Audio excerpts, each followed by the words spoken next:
one moment.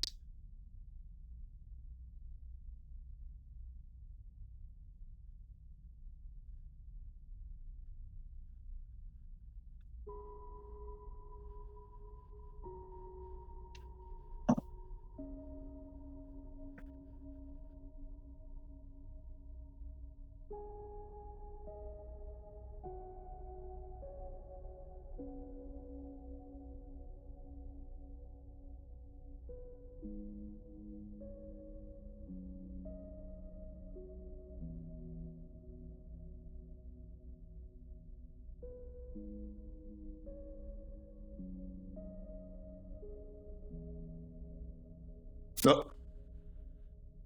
Okay, test. Okay, yep, audio is fine. Okay, hello! Hello everyone, sorry for not greeting everybody the moment I arrived, y'all arrived. I had a lot of stuff to set up because I moved to dorm rooms recently. So I had to set up everything once again. Yesterday's stream had to be cancelled because I couldn't get the internet to work. Please do let me know if anything feels off, especially the audio. But yeah, how are y'all doing? I see Pi is here. Hello. Well, a cutie with magic sunglasses. Yeah, I've been playing a Cyberpunk game. I gotta get the shades. Oh, hello. Okay, congrats on the first, Pi. Yes, I shall stop shrimping. Congrats on the second, Haya. Yep, my voice was weird at the back then, but I fixed it, I think. Oh, hey, Mick. One moment, I'll get the subtitles working, but I'm not sure if that's gonna be very sustainable. We'll see. Yeah, it's not a 3D model, it's a live 2D model, actually.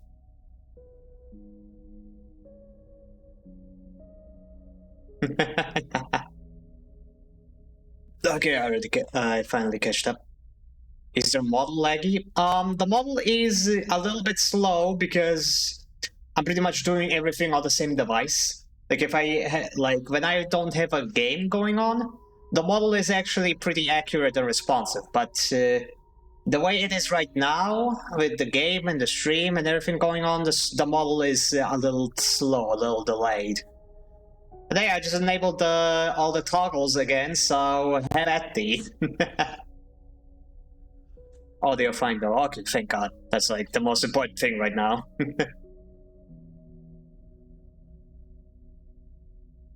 I played Severed Steel yesterday. You can finish it in one afternoon, maybe good for a future stream. Ooh, I'll definitely put it on my list.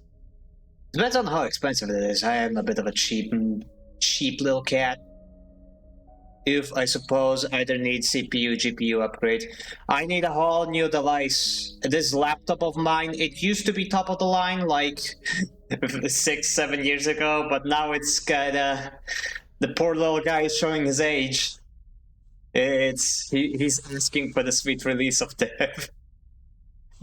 And the summer heat is not helping. Like he is overheating constantly. I could make bacon on his frame.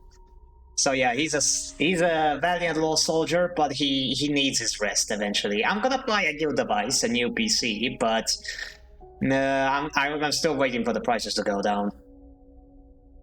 Also, I think this is the first time I've seen your model since I started watching it Prey. Oh yeah, I haven't been using the model for quite a while. If I think back, the last time I used it was when I played Signalis, I think. I'm not sure I used it back then. I usually just go for the PNG model because that one is way less hardware intensive. Hopefully after this AI crash we can have some normal pricing, here's hoping. Yeah, well, thing is we've been waiting for the AI crash for ages now. But yeah, it'll happen eventually, trust. Wasn't it Thief or the one after? Oh yeah, you're right, Thief actually. Thief is the one where I used Live 2D mod. But I think like halfway through I switched back to the PNG model because it was starting to get a little laggy. Signalis? Because, you know where the signal is. Yes, I love that meme. Okay, 1 second, I'll get the subtitles working for you. The audio is gonna get a little glitchy, so bear with me.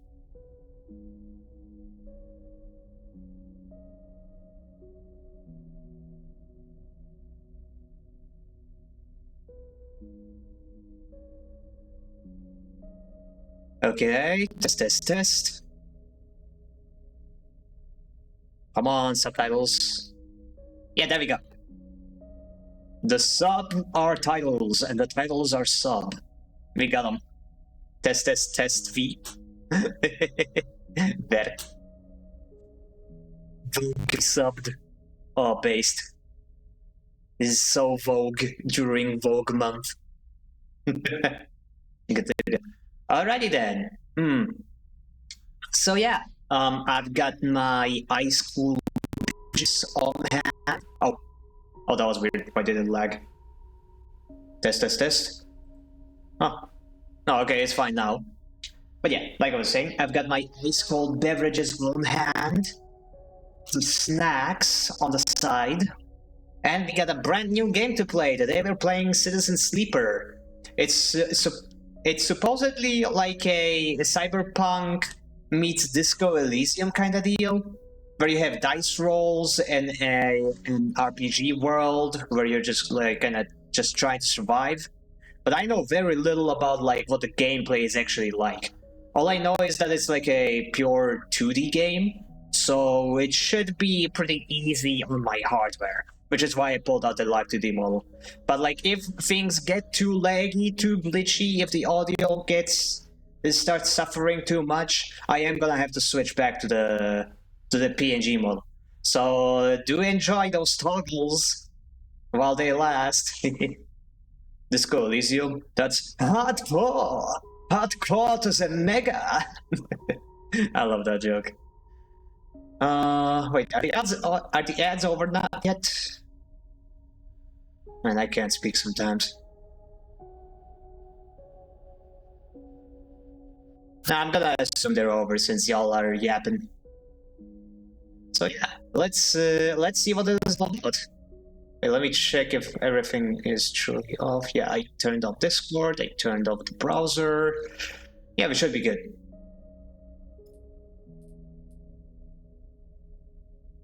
Oh gosh, what? Why did I make that redeem? Okay. No, that's not how it goes. No, fuck. How did I used to do that?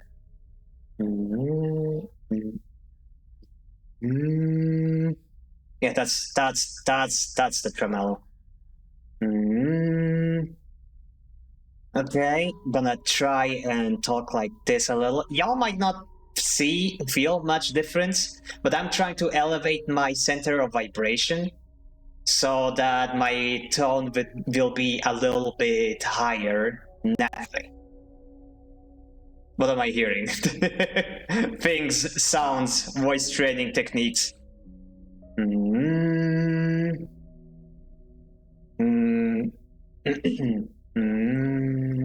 Okay, we're gonna try new game, I guess. There's no settings options, so that's the only thing we got available now.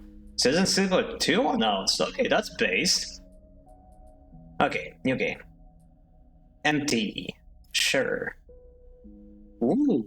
Straight to character selection, okay. Operator. An operator works with drones and high-precision remote machines to perform complex tasks from a distance. Sleepers assigned to operator work are usually cerebral. How do I pronounce that? Cerebral? Yeah, cerebral and precise people. Well, Sans. Oh my gosh, it is Sans! Sans Undertale! Okay, perks, transfer, intercept. Chance to gain Creo on interface actions. I'm guessing Creo is like money or something? Creo or Cryo. Actually, yeah, it's probably pronounced Cryo. Name SLPRE45. Sleeper. Okay, skills, engineer, work with machines and physical tools, interface, work with digital interfaces, endure, use strength or strength of will.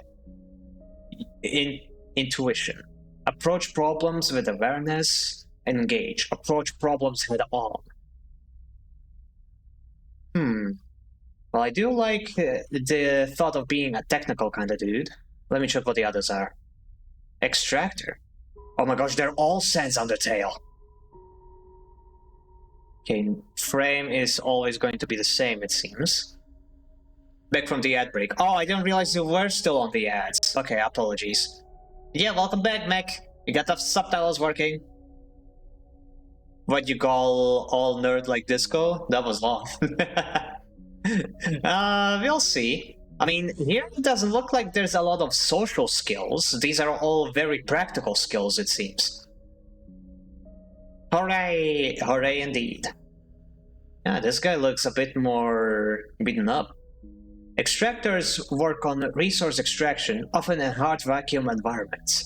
Sleepers assigned to extractor work are often confident, self-sufficient, and have a high level of endurance. Bird, photosynthetic skin. Sunbathe dice action allows energy recovery at home. Ah, neato burrito.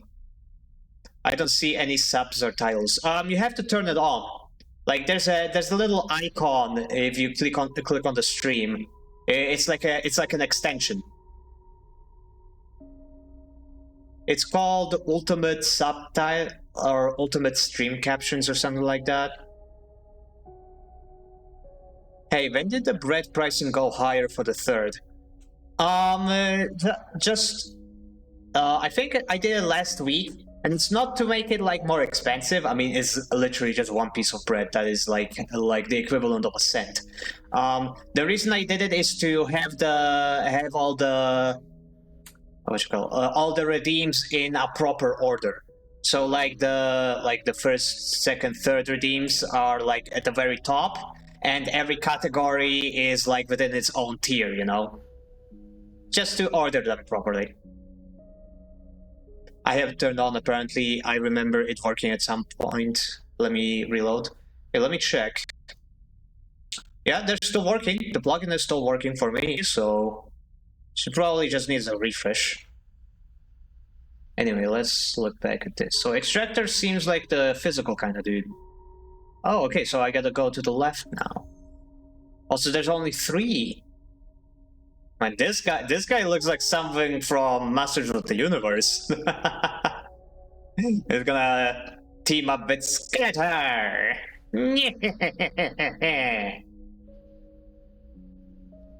I had the plugin visible, but I had to click on the CC button on the bottom left. I see, fair enough. Okay, Mechanist. A Mechanist repairs and modifies automated systems used in industrial resource extraction. Sleepers assigned to Mechanist work are usually diligent, careful, and structured people. Skills, Engineer. He's got lower Engage. Like efficient Extractor. Chance to gain random scrap item on Engineer actions. Well, not gonna lie, I like the Operator the most so far. I also like his art the most.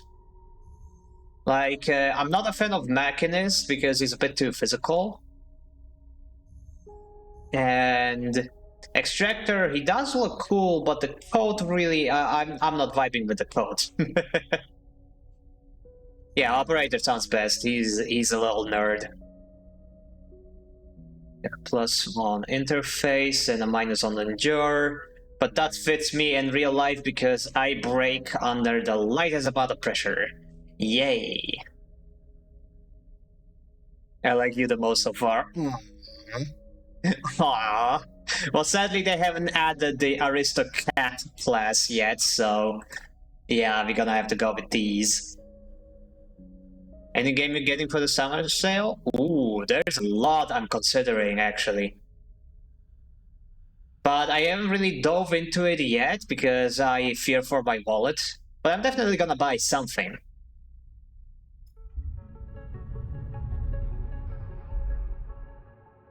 So, let us begin.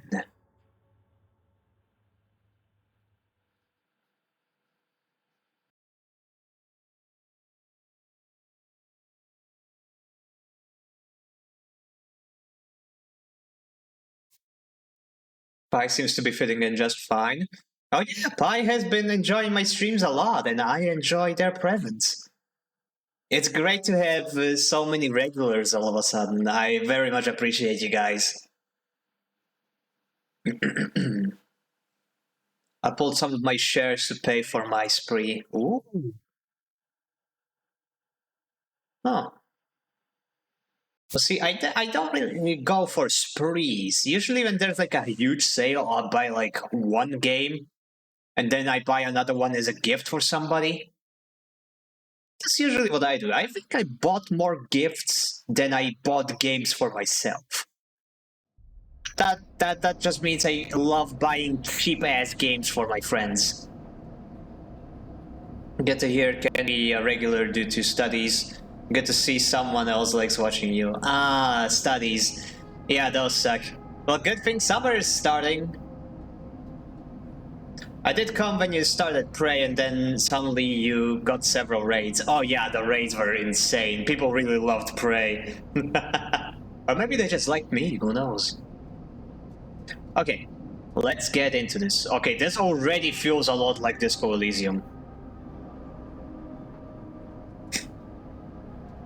The first thing you become aware of on walking is the disconnect. The delay between thinking and feeling. Between wanting to act and acting. Minor, almost imperceptible, but always present. It's at its worst when walking, when yourself has spent many dark hours recalling what it felt like to be real, to be a person, to be in a body that was indisputably yours. Think of that body. A leap into a cold lake on a hot day, the sting of blood veiling from a flesh wound, the friction of a fingertip. All of a sudden, the memories are closer than you thought, blurring as you approach until you can't tell one from the other. The cold slips in, behind and around you, and the sensations fade out of reach. Perhaps you should be thankful for the dulled nature of this new body, given your current circumstances. The walls of the container feel intimately present, cold, hard, at the back and the face, cramping your limbs. Oh, Atomic Heart is on sale. Huh.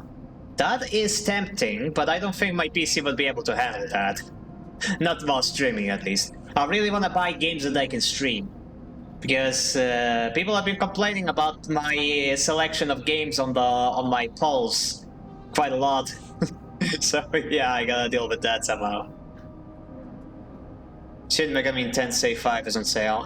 Never was really interested in that series. Like, turn-based games are very rarely something I enjoy.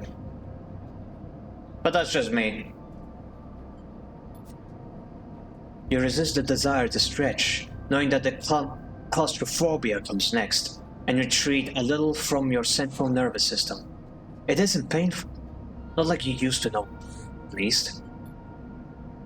In emergency mode, pain is a message delivered with efficiency and ease, a reminder that harm is imminent. There is no insistent throb, no trembling nerves, just a warning delivered with the banal equality of a digital notification. Right now, there are thousands of them. Remember the others. You remember there were 10 of you. 10 that could no longer stand in indentured work, the routines, the slow decay. 10 whose belief in their promised future was slowly dismantled day by day, until they realized they had sold away everything that could and would ever matter. 10 that would escape, or at least die trying. You were lost in the shaft. Others never found the meeting point. Only a few made it to the containers. But the freighter, as far as you know, left. That feels like enough. Enough to know that you might no longer be on that grim and heartless rock. Even if, in the airless hold of a freighter, you might freeze solid long before you reach your destination. Okay, what have you been writing? Kingdom Come Deliverance to you? I haven't played the first one either, but not gonna lie, like, while I respect the game and appreciate what it does, it's a little too much for me. Like, I don't want to spend like half a minute just opening my inventory and interacting with a door. It's too realistic for my liking. I would rather play like some other RPG or like, I don't know, like an Elder Scrolls game. But that's just me. I'm not buying it because it goes on sale a lot and I still gotta finish the first. Yep. I wonder if you have played any Resident Evil games. That's a funny thing because I have not played a single Resident Evil game ever. But I know of them quite a bit. I watched a Let's Play, like several Let's Plays of Biohazard, and I have seen a lot of footage of the other ones. I pretty much know what they're all about. And I do have Resident Evil Village on my Steam account. I plan to play it on stream one day. I just can't right now, like literally, because my device would explode. But I am like aware of it. I understand and know Resident Evil. Other RPGs, Expedition 55. It's Expedition 33, but I would definitely like to play that game. But it's still a bit too expensive right now. Dude, I have the crazy itch to play a new Elder Scrolls game. Don't play a new one, play the old ones. Oblivion is absolutely peak. And if it's too old for you, just play the remake. Maybe I can get into Morrowind someday. Oh, no. No. Look, I love old games, but Morrowind is too old even for me. I literally cannot play that without like a heavy dose of mods to modernize the systems. I like knowing where the quest is. So, if you want to play Morrowind, I suggest the conversion mod for Skyrim. I think it's called Skywind or something like that. I played Daggerfall, but Morrowind and Oblivion are hard to get into for me. How the hell do you play Daggerfall, but Oblivion is too hard for you to get into? Brother, what? How old a game has to be for you, a relic, to say it's old? You didn't have to say it like that. Now I feel the weight of my mortality. I don't know, man. I think I was in love with the graphics. Huh. Well, fair. Sometimes a game's visuals can be so charming that you just power through all the systems that would otherwise, like, push you away. But yeah, I still very much recommend Oblivion. Oblivion is very fun. Very fun. And I think I do play games that are older than Morrowind too. Like, I love the original Deus Ex. The very first one. That one was peak. I also absolutely love KOTOR. Knights of the Old Republic. It is one of my favorite RPGs of all time. Old is good. You're pushing... Man, shut up! You're gonna be at my age too eventually, one day. Okay. Never played any Elder Scrolls type games. I don't get it. Did you play any RPGs in general? Because Elder Scrolls is literally just the RPG. It is like the proto-RPG. It's to RPGs what Call of Duty is to shooters. It is the game that represents the entire genre. One day you're almost twice my age. Shut up. And I will live to be thrice, quadruple, penta times your age. Just you watch. Okay, RPG. Limbus Company. I wouldn't really call Limbus Company an RPG. It's, how would you describe it? Well, I want to say gacha, but gacha isn't really a genre.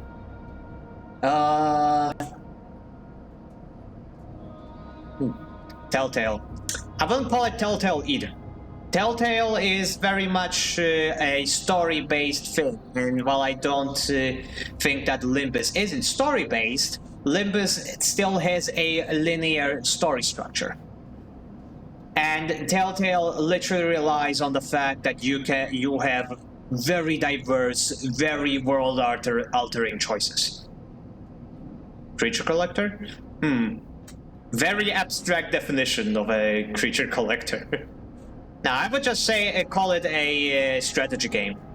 Yeah, that's what I would call it. Just turn-based strategy with a linear story structure. Like pretty much the same as Fate Grand Order or a lot of other gachas.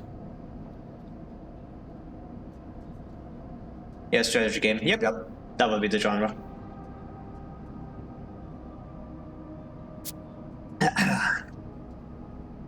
Wait for the cold. Try to rest. But you're restless. It's been a long time since you left. Surely weeks, maybe months. You are dully aware of the damage to your legs, your right arm. You have been reserving energy as much as possible, but your body has still needed to shut down many of its systems to protect you. You have spent much of that time asleep, knowing that anything else would be impossible to endure. You feel the weight of that impossibility begin to gather. It is time to sleep again, to nudge this false body into inducing delta waves in your emulated mind, and once again recoil into a dream of when you were once a person. Rest. Time passes. The cold creeps further in. You feel something. Warmth. Not true warmth, but the indication of its presence. Your joints release from their rigor. Sound too, everywhere, screeching and shimmering so loud that your body ducks your hearing to protect its sensors. The light, while it is... I can't read today. The light, white as cold, softer and softer, until a haze of dirty yellow, a figure appears. You are out. Ooh. Huh. Guess no RPG for me. Anyway, okay. Yep. Okay, that's cool. Yep, this is a cool beginning to the game, I guess. Trio. Cryptocurrency stored in airwells. Can't read. Cryptocurrency stored in air-walled sticks of memory known as chits. Items, data. No data? Okay. Dragos, pragmatic salvager. Oh wow. Hello, buddy. Pragmatic and private salvager. It has been a few hours since Dragos pulled you from the container. You sit huddled in a corner of the scrapyard, swaddled in the reflective folds of a millad blanket. You are slowly coming back to consciousness, back to life, and you stare at the ornately curving element of an improvised heater. You are surrounded by angular, incoherent lumps of ships, some corroded beyond recognition, others still carrying greasy wounds along their edges where a plasma arc sliced them apart. As you trace their shapes with fogged eyes, you hear a voice. So, sleeper, you all thawed yet? Almost. Never seen one of you come in like this. New frames must have been perseverance in sub-zero vac. Seem more than a few of you frozen solid, but whole plates... okay, seem more of you... Why can't I read today? Seen more than a few of you frozen solid to whole plates or inside outer logs in my time. They weren't so lucky. Jorgos comes into focus, shrouded in makeshift tech. his headset with its gliding eyes, the mark of a drone operator. On his shoulder, one of his symbiotically linked drones perches, its irising eye locking you with an unflinching stare. Last living sleeper that came through this yard was a while ago. They didn't last long. You struggle to read his expression beneath the tech, but he seems lost in memory for a moment. Perhaps he is just figuring out what to do with you. Interesting. Is this a flowchart, perchance? Would it mean a flowchart? I don't see a flowchart anywhere.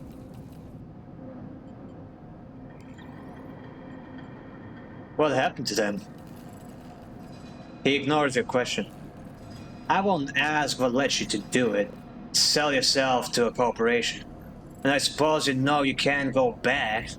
Your old body, it's theirs now. You're just software. A rogue emulation illegally possessing corporate property. You nod along. You remember biometrically signing the forms. The cold floor on your feet as you padded to the sleeper cells. The promise of a life off-world. But as you do, you get the now familiar sensation that these aren't your memories. These are things you know, but not things you feel. You are no longer that person. You're an offshoot, a copy. What you won't know is what's ahead. At least the last ones didn't. There's no easy way to put it. Body of yours falling apart. The same for any sleeper who makes it out. S&R wants to protect their property. But if they can't keep hold of you, well then no one can. You remember that too. Or at least rumors of it from other sleepers. Planned obsolescence. A built-in dependence on the regularly administered supplements that were part of your routine.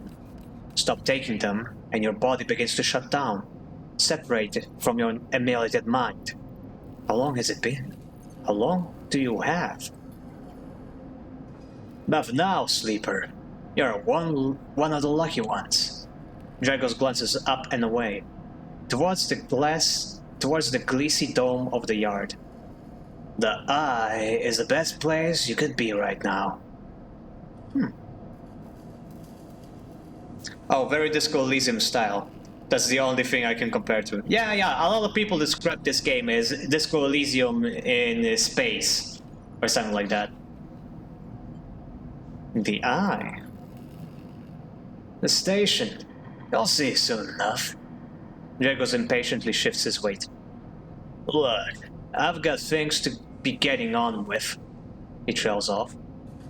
There's an old freight container I've been using as storage out in the shacks. We haven't been pulling in much valuable scrap these days, so you're welcome to it. Something wells up inside of you. Emotion, fatigue. You shakily get to your feet.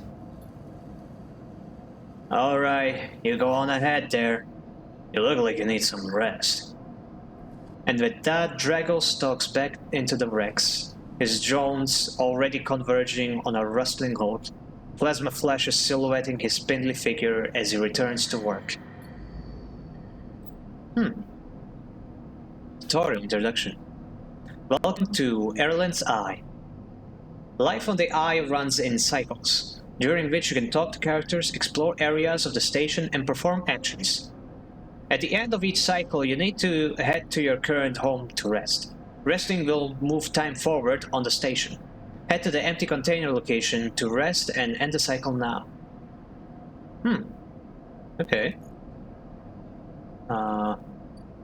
Empty container, your home for now.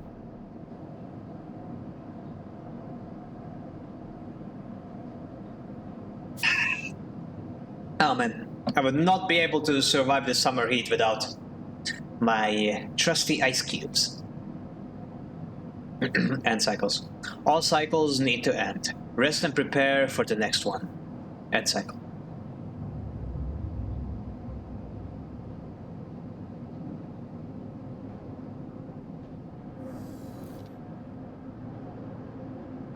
I have to leave for the gym. Alrighty, mate. See ya later. See ya later, alligator. You wake, curled up on the corner of the container, and begin slowly assembling the world around you. Bye-bye, Jim bro. Yeah. Okay, I'm gonna turn off the subtitles so that we have better stream performance. Unless does somebody in chat need the subtitles? You know, wild crocodile. That's awesome. But yeah, does anybody need the subtitles? Because if not, I'm gonna turn them off so that I don't have to worry about the stream lagging too much.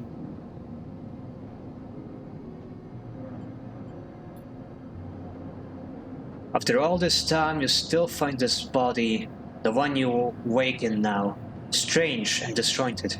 Its message is readable but somehow wrong.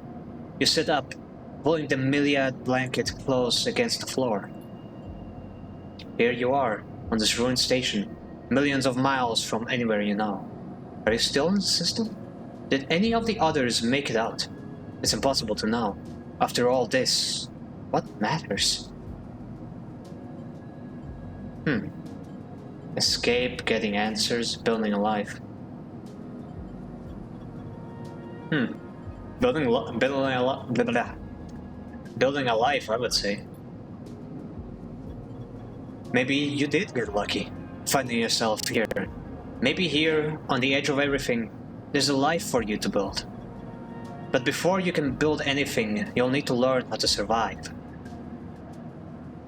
Building a life for me too. No, building a life for us.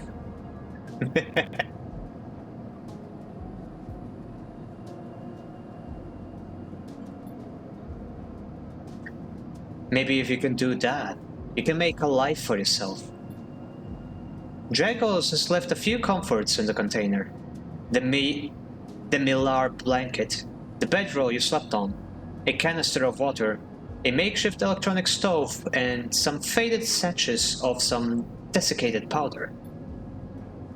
You thumb the powder stud of the stove and begin to boil the water. The contents of the satchels smell like damp wood, and you sprinkle them into the liquid. As the pungent smell washes over you, images from your restless sleep come back to you. A ring, like the station, but skeletal and ghostly. A web of threads pulling at your skin. A constellation of bright polygonal shapes, like angular suns, burning into your mind. There's something unpleasantly visceral about these images, and it is long after you finish drinking before they begin to fade. You tidy away the stove as best as you can, and try to gather enough energy to greet the day. Ah, dice. Condition, action dice, and energy. Condition. Your condition represents the current state of your artificial body. It depletes by one segment each cycle, but you can also be damaged by violence, injury, or lack of food. If your condition bar empties, you will suffer a breakdown. You'll have to figure out how to recover your condition now that you no longer have access to corporate pharmaceuticals that were keeping you alive. That sucks. Action dice. At the start of each cycle, you roll your action dice. These dice can be used to perform actions on the station. The number of dice rolled is based on your current condition. The worse your condition, the fewer dice you have. Once you have used your dice, you cannot take any further actions and must rest to recover them, ending the current cycle. Oh! Okay, so there are still dice rolls, but there are more types of dice this time than just a standard D20, like in Disco Elysium. Energy. You also need to eat to survive. This is represented by your energy bar. You can refill your energy bar by eating, but first you'll have to find somewhere to get food. Your energy depletes by 2 segments each cycle. If it becomes empty, you will be starving. When starving, energy loss becomes condition loss, and your condition will also deplete at a double rate per cycle. Okay, so get food, use dice, die. Easy enough.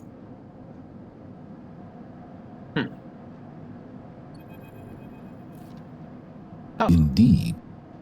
Indeed. I love that reading. Dragos is standing in the corridor when you close up the container.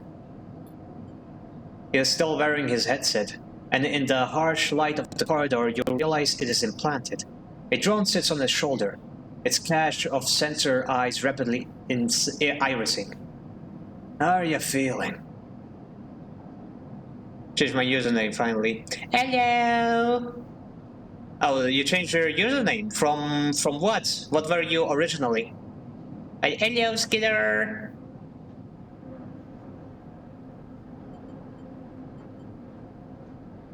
Oh, it's you, Styro! I figured, since it's like the blue the blue username. How do I forget the word username? The one, the myth, the legend, the one who consists of styrofoam. Blue and Bing Bong. Bing Bong, bring it on! Okay. I'm doing okay. The drone chirps. Good to hear. You notice that beneath the operator's rig, his skin is marked by burns and blotches. I know the container isn't much, but it'll keep you safe. He pauses. So, I'm not going to chit-chat too long. You well enough to work? Sure. Alright then, he nods. At the yard, it's simple stuff. We hack these old wheels down, sell them off to the shipyards or the bright market dealers for cryo. Occasionally, we pull out some tech, something with a bit more value, but most of what comes in is scrap. It's hard to find good hauls here, but I figure you are a sleeper. You'll be used to the manual labor. And obviously, I'll slip you a few chits of commission based on your turn up. Chits? These. He pulls out a handful of small metal bars. Air-welled cryo, isolated from the market. It's what we use to trade out here. He stuffs them back in his pocket. He shuffles his feet nervously. Look, I usually wouldn't do this. In my opinion, you'd be suited moving on as quick as you can. Sleepers, well. But things being the way they are, for me at the yard, I need the help. Okay, but why? Things are a little tight, that's all. I owe a little cryo to a client here and there. He pauses, thinking of something else to add. Look, just come down to the yard when you're feeling fresher. There's plenty to do. Will do. He nods distractedly and turns and walks away, the drone hopping along ahead of him. See you later, he calls back.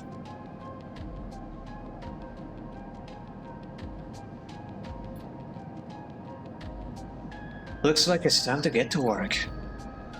Okay, is it empty container and Drago's yard. Tutorial actions 1 out of 2. Actions are the primary way you interact with the world of Citizen Sleeper. To perform an action, click and drag your chosen action die to the slot. Bonus action, manual search. Actions reward you with clock progress, energy condition, or items depending on their outcome. There are 3 types of outcome. Positive. The action goes better than expected. Neutral. The action succeeds. Negative. The action fails. Action dice affect these outcomes as follows. 100% chance positive, 50% chance positive, 50 neutral, 25, 50, 25, 50, and 50. Oh, interesting. So,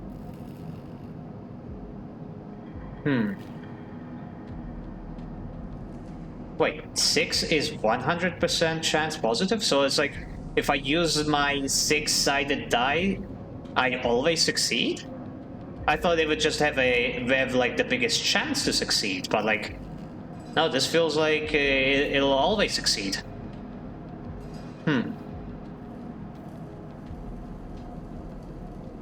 Okay, the 3, 4, 5. Yeah, the 5 die is... It never fails, basically, but there's a 50% chance of it not being a super success. The other dice have a chance of failing, and these ones have a very high chance of failing. But my chance of failing is always at the highest, only 50%. That's interesting. That's pretty generous, actually. Repeatable action. Hold the section. Even the rustiest hole can hide valuable components and materials. Extracting them means cutting carefully and skillfully. Manual salvage. It's going to take some time to get time to sort and cut your way through the towers of salvage, but you are no stranger to hard labor. Part 2. Actions display information about their type, risk level, and the skill and modifiers that apply to that action. So, type is repeatable, either critical or repeatable. Critical actions can only be performed once. Okay, that's like Disco Elysium as well. Risk, either safe, risky, or dangerous. What does that mean? Safe, no loss of condition, energy, or cryo. Risky, negative outcome means cryo or energy loss. Danger, negative outcome means condition loss. Neutral outcome can mean cryo or energy loss. Okay, so dangerous ones are very... You gotta play it safe. Can't use risky die on the risky rolls. 3. Skill. The skill that this action requires. Either engineer, interface, endurance, intuition, or engage. Modifiers. Either -1, 0, +1, or +2. This is added to the action dice when slotted and improves its value. Some actions require a +1 to perform. Require a +1. Interesting. Okay. A debt called in. Dragos is tied up in something ugly, and if he misses a payment or two, things could get nasty. Oh, damn. Back in business. Every salvager knows they are always just one lucky haul away from their next payday.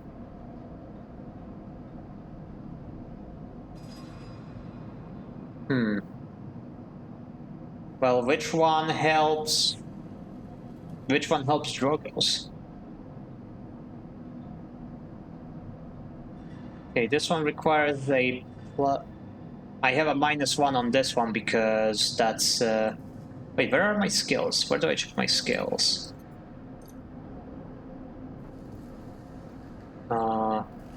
Escape, maybe? No, that's resume.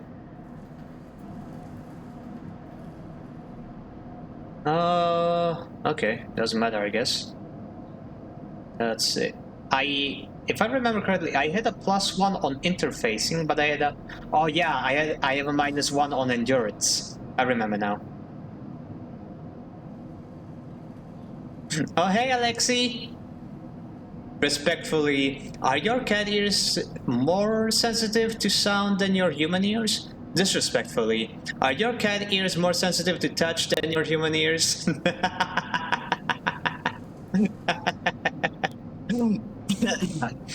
Well, there's only one way to find out, I would say. Oh, I just looked at my model to confirm, yes, I do have both cat ears and human ears. On my way right now. Oh no, and I left my door unlocked. However, shall I stop you? Oh no. And I'm live too. Whatever shall I do? How embarrassing. Teehee. But hey, Alexi, how are you doing? Haven't seen you in a hot minute. How's in Sleeper going? We just started, honestly. And it's interesting so far. We're still getting, like, familiarized with the systems and stuff. About to do my first roll, I think. Just trying to figure things out. So, oh, I don't have a 5 die. Oh, I get a random selection of die. I see. Okay, so let's use the... Nah, I don't want to lose this one, so... 50% positive, 50% negative. Or what if I put it here? Ah, yeah, that turns it into a 4-sided die. Wow, okay. That could be risky. A risket biscuit. Getting ready to move houses in 3 days. Oh, that's awesome! Like, I've actually moved dorm rooms like recently, like literally yesterday. I'm in a brand new dorm room, and it is super comfy, and I have it all to myself for the next few months. So I'll probably be able to stream during the week as well. I'm very excited to use this opportunity. Only problem is that it's summer and I am melting. Please send help.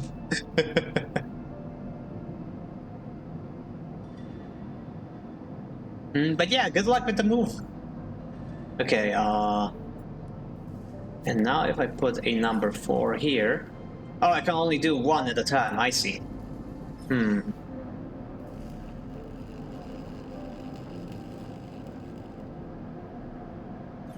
So, you know what? I'm gonna do this one. Start action.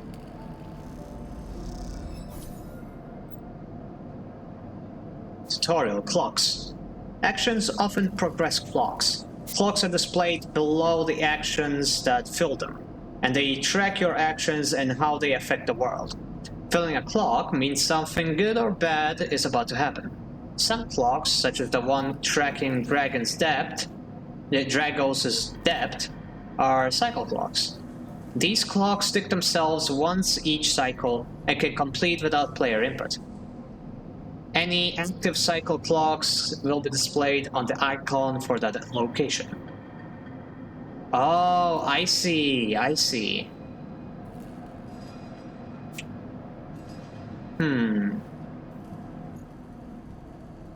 Interesting, interesting. Anywhere else for me to go? Nope, only Dragos's yard. Oh, honey, I gotta get you one of those portable ACs with the window hose. You'll be so frosty, you'll need the extra cuddles. Absolutely. Girl, I keep saying, I love winter. Give me winter. I don't want the heat. I want to be frosty. I want an excuse to bundle up.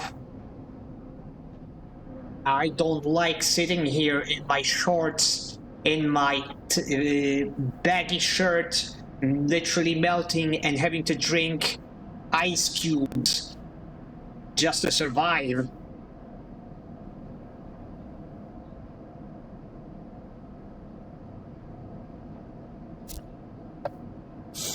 The ice cream is nice though. It's a good excuse to eat ice cream. Time to move to Finland. That place is called, right? I am bad at geography. Yeah, Finland is called. But that's not a bad idea, actually. I would love to move somewhere where it's cold and where the people speak English. That is like my ideal place to live, not gonna lie. Cold weather and English-speaking people. Perfect ice cream time. In space, no one can hear you cream. That's how the saying goes, right? I became something of a connoisseur of the random flavors of the month they get at the gas station here. Ooh. I mean, you know, that sounds like a really fun thing to do on Pride Month, where like you get the mystery ice cream and it's a different color every day, like different color of the rainbow. And sometimes you get super lucky and you get the super rainbow ice cream, which is like all the colors of the rainbow, all the power of the LGBT. A truly a Pridemas miracle. Drives and navigation. In Citizen Sleeper, you will unlock drives as you discover more about yourself and the world. Drives guide you in pursuing specifics, depending on which path you wish to take. You can track drives, and any tracked drive will place a yellow marker on locations that will help you pursue your goal. Access your drive menu via the arrow button at the top left of the screen. Survive. Find a doctor. Huh. For sure. You are now free to explore Erlin's Eye and make a life for yourself here. Try tracking a drive to help you survive. Look for food to keep your energy up and a way to recover condition. Fill clocks to progress stories and find new opportunities. Remember to end cycle at your home when you are out of dice. Use the mouse wheel or W and S to scroll the station. Rotate it with A and D. Oh. Ooh. Oh, this is funky. This is very funky. Wow. Wait a moment. Is this a ring world? Is this a ring? I can't... Oh, I can't move this. Oh, this is so cool. But yeah, this is absolutely a ring world. It just doesn't let me loop around. Would be so cool if it let me, though. Okay, but yeah, that's a lot of places for me to go. That's cool. Alrighty, heck yeah. This seems like a point-and-click type of game. Okay, survive. Find a doctor. Repay Dragos, survive. Complete, no completed drives. Is this a Halo? Yeah, that's what I was thinking. It's a Halo. I knew it. I'm not John Citizen. And I'm not John Sleeper either. I'm John Hale.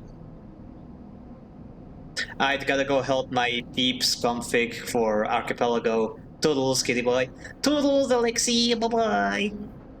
Yup, that's centripetal artificial gravity for sure. Hell yeah, I love that kind of shit. I love my centripetal artificial gravity networks. Yas! Okay, repay Dragos. Dragos pulled you out of the salvage and set you up. Perhaps you can repay his kindness in time. Survive. You need access to corporate pharmaceuticals, otherwise this escape attempt will come to a rapid end. Oh, I can only track one. Okay, well I do definitely want to help repay Dragos. I need to survive, so... Dock C and... Dock C4. Rotunda Water Deck. Rotunda, Old Dock Terminal, Rotunda Water Dock, Bright Market, Low End Gate. Oh, maybe there's like a way to... Oh, I imagine I'll unlock more parts of the station. Maybe at the end I will be able to just loop all the way around. That would be so cool. Shipyard. It's definitely not gonna be a doctor there.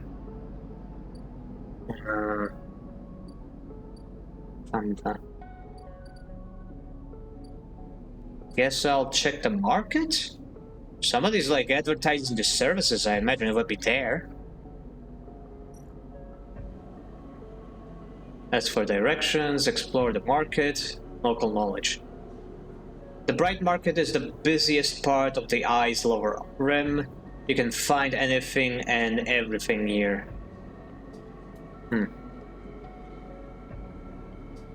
Oh wow, this has a danger sign on it, and risky. Why wonder when there are hundreds of people that live and work within the Bright Market? All you need is the courage to approach them. Nope, I am terrified of talking to people. Explore the market. The smells, sounds, and bustling activity of the Bright Market makes it a dizzying place to wander, but an exciting one too.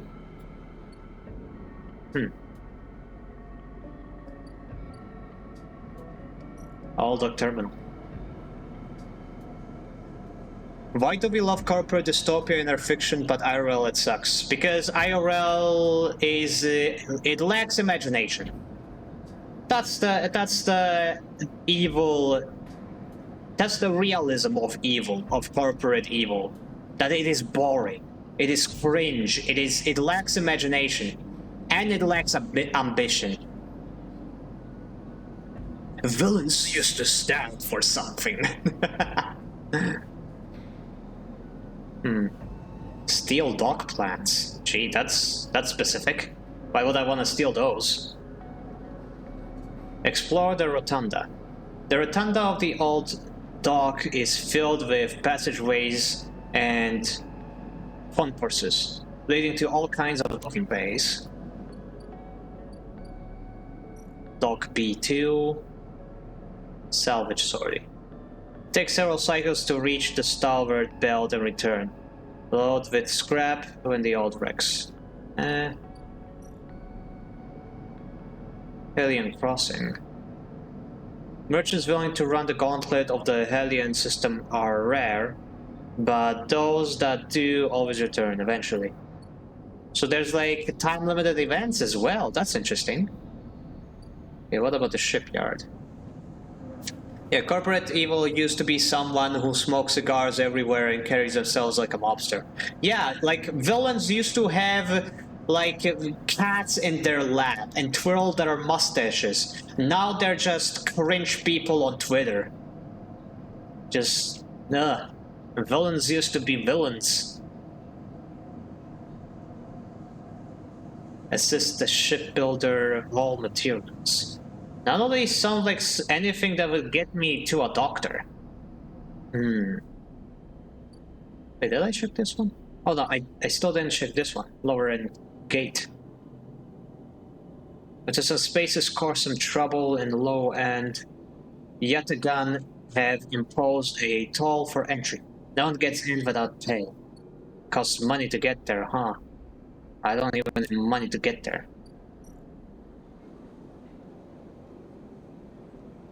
Local knowledge. I need to spend 3 cycles to get this. I see. Explore the market. I feel like exploring the market would definitely be helpful, but I don't really have very good dice for that. Let me check on the yard if there's anything else I can do.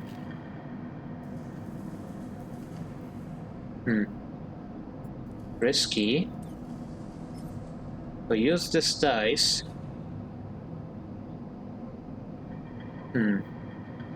Positive, neutral, negative.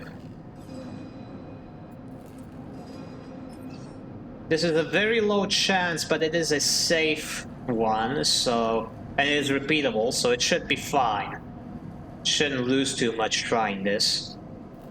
It's 50% chance for a neutral outcome, so it should be good. They found out the secret to undercover villainy. If everyone focuses on the cringe, they don't have the wherewithal to find the villainy. Yeah. Yeah, it's kind of sad.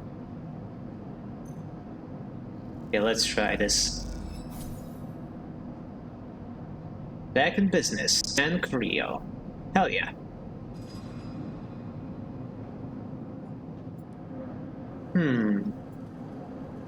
But it doesn't seem to be helping Dragos at all.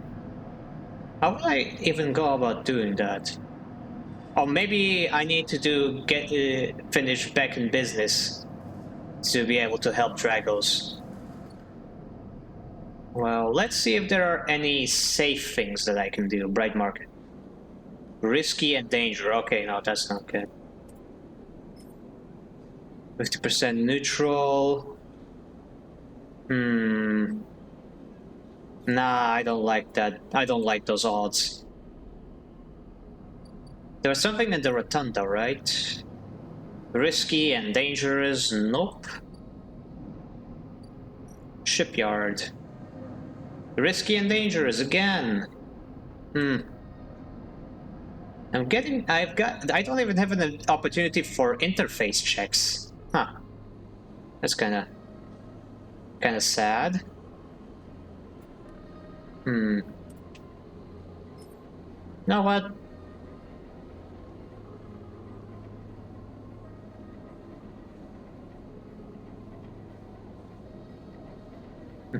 Or simply just divide and conquer. People fighting each other aren't fighting you.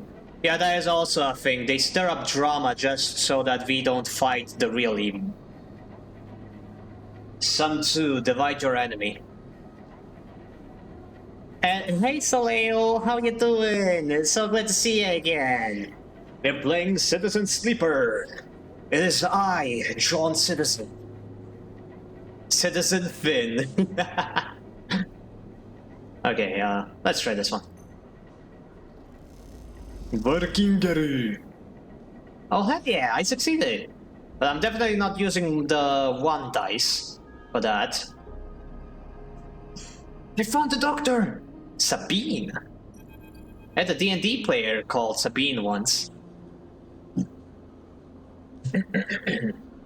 Next comes the call from the enforcer at the door. You shuffle down the flickering hallway towards the open apartment door. You keep your head down and your shoulders high in the queue, trying not to bring attention to yourself.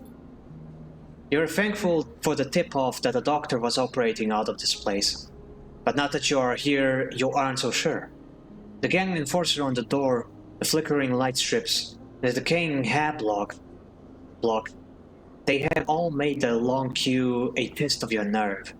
But your options are few, and without a supply of stabilizers for this body, your body will... You suppress a shiver and shuffle toward the front door of the queue. You try to find something to distract yourself. Look inside, look at the enforcer. The enforcer is looking down the corridor, and you dare to glance at him. His purpose is unmistakable. He is here to intimidate, to threaten, and if necessary, carry out those threats. His broad shoulders are framed with a new exoskeleton. A couple of mirror-like implants sit below his eyes like mercury teardrops. Subsidiary sense input or anesthetic markers. You aren't sure. You also aren't familiar with the geometric blade-like tattoo on his arm. But you make a note of it. You avert your eyes when he looks back at the queue. Oh, we got flankers in chat. Flanker detected.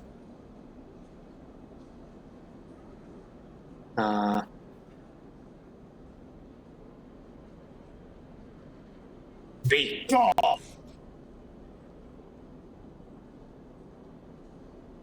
He did. Crisis averted. After a few moments, a figure pushes through the doorway, and you catch a distant voice. Send the next one in, Toshiro. The enforcer jerks his head, and you slip inside, passing through the dark entryway and pushing through the plastic sheeting on the far door. The room beyond is bathed in a warm light. A floor-to-ceiling transparent panel gives a full view of the bright market's sealed roof and the buzzing traffic above. And, for a moment, you are transfixed by the notion. Come, sit, calls a sharp voice, and you see a silhouetted figure turned away, replacing the plastic sheeting over the frame of a simple folding bed. You make your way across the room. But that's a very small image. I feel like the image of Drogo's was way bigger. Does that mean that she's small, or just that it's just how they decided to depict her? By the way, interesting design for a doctor. She feels more like a wasteland survivor than somebody living on a cyberpunk space station. The figure turns as they do see... Okay, the figure turns as they do... Wait, what? Is this written correctly? The figure turns and... Oh, okay, yeah, I see now. The figure turns, and as they do, you see an expression of confusion flash across their features. They open their mouth as if to speak. They blink, and quickly regain their composure. Please, sit. They gesture to the bed, then turn to an open case of tools on the table. You sit. Sabine turns, a compact diagnostic scanner of some kind in their hand. They hold it to their eye. Remain still, please. Their tone is clipped and businesslike. You stare ahead, still dazed from their expression when you first entered. Fear, recognition, sadness, unspeakably etched across their face. Interesting, they keep being referred to as a they. So I'm guessing they're non-binary. Interesting. Hello, Rand. What's up? Welcome. How you doing? What's up? We're playing Citizen Sleeper today. It's very fun so far. Very interesting. Lots to read for me. I am very happy that I can do that. How you doing? How long have you been on the station? They ask, the scanner still on their eye. A few cycles. They nod. It's good you came to me. They set the diagnostic scanner on the table. I'm going to start assuming you don't know anything.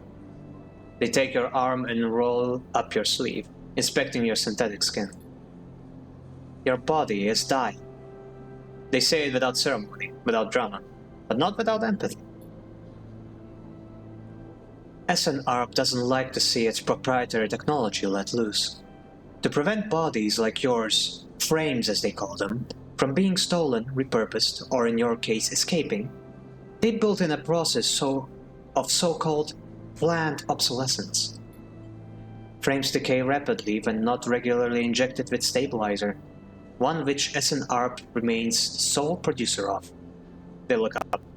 Sound familiar? Yes. Good. That may help. They swap to your other arm, running some thin metal device over your skin. You feel your forearm tremble. I'm sorry, Sabine says.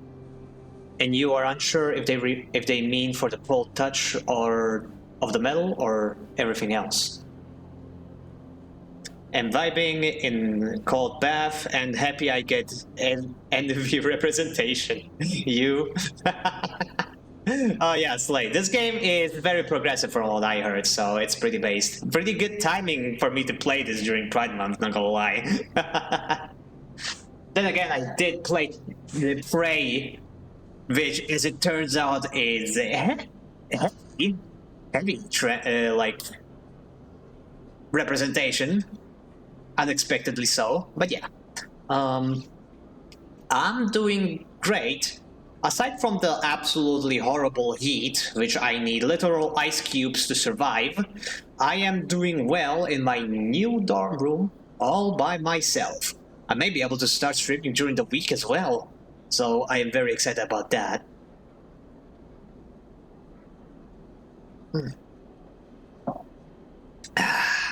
Ah, dang it, my drink is getting warm.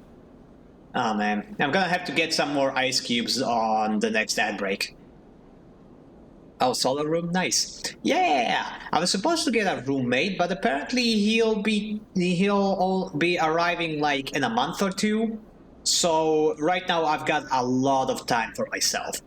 And this is like a dream come true. Like, I had no idea this is how I'm going to be spending my weekend and the next few weeks until like yesterday. It is awesome. I am so excited. So yeah, let's continue. Emulations like you, sleepers as most people know you, aren't classified as people in any of the surrogate systems. You have no rights, no status. They focus on the inspection of your arm. And SNARP has no reason to release stabilizer into the market. Sabine looks up as if to apologize again, but they stop themselves. I know little of this is of use to you. They turn away, disassembling the metal instrument and clearing it.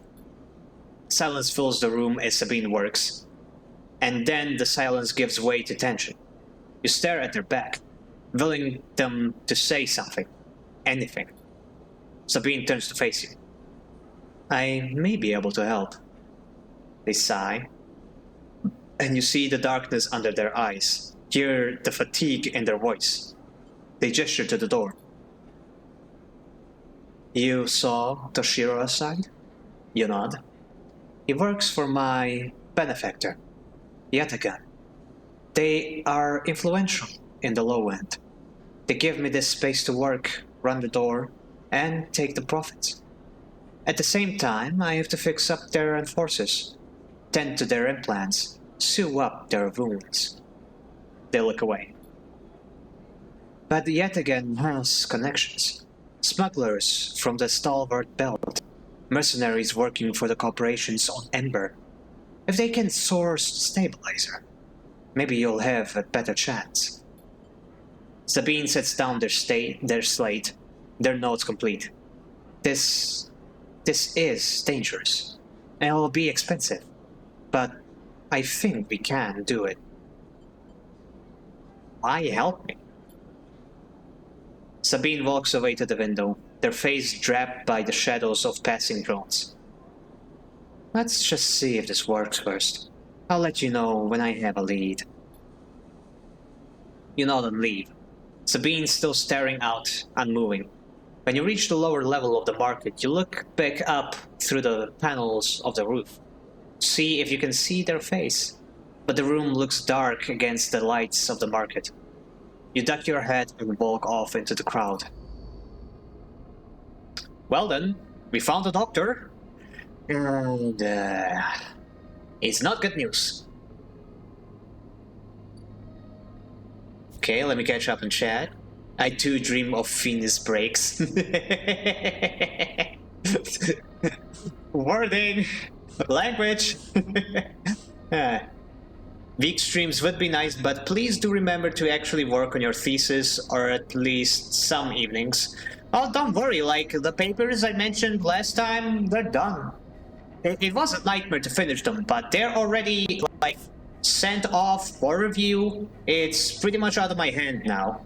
And like I said, I do have other plans after the next 2 or 3 months, so honestly, like, things are kinda looking pretty chill for me for the next few months. Though, again, it's all up to fate. There's still some stuff I gotta, like, focus on that I've been pushing off, so don't you worry, guys, I'll take care of that. Anyway, enough about me. I'm back. That I miss seems a lot. Oh, new people I see. Yep. You mean in chat or in the game? It's not good, but it's not the worst. The wording was on purpose. Ah, I see. Oh, newcomer. Soleil has been here for a while. Both chat and game. Yep, we found a doctor. And it is not the medic from Symphotes 2. Bright market. Sabine surgery. Makeshift doctor's surgery. Sourcing stabilizer. Sabine thinks they can source some stabilizer through yet again, but it is going to take a few cycles. Okay, then I can focus on repaying Drogos instead. I still got 1 dice. Bright market. Explore the market, ask for directions. Nope. Dragos' yard.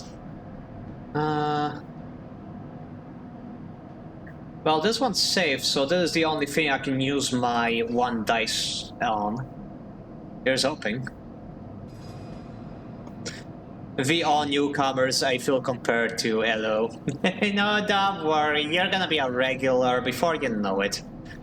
You literally have the tag of the first supporter tag.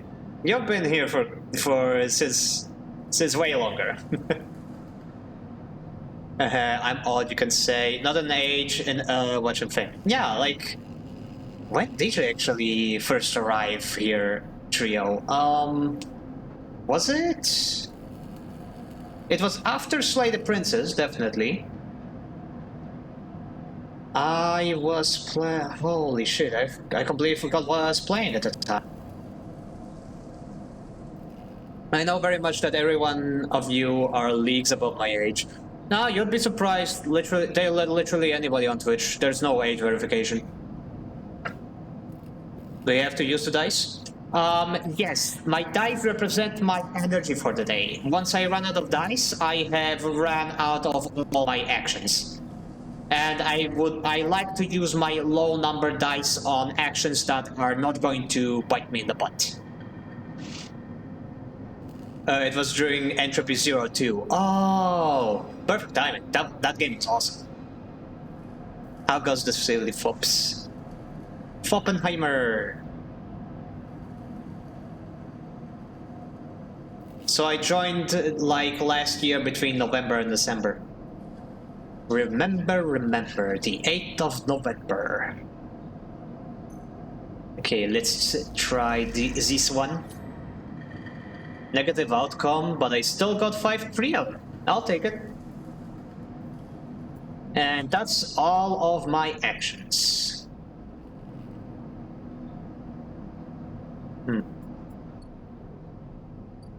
Okay, empty container. And end the cycle.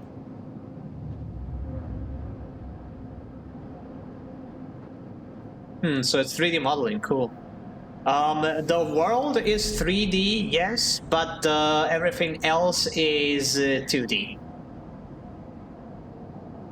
This time you don't wake up. Instead, the ghost of the station, that shifting skeleton ring, surrounds you.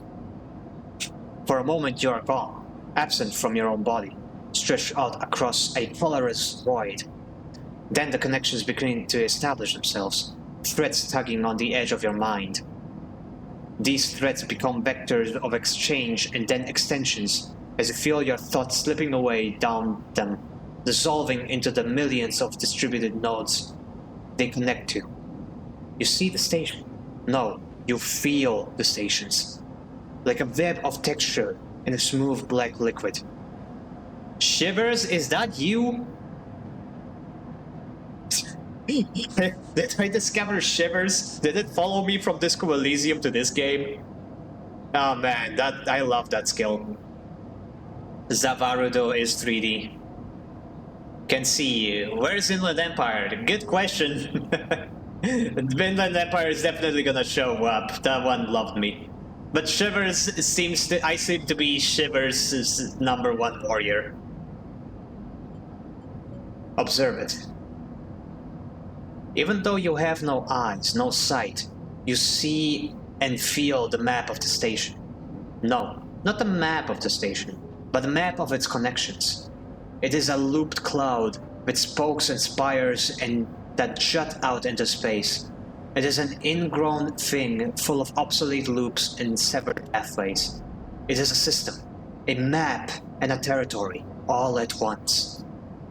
You notice a tugging feeling pulling at you, insistently, as if it were a small child. Somehow it is pulling you in 2 directions at once. You look down. All of a sudden, everything shuts down.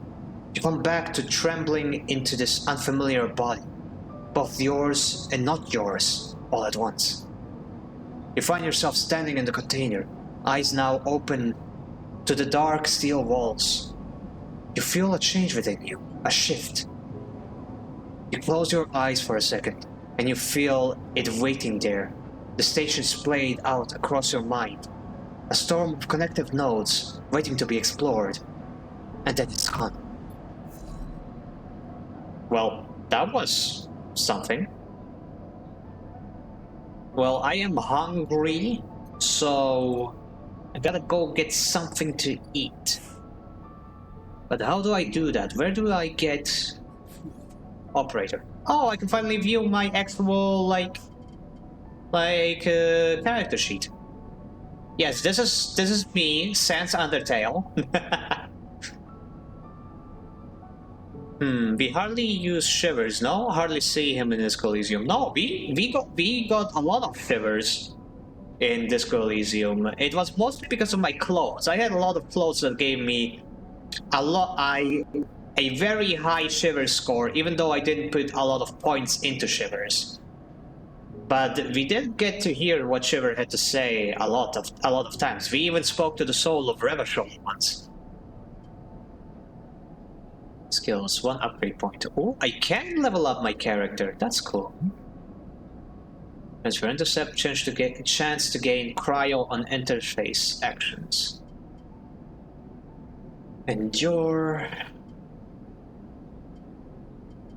Engineer. After extractor. Chance to obtain random scrap item on engineering actions.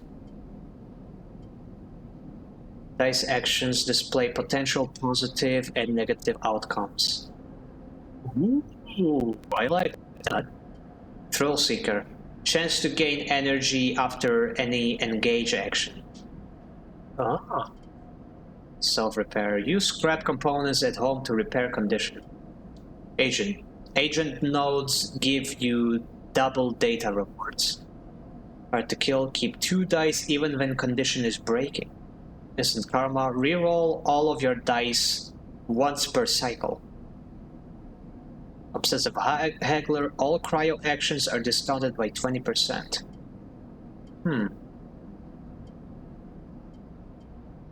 Oh wait, this is how many upgrade points it costs, not how many I have. Okay, so I don't have anything to put my points into. That's unfortunate. Oh well. Anyway, time to go get something to eat. To figure out how that works. I'm starving. Maybe I need to look around the Bright Market? Let me check out the areas first. Dragos' yard. Adept called in.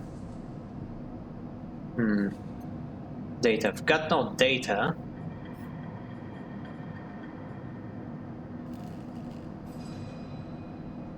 So we live in the station and also have to salvage it? I don't think we're salvaging the station itself, just like ships that come into the scrapyard and stuff. Wait, no, these are shipping containers. That's not what I was looking at. But yeah, I feel like they're scrapping just stuff that is to be scrapped, not the station itself. The station itself seems quite well off. But it's still a dystopian space station, so yeah.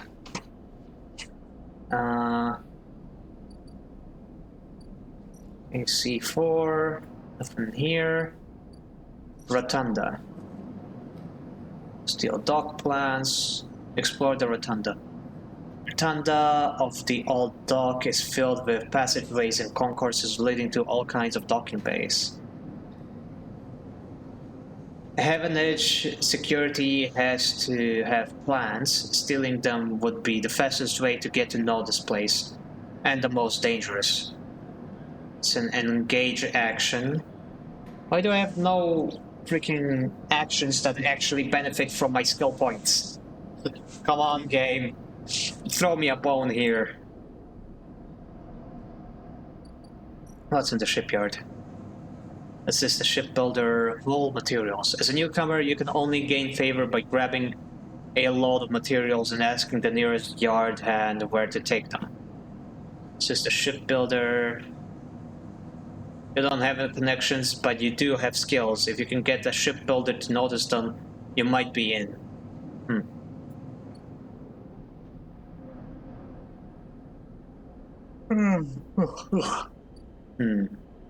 Low-end gate. Bright Market. Sabine's surgery. And she doesn't have anything for me. You know, legit feels like the Bright Market is the only way where I could potentially find something to eat. So, let's try. Warhammer 40k calls brrr. No, I don't think this is quite that dystopian. Like, Warhammer is grimdark, not just dystopian. Okay. Danger. I don't wanna do anything that risky. Let's try exploring the market. 50% positive, 50% neutral. Here we go. Here's hoping. Positive outcome, local knowledge, hell yeah. Fuck yeah, I got 2 actually. So, what now? What does that do for me? New drive discard. Yes! This looks like a food place. Emphas. Street food vendor! Yes! That is exactly what I was looking for. That dude looks like a Studio Ghibli character. It's dystopian while the universe itself wants to kill you. I would say that grimdark. But yeah, I suppose grimdark is just a level up from dystopia. Emphas is busy, his broad face uplit by the makeshift gas burner in front of him. With precise, delicate movements, he lays thick chunks of marinated fungus into a demented fork, his other hand idly tossing a metal bowl of sliced vegetables in some red fleckled dressing. The smell is incredible. He watches as he fulfills a set of orders, heaping the fungus with the bright salad and depositing it in plastic trays. A stack of chits rattles in his apron pocket as customers file past the burner, handing over payment. Approach. Or maybe watch. Nah, I'll approach. I am starving. You join the queue. It's mostly made of off-duty salvagers, vac suits, unzipped and rolled down to expose stained vests, grubby mouths, and lattice of scars and tattoos. They discuss the best food on the eye, the best drink, comparing notes on bright market divots, their words cut through with heavy spacer slang. Eventually, it's your turn, and you shuffle to the front. Emphas speaks in a deep, even tone without looking up. First try is free. Thank him. The smell is almost unbearably strong as he cooks. The earthiness of the fungus laced with something so spicy the smoke makes your eyes water. The heat from the burner is like a bonfire, and your skin hardens in its glare. I know you sleepers. Emphas says while he cooks, his voice deep but clear. A life is stories. He glances up from beneath his cap with piercing eyes. I know. Tell him a story. You begin to tell him about your journey to the eye, and he nods as he cooks, his eyes never leaving the work. You tell him of the confusion, the pain, and also the sense of possibility, and its sudden arrival. You tell him of the cold and dark of the container, the endless cycles spent within it. Now it seems, you tell him, like some dream that you once had but can never forget. You tell him that the eye excites you and scares you, and you are unsure where to walk, where to look, and what to do. Eventually, you tail off, running out of words. He places a plastic tray of steaming fungus in your hand. Next time, we can talk some more, he smiles. But next time, you pay. He slams a heavy hand against the button on the burner's side and it shuts off. The roar of the flame and its impressive heat fades. Next time then, sleeper. He waves you away and begins to oil the wok. Before you turn back to the alley, you notice the geometric pattern of circular scars across his forearms, each surrounded with a constellation of glinting pin marks. You walk away, and as you do, you take a bite of the rich, spicily, delicately sweet fungus. Your taste sensors light up like a fusion reactor. You'll be back. Nice! That gave me lots of food. But next time, it will cost me money. That is good to know. Or the exchange. Hardware exchange. Interesting. Play the machine. The exchange. The flow of chits and components in the exchange is complex, but a sharp eye and some tight trades can net you a good margin. Oh, so it's just like being on the market. Eh. Sell components. The art exchange is always hungry for new hardware to buy up, break down, and sell off, and you are happy to supply it. This one costs an item, not a dice. Interesting. Leave. It's been surgery, still gotta wait for that.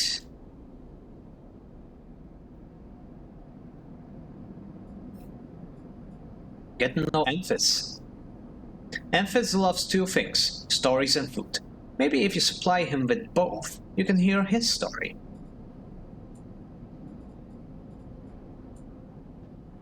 Build a ship mind? Wait, where did this one come from? You've heard talk of a fabricator owned by the Art Exchange. With that, a few fragments, you could build a ship mind core. That? I have no idea what I would need a ship mind for, but sure. But for now, let's focus on repaying Dragos. Dude has pretty much saved my life. So let's go here. Back to the yard. To the yard hard. And I only have number 1 dice anyway, so...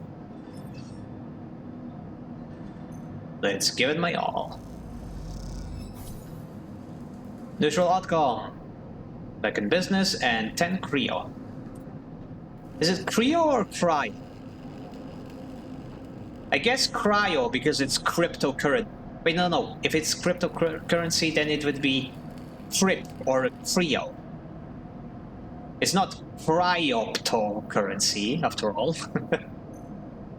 Let's add in another one. Another one. And a neutral outcome once again. Doing pretty good. Okay, that's one cycle done. Let's add another one. Cryo as in freezing, but they're not frozen, are they? Like, cryo, it's short for cryptocurrency, isn't it? There is no cryo. Yeah, you're right, we're not playing the Surge. But I figure it's it's short for cryptocurrency.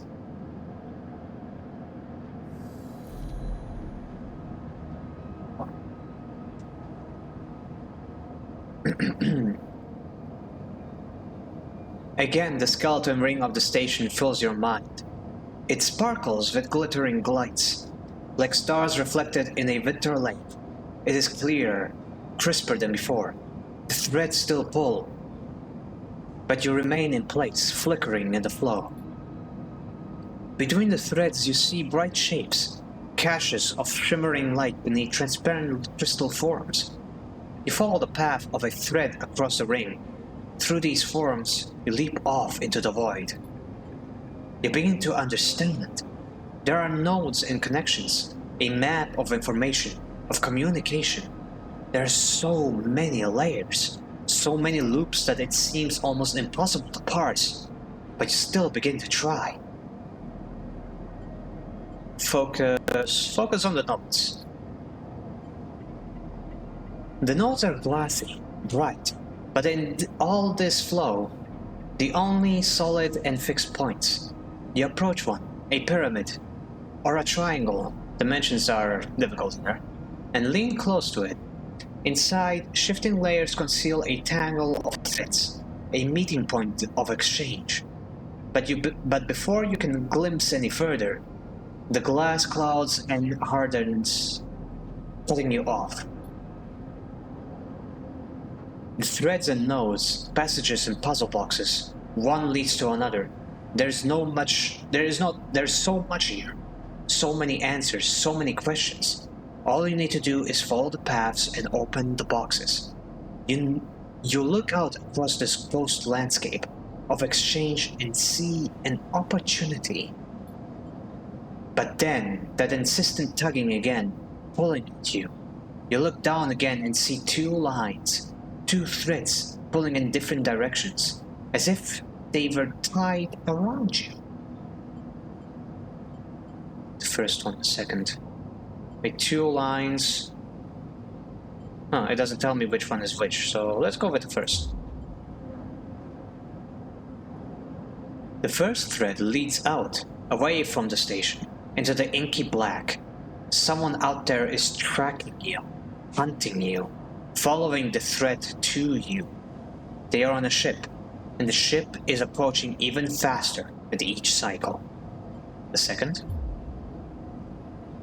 The second thread leads in, pulling deep into the station. Your gaze follows it, and this time you see something. A sphere shimmering above a strange angular body. A pulse shoots out from it, passing over you like a torch beam, testing you, tasting you. You open your eyes. Your time is short. Oh, that ain't good.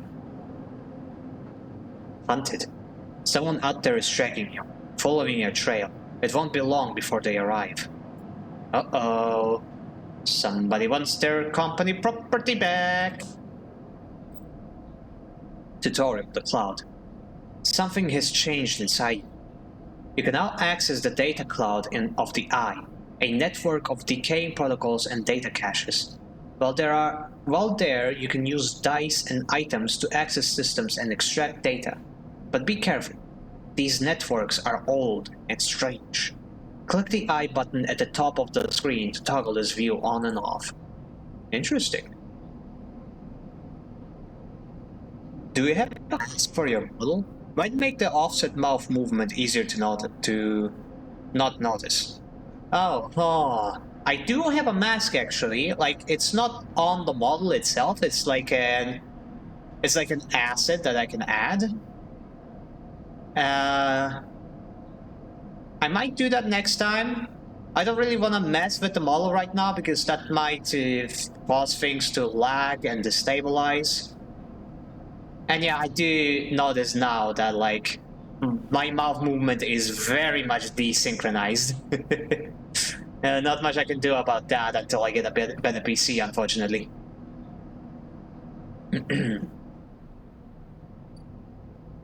Shipyard.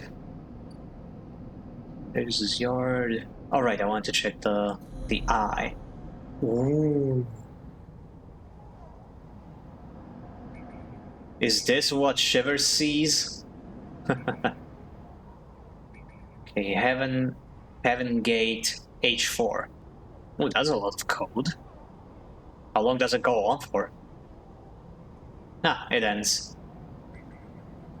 Keynote 0102. How long does this one go for? Does it end at like the... Oh my gosh, it keeps going. Does it just end at the like screen's edge? Or does it go past that and we just don't see it because... I think it just keeps going. I think it's literally endless. That's cool. It was... The question marks. I wonder what those are. Heaven Gate Agent. Keynode. Gate. Keynode. Keynode. Okay, my home is here, so let's try things that are near my home. Heaven Gate Agent. Tutorial data actions. Data actions allow you to extract data from the networks of the Eye. They work like dice actions, but in order to unlock them, you must match your dice to the one displayed on the right of the action.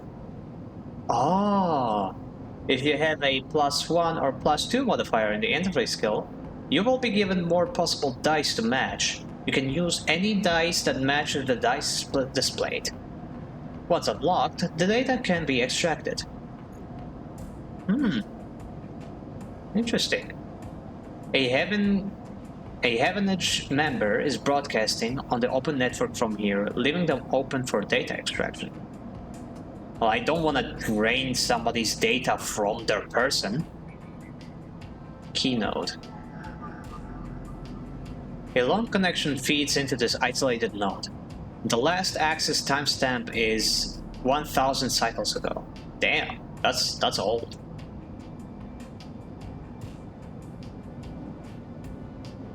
Well, I don't have any dice to match that.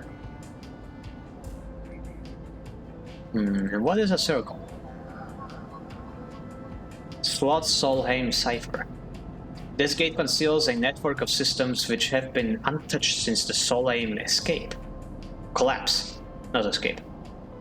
Ooh, so the circles are stuff I need a key for. Interesting. So now something to safely use low dice on, I guess. That is true. Yeah, like all of these have been pretty low dice so far. And ironically, I only have super good dice today. I do need to get something to eat though. This node is orbited by the remains of a corporate countermeasure broken long ago by hackers. The data here is part of a cache tucked away during the collapse. Who did this and for what purpose? Yep, need another cipher for that one. Okay, interesting. Sadly, it doesn't look like I'll be able to do anything there. Oh, hello, Emphis. Order fungus. Ah, I see. I need to actually spend my money on this. Fungus fan. Emphis doesn't trust people easily, but he notices his regular customers in his own quiet way. Starto actiono. Yum yum. Fungus fan plus energy 3. Hell yeah, I'll take that. Hell to the yeah and the yeah to the hell. So, still gotta wait for Sabine to figure something out for me. In the meantime, let's see, is there anything new in the yard? No, we've got a couple more cycles to go, thankfully. I have a very good die, so let's try using it on something risky. Let's try here the Rotunda, steal the dock plants. Or explore the Rotunda? No, I have a number 6 and I don't have any negative modifiers in engage. So I think this will be a pretty good idea. So let's fucking go. I'm a sneaky beaky little thief. Hell yeah! I got the whole thing. So now if I leave, it'll unlock a new area, right? Oh, several new areas. Would you look at that? Overlook Bar, Sealer Dock, and Ankita. Stranded Mercenary. That looks good.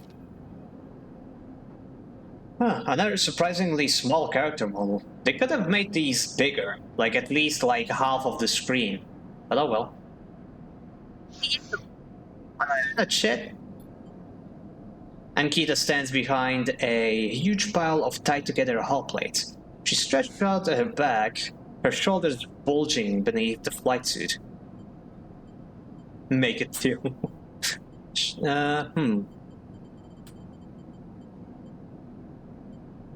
I don't like either of these options. One is like too eager to not even ask questions or just saying straight sure makes me seem gullible. But saying make it two makes me seem like not the kind of person you wanna rely on, you know?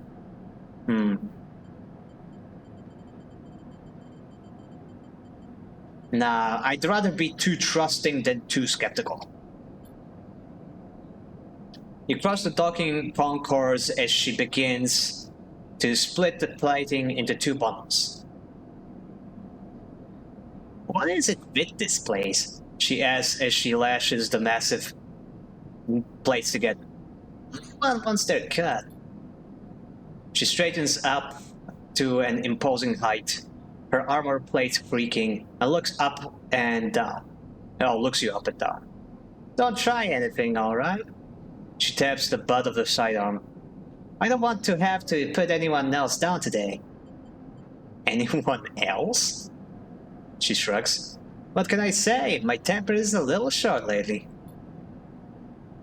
Ankita hoists one bundle of plating onto her shoulder. Come on then, enough chat. You've got to earn that shit. You gotta earn that shit. You struggle to shoulder the plates, but you do eventually. Ankita gives you a look.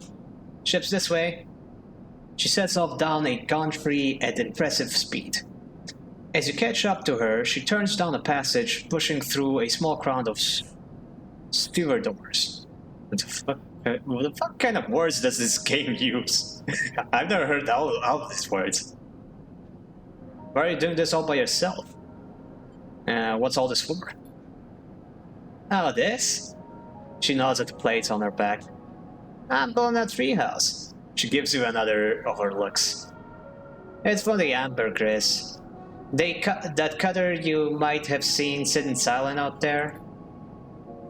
Shelley turns another corner as you trail behind. She got caught up pretty bad on her last job, and I had to moor up her here for a spell. But since then, it's only gotten worse. Someone got in and sliced the core from our ship mind. So now she's gone dark. She shifts the panels on her shoulder.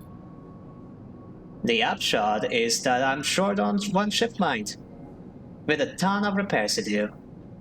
And the rest of the crew signed off the moment they got wind I'd been stranded.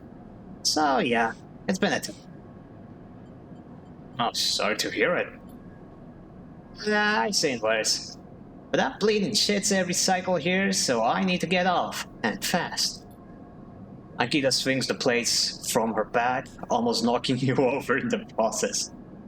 This is me. She hauls the second bundle off your shoulder.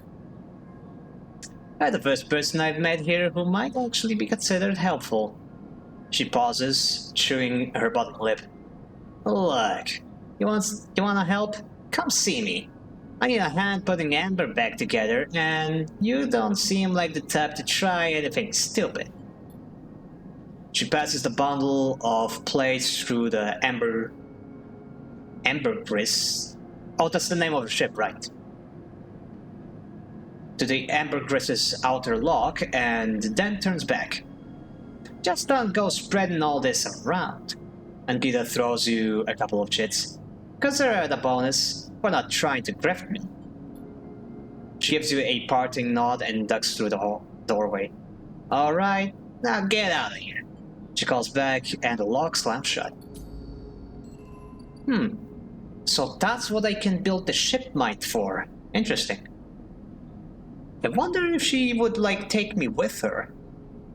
But that might not be a bad idea, there probably isn't a source of, operator... Well, not operator... What am I again? Sleeper, right. There's probably not a huge source of sleeper medicine out in wild space. I'm definitely gonna need to get a supply first, before I can even consider just leaving on a ship. Now, what else is there? Right, the other places. Sick, I wanna get a drink. Gotta get my drink on.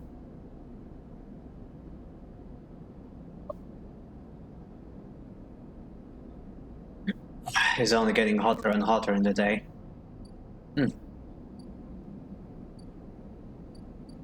Okay, overlook bar. Grab me space, place, and get a drink. You're unsure if your frame can metabolize alcohol, but this fungal drink, fermented along the greenway, seems like a good test. 6 chits. It doesn't cost me any dice, so... Overlook regular.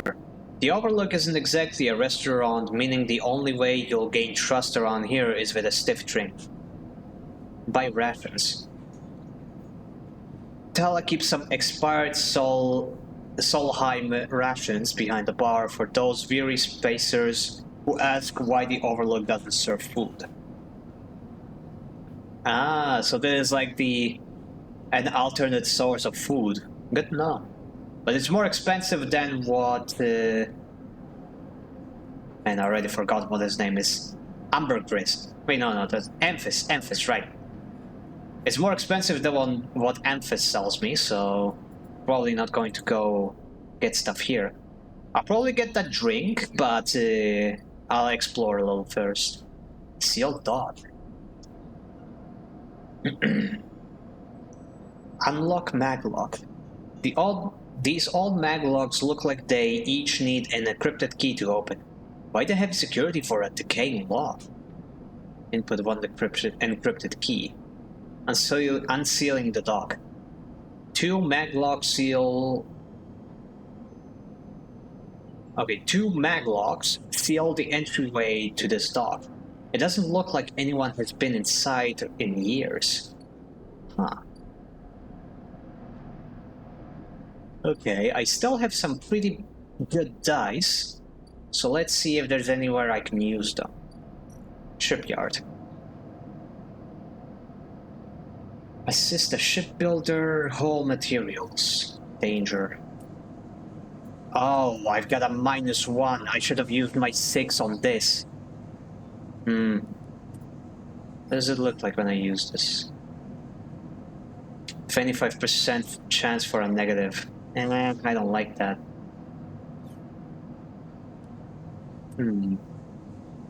This is the shipbuilder. I don't have connections, but you do have the skills. You can get a shipbuilder to notice you. You might be in. % positive, 50% neutral. The only way to get to know the shipyard is to work there. No tourists here. I don't think there's gonna be a whole lot of me to get until like I complete this task, so... And I haven't worked at the scrapyard today yet. So let's go do that real quick.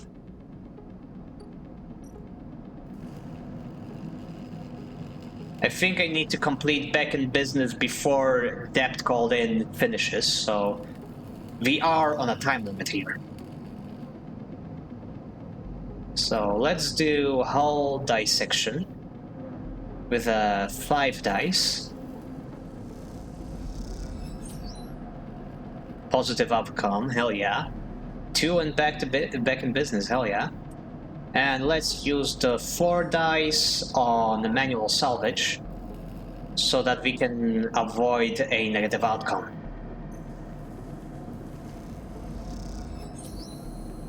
Oh hell yeah, we completed it! Nice! And I got a lot more crime. Dragos! You arrive into a buzz of activity at the yard. Red blinking lights flash across a vast dark shape suspended below the dome. They flicker across scorched hull plates and bent structures, spilling from holes in the twisted shape. The cutter is huge, and has been torn apart in some violent encounter. She's a beauty, isn't she? Drago stands to the side, focused on the hulking ship as it is lowered into the yard. She is. What is it? Looks ugly to me. Now, I like ships. She is a beauty. I should thank you. This place was on its last legs when you turned up. And now look at this. The ship descends slowly, its interior visible through multiple hull breaches. You struggle to gather the same enthusiasm as Drago's for this monstrous craft. You can't help but think of what became of its crew. What happened? What do you mean? He glances up at you. I managed to convince our salvage friends to give it to me on credit. That's what happened. No, I mean, what happened to the ship? Not my concern. He shrugs. The ship creaks like a calving iceberg as it reaches the base of the yard. Dragos is visibly excited. I know I said you shouldn't stick around, but I'm gonna need some help with this one. The drones start to crawl over the hull, their lights illuminating flashes of dented hull. Watching, You wonder if you arrived in a similar fashion, locked inside a container. The wreck of the SNR freighter lowered into the yard like a corpse ready to be butchered? Or was that container delivered to Dragos on its own, a womb for your rebirth into this strange station? You shudder. Perhaps if you could learn something about the ship. You might be able to trace the path that led you to this yard. Drago squeezes your shoulder. After these past cycles, I think we are up to it. What do you think? You see the fading name of the ship emblazoned on its side. Winterlight. Let's do it. He claps you on the back. Glad to hear it. Come back in a few and we can make a start. A real beauty. Dragos repeats, perhaps just to himself. I take one last look at the shattered ship as the drones start cutting, and then slip out of the yard, feeling suddenly cold in the empty passage. Need a burrito. Tutorial, character and upgrades. You've completed your first drive. Each drive completed unlocks an upgrade point to spend on upgrading your character. Access your character menu via the arrow buttons on the top right of the screen. Oh, so this is how I get... This is my incentive to complete drives. Not just story, but actual skill points. Interesting. Well, now we can spend it somewhere. Fun times. Chance to gain random scrap item on engineer actions. Sunbait dice action allows energy recovery at home. Reasoning dice actions display potential positive and negative outcomes. I do like the idea of this. Engage. Thrill seeker. Chance to gain energy after any engage action. I think it's a little early to get the number 2 ones.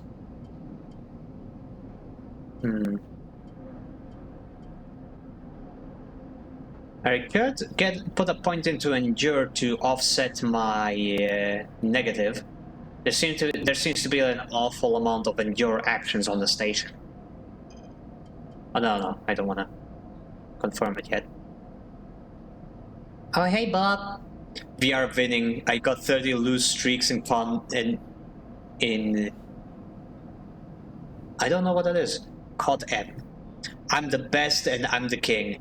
Well, whatever it is you're playing, I am very glad to hear that you are slaying. Keep slaying, girly pop. Keep winning, girl boss. COD Mobile.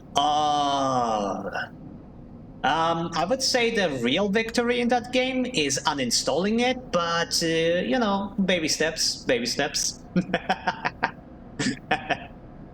Anyway. Okay, so let's put a point into something. But what? I like predictive reasoning. I like the idea of knowing what negative effects I can expect. So let's get this one. Predictive reasoning. Based. Oh, and then I can get like another point into like my dice rolls. I see. Interesting. They will never beat my record. I already got Pro 2 rank here. Slay! That is awesome! So glad to hear it. Anyway, alright, I have no dice left. Really? I used all my dice? I didn't even notice. Okay. Where else can I go? Right, I want to get a drink. Oh, we got ads. Which means that I can go get a drink and take a little tiny little break. So everybody, please take this opportunity to get a drink, get some, and go to the bathroom, get something to eat, literally anything. I'm gonna need to do the same right now, and I will be right back. Where is the button? There it is.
I have returned. Let's see, let me get this beer back screen. Yeah, now we're back. Sorry for taking so long. I was going to put some ice into my drink, but for some reason the ice just didn't want to come out of the little forms, you know? Like the little thingies where you... Like, I have a special thing where, like, the bottom side is like a rubbery soft, and you just pop the ice right out. But for some reason, it was so, like, deeply frozen, they just didn't want to come out. So I had to, like, cut it out. I got my ice in the end. It's just weird. Like, is it a freezer? Because this is a new fridge. This is a different fridge than the one I was using, like, until now. So I'm guessing the fridge is the freezer is just too strong. I'm gonna have to play around with the settings later. Does a fridge have settings? Let's hope it does. Let's go. I got 31 loose streaks now. Wait a minute. Did you change your character? What do you mean change my... Oh, you mean my avatar? No, it's the same. I just put some sci-fi glasses on me in spirit of the game. But it's the same one I've been using all the time. It's just the live 2D version, because this game doesn't make my PC want to explode, which is really nice. It went from PNG and now it became a VTuber style. It was VTuber style the whole stream, and I'll switch between the PNG mode and the live 2D mode depending on the game. When I was playing Prey, I used the PNG because Prey was an intense game in my hardware. I could not run the live 2D model and stream Prey at the same time. But this game, I can very easily use my live 2D model. It's still a little slow, a little laggy, because, well, my PC is literally dying in front of me. I could cook eggs and bacon on this thing, with how hot it's getting. But at least you guys will get to interact with my model now. I'm gonna go back to play COD Mobile again. You do that, enjoy! Make sure to get all those victory royales. So, where did we leave? We used all our dice, and I wanted to get a drink. So, yeah. Only 6 Creos. Should be easy enough. Why can't I? There we go. Start action.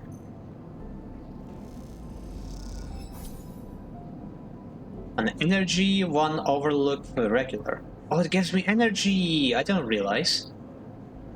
Oh, I need to do this 3 times? Ugh. Oh well. I'll keep it in mind when I'll need energy. It's cheaper than the stall, right? Oh wait, the stall costs 15. It's actually even more expensive than the rations, which are only 10 bucks. Okay. The ambergris. Ooh, there's a lot of things here. Predictive reasoning. Oh, right. The perk is finally telling me, like, what potential dangers I can get from this. Critical action. Oh wow, I can only do this one once. Rewire drones. Ankita has a couple of glitch repair drones in storage. If you can rewrite them, they can repair the ambergris for you. Why doesn't she use them? What? That's a weird one. I'm gonna use my employer's assets to do the thing that my employer wants me to do. That's an odd one. Oh well, doesn't matter. Amber hull repairs. Ankita needs all the help she can get with the ambergris. Pockmarked with damage, the hull is a good place to start. Ship shape, grounded.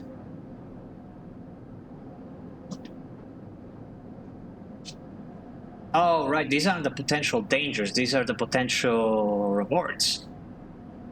Wait, wasn't I supposed to get...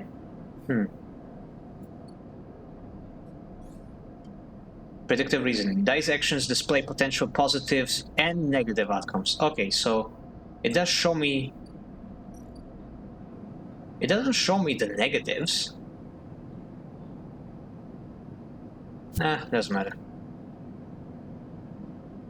Ship shape. The ambergris doesn't look good, but time and attention should see it return to a functional state. Grounded. The ambergris is in a delicate condition. It'd be all too easy to push it over into a cascading collapse. Oh! Oh, I see.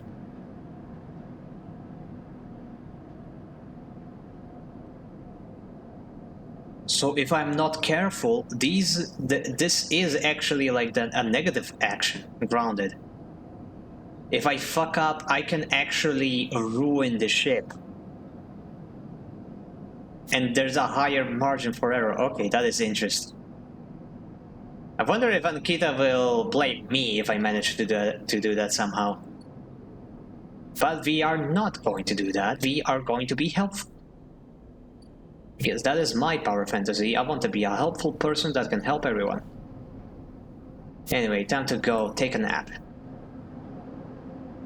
Enduru Saikaru.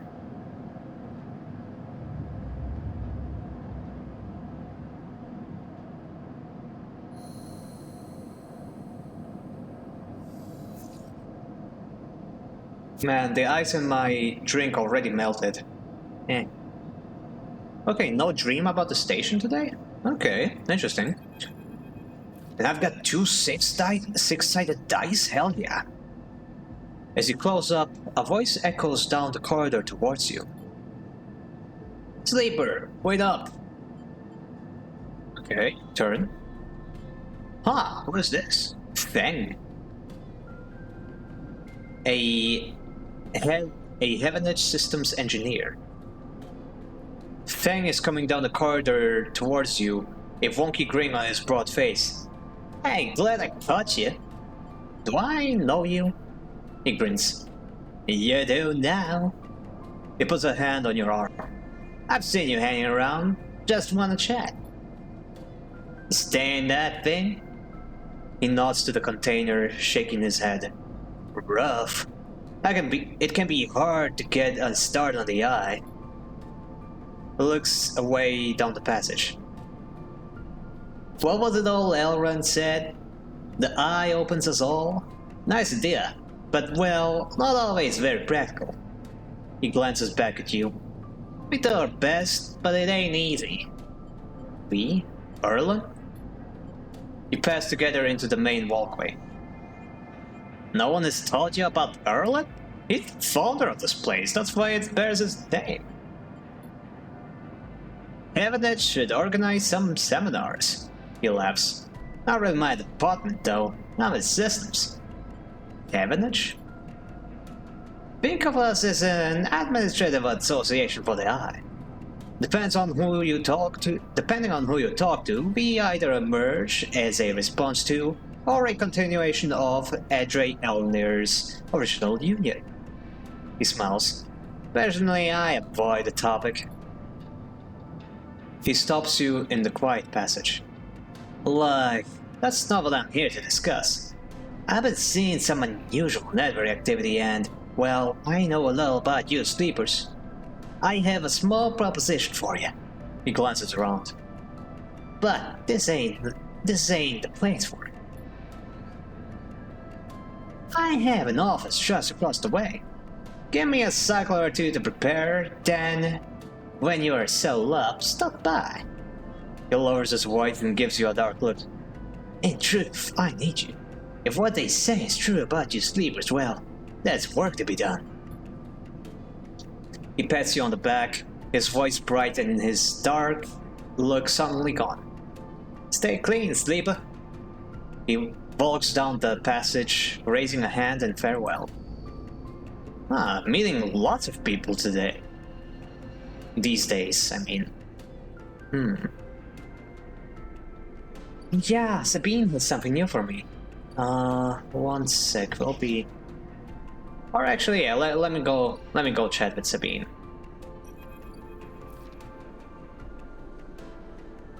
The first thing you see on entering is the glint of Toshiro's implants, like a cat's eyes, in the dark of the corridor.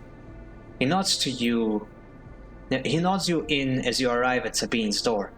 The entryway is still dark, and you push through the sheeting into the surgery. I have it. Sabine stands with a case open in front of them. A set of vials line up inside, separated by foam inserts. They pick one up, radiating it in the warm light. I have no idea how Yatega. They trail off. Just treat this with caution. It looks authentic, but I have no idea if it really is what it appears to be. The test case? That seems to be the case. Unfortunately, I'm not sure if we have another choice. They gesture for you to sit on the bed. The stabilizer works under a similar principle to an immunosuppressant in a transplant operation, in that it stops your body from rejecting the unfamiliar part of yourself.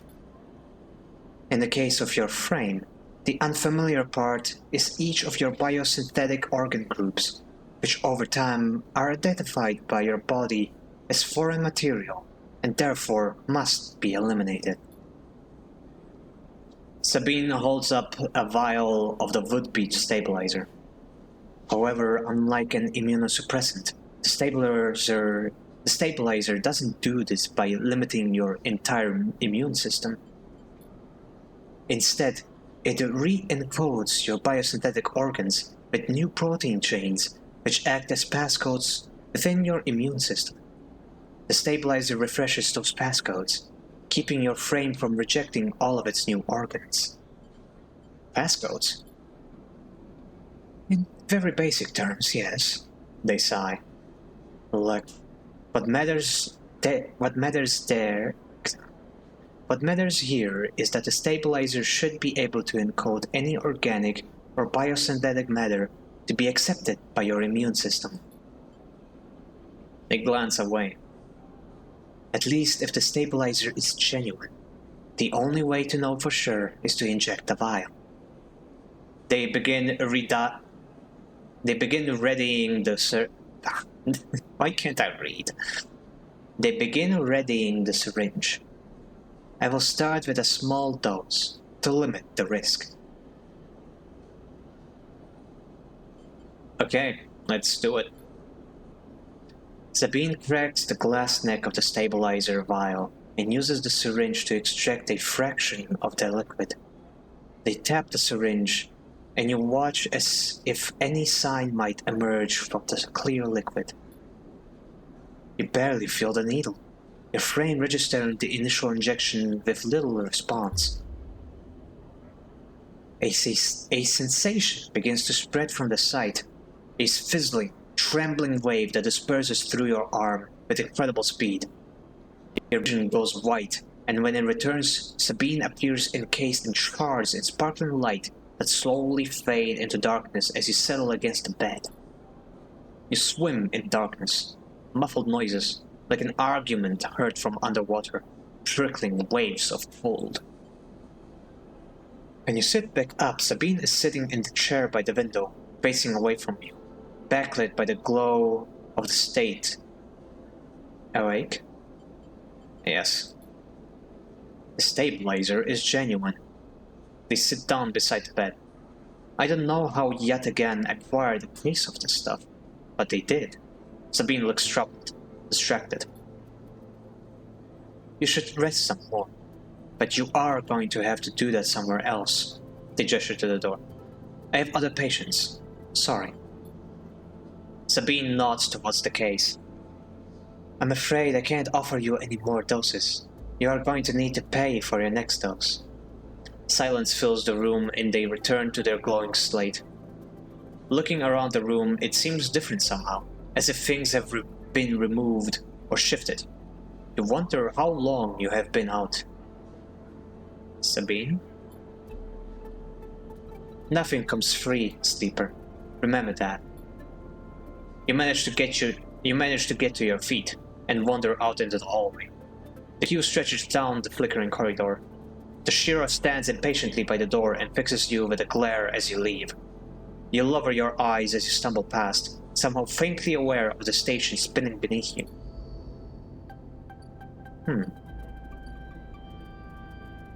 Ooh, my stability is maxed out now. Hell yeah. Maybe I should have waited before getting that dosage. But it seems it's gonna be a while before I need another dose anyway. Emphasis stall, I don't need to go there. I am full on foodie. Board exchange. Sealed dock. Do I have any items? Nope, I don't. Dock B2. Dock C4. The ambergris. Alright, let's see what Drexel's yard has new for me. Forensics Troll. Dragos' nerve.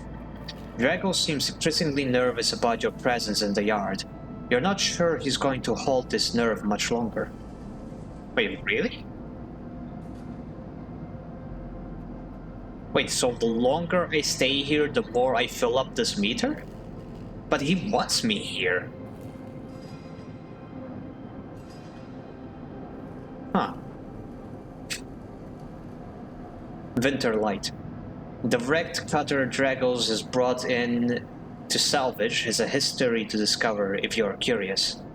Yard clearance. History or no, the ship is a salvage. As Dragos always says, break it down, move it on. Forensics Thrall. Investigating the Winterlight means picking through its systems and structures. With care, it won't pay you, but you may find answers.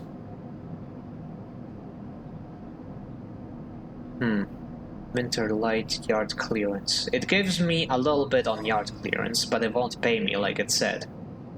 Might not be a good idea, really. Plus yard clearance and plus Creo. I think I will... Oh, or maybe this is just like the time I get to do all of these things. Wait, there's also danger here. Yard clearance, but I do want yard clearance to be... to fill this up, don't I?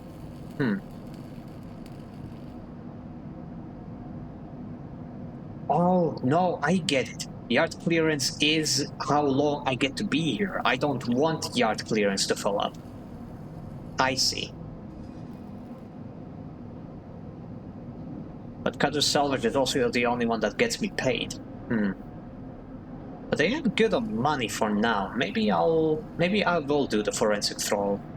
It is also a safe roll, so yeah, I will spend my low dice on the forensic throw. But I do have 2 6-sided dice. I should spend them on something that actually might be a difficult roll. Shipyard. Yard hand minus condition. Yard hand energy. I get 2 from both, so it's gonna take 4 runs of either of these to get yard hand.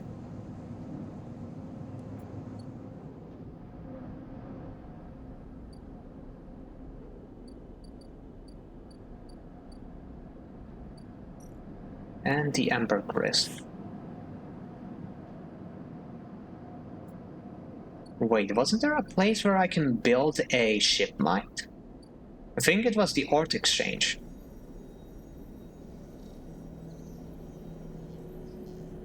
Sell components. I don't have anything to sell. Play the exchange. It's just money. It was a quest, right? Build a ship mine. Yeah. You've heard talk about fabricating owned by the art exchange. With that and a few fragments, you could build a ship mine core. Gain access to the art fabricator. It is here. Trusted trader. There's an old ship mine. Oh, so I need to do stuff in this area to actually get it. Okay, never mind. Fix the ambergris.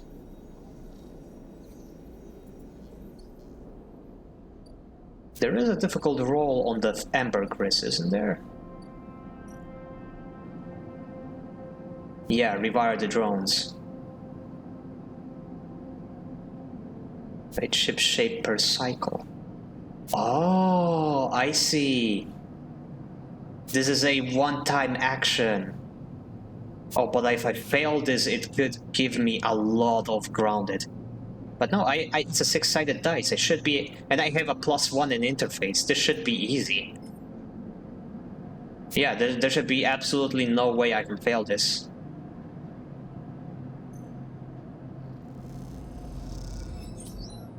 Heck yeah. 1 ship shape per cycle.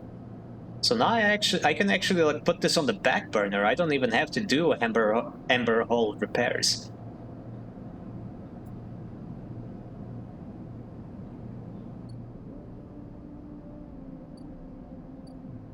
So let's see about something else. Finis' beautiful eyelashes. Oh, stop it! Stop it, you! I'm just a cat. I'm just vibing. Why you gotta bully me like this? Okay, let's check the slip space. Keynote. Did I check this keynote? Wait, that's new. Runescape agent. This guy wasn't here before.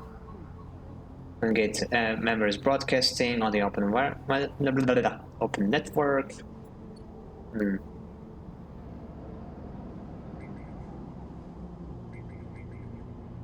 Seems. Oh yeah, these are different every time.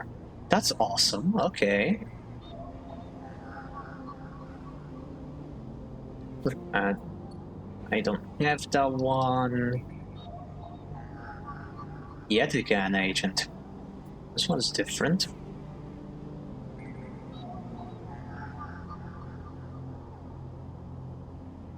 Thank you for the headband. No bullying, just pets for the cat.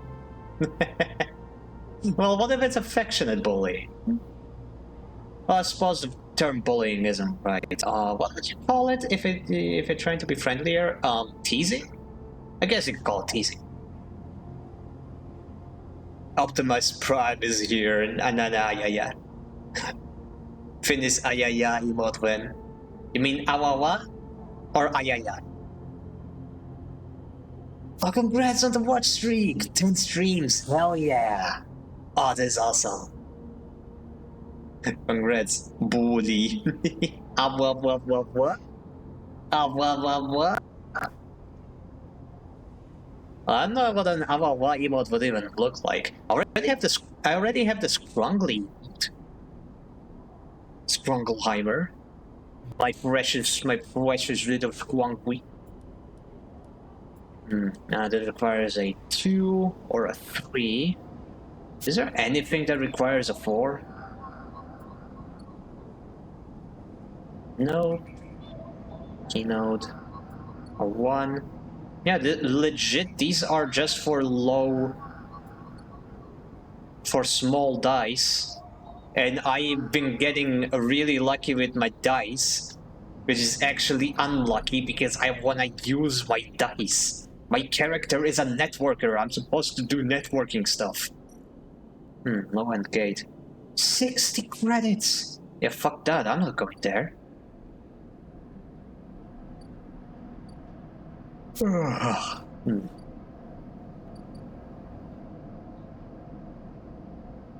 But with mouth movements, maybe?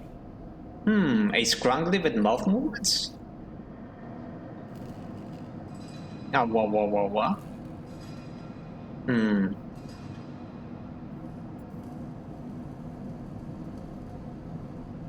Safe, dangerous. Right, if I fail this, I could get yard clearance.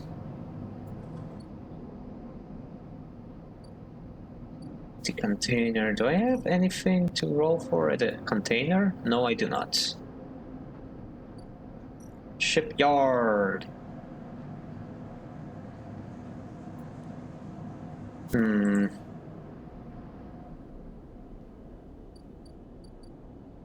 I really want to use my dice at a place Oh my god, stabilizer costs 100 credits. Damn, that is expensive.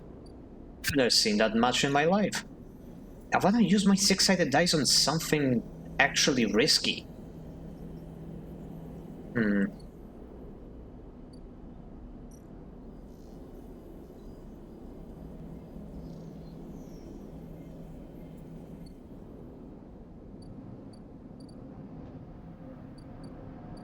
You know what? Fuck it. Let's play the exchange.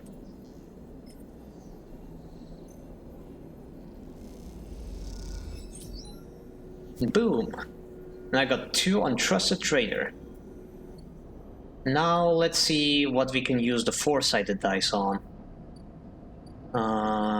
These dogs are still closed. Well, not closed, but they will open next. This one will open next cycle. Steel dock has nothing. The bar also has nothing. Why do human brings? It's not about why do human brings, but how do human brings? How do human beefs? Beef. What? I don't know what beefing is. Breathe. There we go. Now you get it. How do humans breathe? Usually through our lungs. That's usually how we do it. But I wouldn't know. I'm not a human. I'm a cat. Nobody asked when do human brings. Yeah, that is also accurate.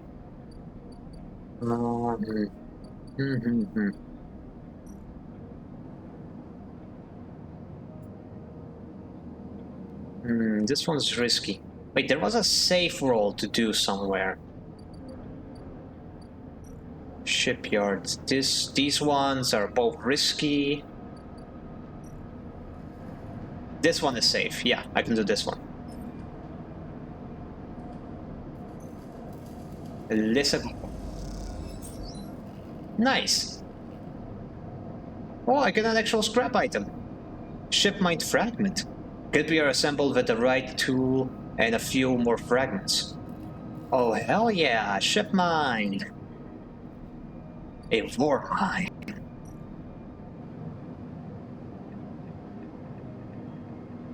I hate my typo. Why do cats have 9 lives? Because we don't like double digits, so we stopped at 9. Oh, wait, Finis, do you have 9 lives? I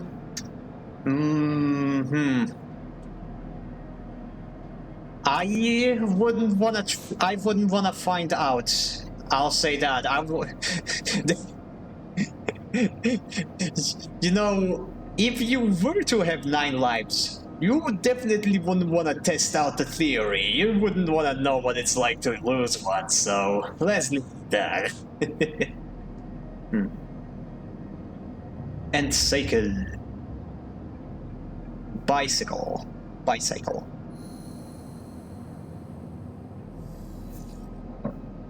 I love ice cold water. Ooh, that's a lot of dice. Hell yeah. I get how it works. Depending on how much stability I have, that's how many dice I have. And finally, I have a number 2 dice. I can actually use the network now. But let me check out these new locations. Nah, it's so once cats lose 1 life, they have 8, so they can tilt it sideways. Yeah, that is definitely it. We have tricked the system. This game looks cool. How do you play it? Basically, you click on a location, and then you have a certain amount of actions that you can do with that location. It either costs you some items that you have, like money or like scrap metal that you find on places, or it costs you these dice that you have here at the top. A dice with a higher number increases your chances of the action being successful, and basically you progress the story by doing certain actions successfully, but it can also lead to bad outcomes, even if you think you are doing something good. So there's a lot of like complex nuance to what you do, but it's very interesting so far. But it's pretty much just a point and click adventure. Your currency is dice, and your objective is pretty much just to survive on this dystopian space station. You've got quests, and you have a character sheet right here on the right. This is me. I look like Sans Undertale for some reason.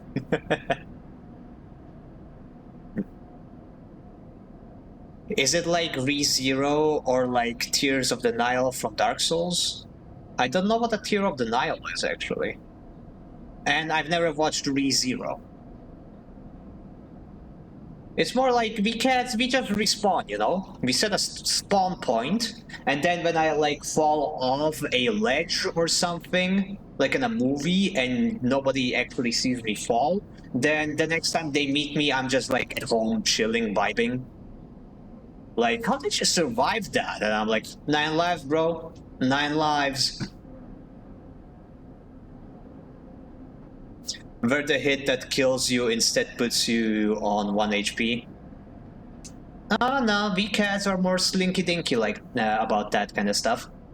You just never see us lose a life. We just disappear. Anyway, right. I have a lot of dice, and I want to check out what this is. Scrap right there. Repeatable action, bottle repeatable. Buy some scrap, unload containers. The freighter crew are eager to get their payload into the ore exchange, and they'll pay a wage to anyone willing to help. This is so bright that I literally cannot see text it says, but I'm assuming that dice means that it's gonna take some dice. Offloading scrap. The freighter will stay docked as many cycles as it takes to offload its haul of scrap into the Heavenage yards. Scrap allowance. The big stuff goes to the shipyard, the valuable stuff to the markets. They'll let you buy a few crates, but not much more. Okay, seems just like a seasonal trader kind of deal. Wait, wasn't there? Oh yeah, Dock C4. This one I'm still waiting for something to happen here. Helion Crossing.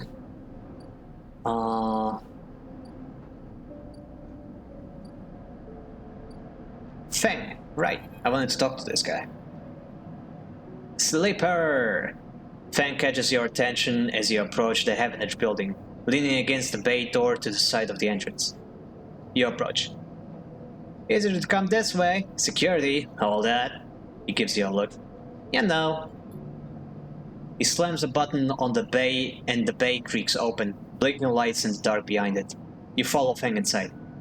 Truth be told, I don't spend much time upstairs. That's where I work. The door hisses as it closes behind you. The bay is filled with pieces of hardware, all rigged up to generators and diagnostic slates, and things you don't recognize that glow with blue screen light. There is a chorus of hums that blends into a single wave of static, filling the dark corners of the room. Fang leans on the server stack, gestures around. You like it? It's a mess, it's incredible. What is all this? He taps a nearby server stack which bleeps in response. It's my treasure trove, y'all. All dredged up from the sea of systems we call the Eye. You wouldn't believe what this place runs on. He steps over to a towering block, sprinkled with vents. Some of these systems are from the original station, AAE-1, the Solane Bolt.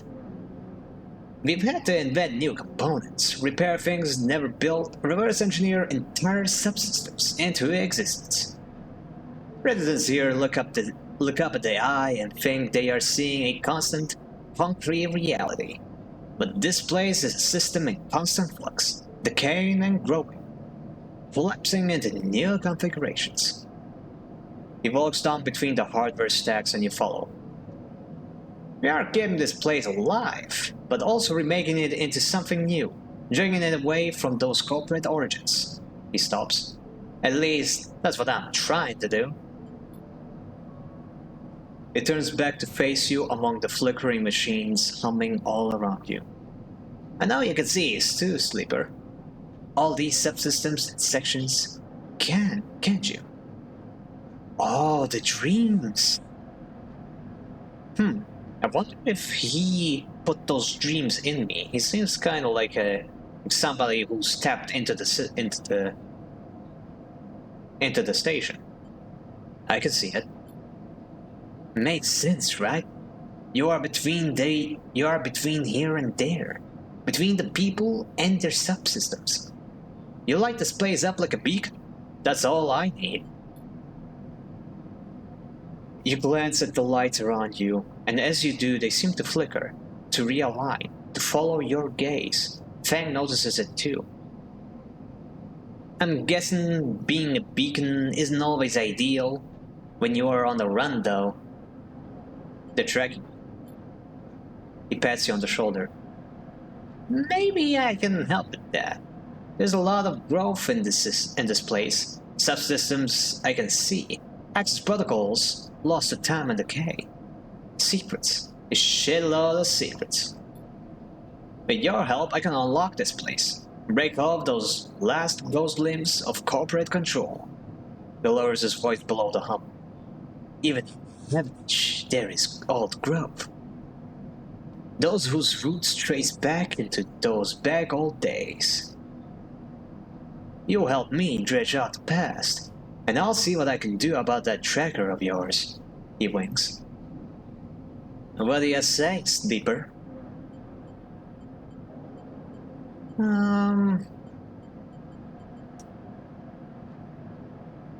It's not that it's a bad deal or that I don't trust the guy. It's just that I'm afraid of disappointing him because I've already got so many things going on. I'll think about it. He looks away. Okay, you'll think about it. Fang passes you a ragged-looking metal tab. A gift, he smiles. It's a Solheim cipher. I dug it up from the depths of the station. Slot that into any old network gate and you'll be able to pull out all kinds of secret from the nodes inside. It's a payout for your eye escapades, I think. Ooh, interesting. He walks you back to the front of the bay. So if you come across anything while you're thinking, maybe bring it in. I have an Inquisition's budget and I'm not afraid to use it. He slams the door button again. Thinking it, Sleeper. I'll see you soon. You step, blinking, back out into the passage. Those flickering lights still on the back of your mind. Interesting. So now it's worth putting those low dice to work. Exactly, hell yeah. I've got 1, 2, and 2 3s. It's awesome. Awesome sauce. Yeah, let me look around.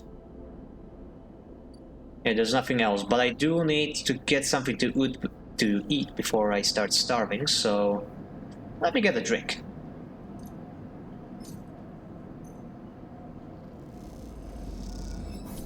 Gluck, gluck, gluck. Energy over regular minus cryo. Okay, next cycle I should be able to get the thingy. And I've got a lot of drives all of a sudden. Okay. Yeah. Time to dive into the network. So, keynote, big ass number. I don't have a 1, but I do have a 3? Does that mean I can use a 3?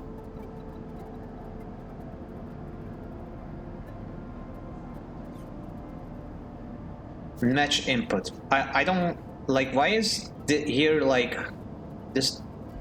Or is this because I have the +1 in interface that I can, like, substitute it with a 3? Yes. Oh, okay. Well, let's just try it. Bypass. Extract data. Oh, I see. I thought that having a +1 means that I can use a die, like add a +1 to the dice. But no, it seems that it just gives me like a completely different dice to like use. Okay. Well, that's one data. Solheim cipher and encrypted key. A stream of passcodes able to unlock the station's aging backlogs. Okay. Having a plus... Oh yeah, I already said that. Yeah, thanks Solheim. That is helpful information. Heaven Gate H4. Slot Heavener's cipher. I could use a cipher to open this. I wonder what it'll give me.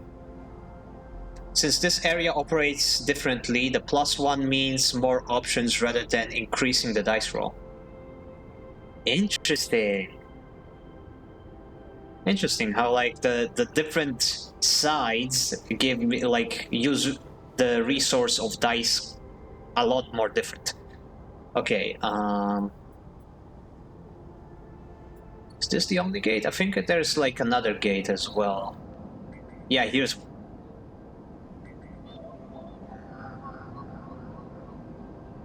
a touch sensor saw him collapse.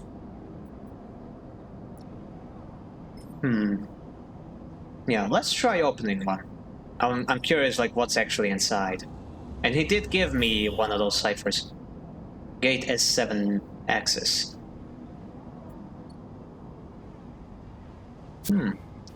Oh, there's more thingies now. I see.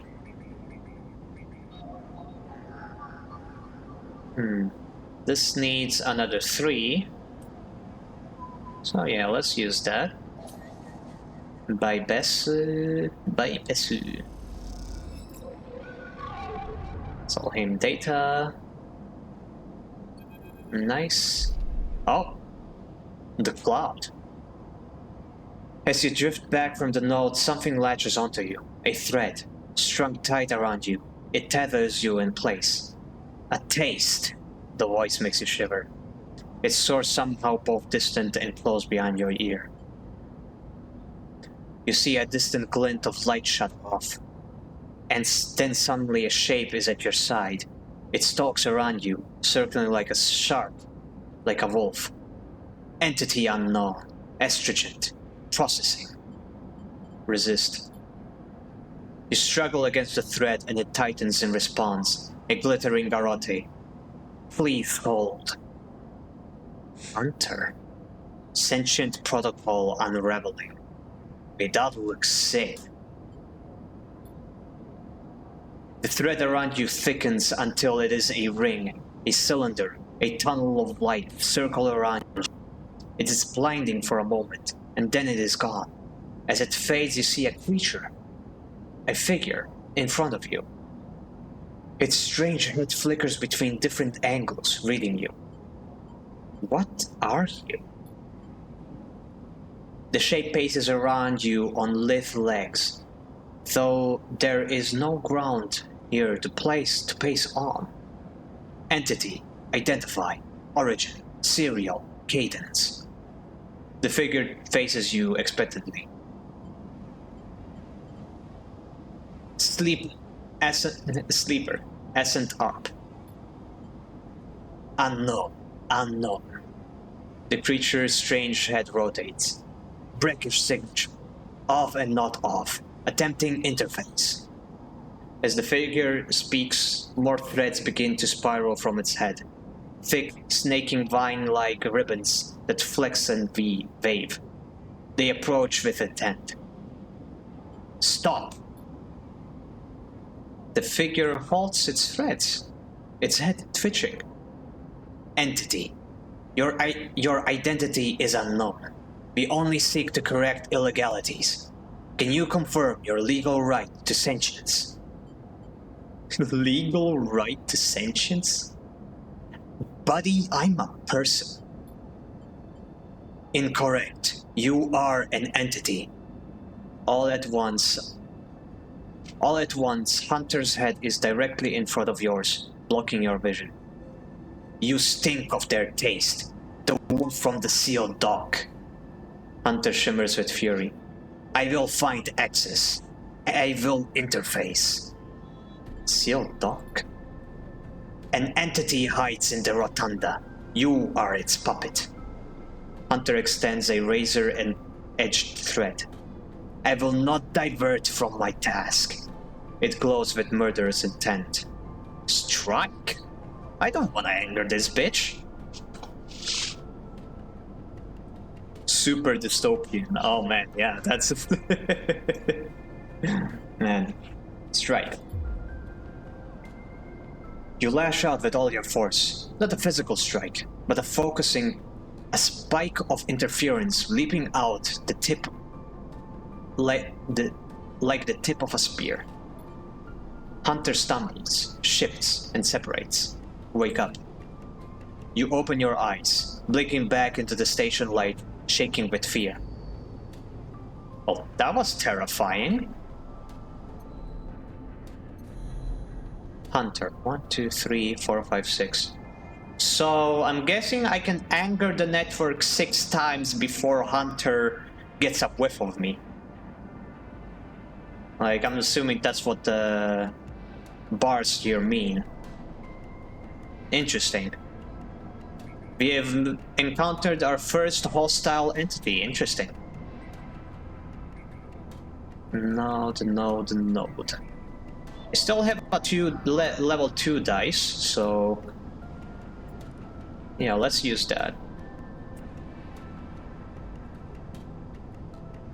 More like before it tracks you down, since it's just found you. Interesting. Are you a copy of a person or the only one? It's implied... The game was a little vague about this. It mentioned how we have pretty much sold our body, how the consciousness that inhabits our current shell is pretty much just a reconstruction, and that we can't even trust our memories because those are things that the corporations have put into us.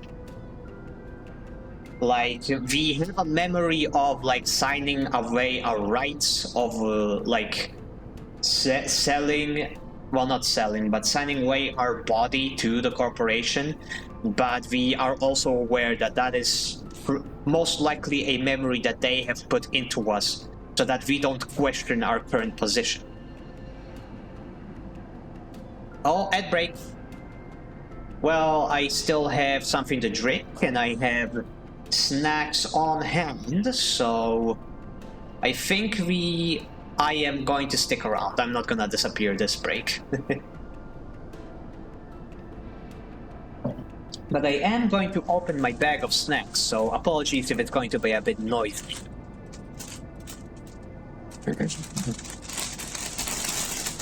Cheese balls. Balls of cheese. Both consisting entirely of cheese. Those balls.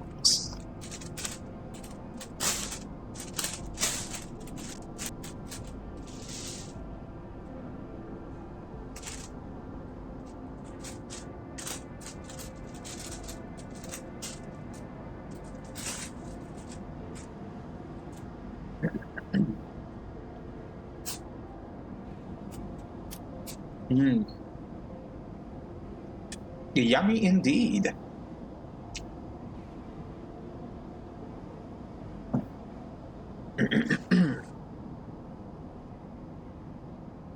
Okay, let's get this one. Extracto dateru. More data, nice. I've got 2 sets of Solane data. Okay, I think that's enough digging around here. Let's use our big dice for something this time. The ambergris. There doesn't seem to be a time limit on this, so I legit can just, like, wait out the repair process and spend my dice doing something else.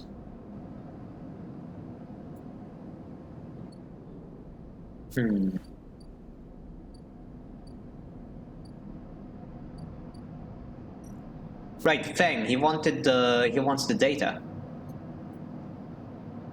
Deliver data. Feng will pay you well for any Solheim data you dredge up from the Ice old systems. What he does with it is anyone's guess. It's coming to systems. Feng wants to get a look at what data is hiding deep in the subsystems of the Eye. So yeah, let's give him one. And 15 Creo, that's pretty good actually. Yeah, let's give him another one. Encrypted key. There was a gate here somewhere, right? Yeah, sealed dock. Unsealing the dock. Two maglocks seal the entryway to this dock. It seems like anyone has been... It doesn't look like anyone has been inside for years. Okay, so I could unlock this, but instead I'm going to wait until I either get another key or I find the other dock or the other gate or whatever. Wonder where it could be. You better believe it. Okay, so I've got a 5-sided dice and a 4-sided die. Where could I use them?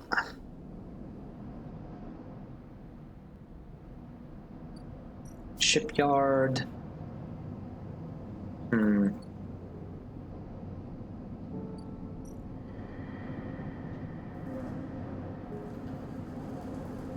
Safe. You know what? Let's use the 4-sided die here, since it's a safe action.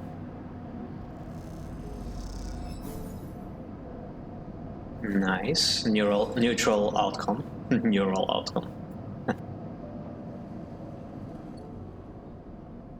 The music is picking up. Nice. I like that it's not always playing. Like there are very long stretches of no music in between things happening, and that's pretty neat. 5-sided die. What could I use that on? Art exchange.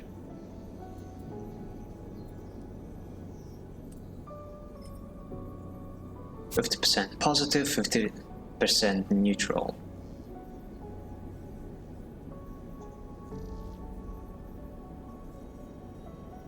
Fuck it. Nice. Yas Queen, slay. Slay. Alrighty. Let's go rest again. And cycle.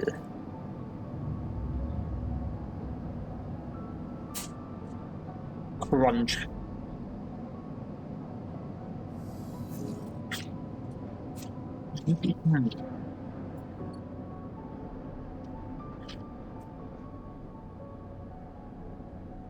Alrighty then.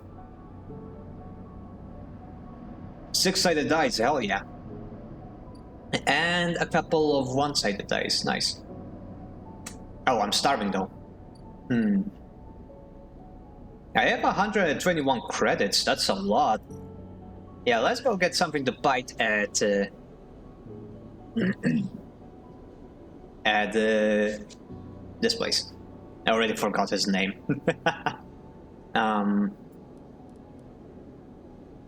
Right, he just wants money, no dice roll.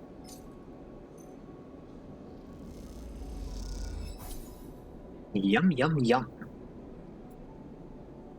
4 more times until he speaks to me again. Now at the bar. Let me get a drink.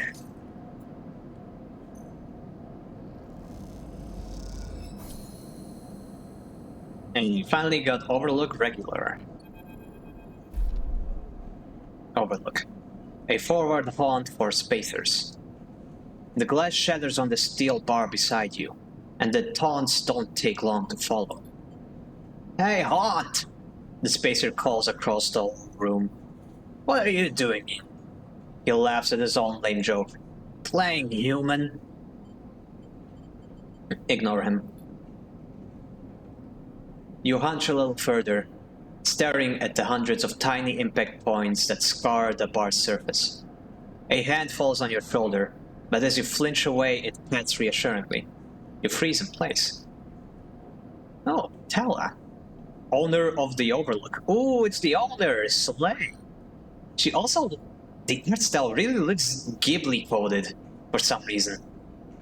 Especially the face and the hair. It looks like someone straight out of Princess Mononoke. If you added a few like sci-fi elements to it. The voice comes from behind you, sped out like a shout. You turn to see bright eyes, dark hair, a stare that could breach the wall and vent you all into hard vacuum. As you turn back to the spacer, the second glass comes sailing through the air. Catch.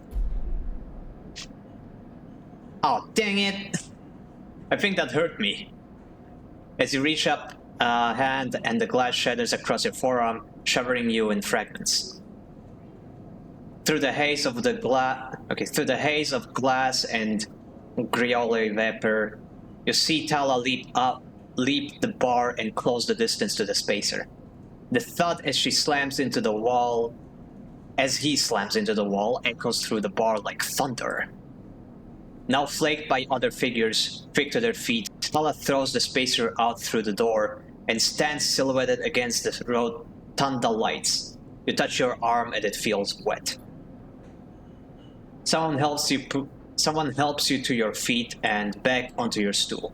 Broken glass rattles as it is cleared, and a fresh measure of griole is glucked out in front of you. That same hand, warm, heavy, falls on your shoulder once more. He isn't coming back. We don't tolerate that kind of shit here. Tala flops onto the stool beside you. Let's take a look at you. Tala wipes the powdered glass from around the wound, and someone places a bottle of alcohol and metal tin with tweezers on the bar. She disinfects them, then turns to you. That was an ambitious catch, she smiles, pulling a sliver of glass from your forearm. Stupid, but ambitious. You don't feel the pain, only the sting of status messages your body delivers concerning dermal damage and exposed structures. You do feel the care, though, as Tala's bright eyes search your thick synthetic skin for splinters. Watch her. Tala works with the skill of someone who has had to pick glass splinters from the skin of a stranger before. She hones in on each bright shard, all the time tapping the tweezer tips in little rhythms that only she can follow. Tala smiles to herself. So, been on the isle long? Wait, how many cycles have I been here, actually? Nah, just arrived. I thought so. I've only seen you here a couple of times. A splinter clicks into the tin. Not everyone is like an idiot, like that idiot. We don't all hate you. She glances around. Some of the regulars, maybe they fear you. Maybe they're just curious. I don't know.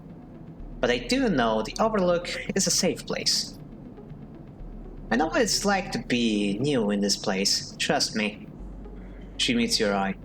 I'm not trying to convince you of anything, or separate you from your chits. I just want to know that if you need somewhere, you can always come here. I know the rations we got ain't much, and the company is limited. But if you need work, I'll happily put you behind the bar, and if you need shelter, well, we can discuss that. You'll be safe. I usually have Francis on the door, but he's up in the Greenway this cycle, haggling with our supplier. Francis tends to be particular about what we serve, even if the clientele isn't. She places her tweezers in the tin with a click. That's you, sleeper. Here. She slides the glass of Griole to you. This'll help. She stops, her hand still on the glass. Wait, does this help? I mean, can you get drunk? Nope, no idea. Let's find out. No idea. She laughs. Keep trying. I'll let you know if I see any difference. She walks back to the bar, gathering the glasses as she does, and before long is retelling how she threw that spacer out to a new group that just wandered in, complete with dramatic actions. She gestures in your direction and you instinctively look away, back to the worn surface of the bar. You take a sip of the Griole. The earthly frugal tones fill your senses, almost blocking out the sight and the sound, like diving headfirst into a boy.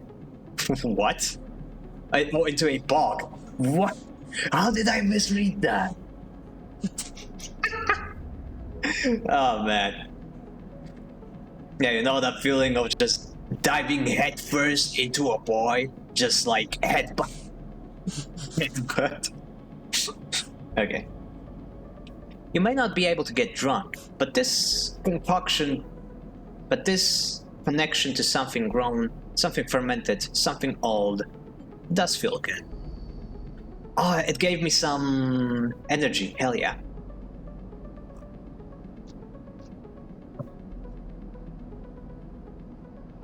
I'm full on energy and full on dice, so let's use some of those. Got a lot of level 1 dice, so let's use them in the datascape. Ah, I see. Hunter loses 1 bar, I'm assuming like every day, every cycle. So let's see. If I remember, I think I actually have a skill that helps me with a chance to gain Creo on interface actions. Oh no, that's like the level 2 one. Agent nodes give double data rewards. Okay, so no, I don't need to rob agents of stuff. I can focus on the nodes. Oh, key node. Encrypted key. Data node.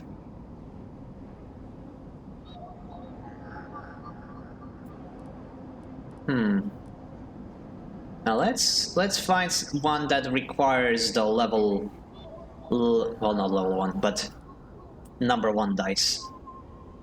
Bypass. Extracto data. Oh wait, that's a key node. Shit. Well, at least I don't have to look for another key now. Hunter is still a little salty.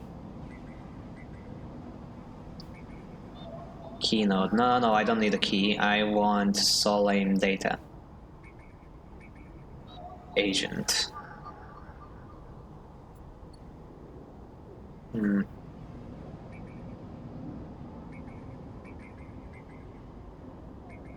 Okay, seems I'm gonna have to use that level 3, not level 3, but that 3-sided dice. Die.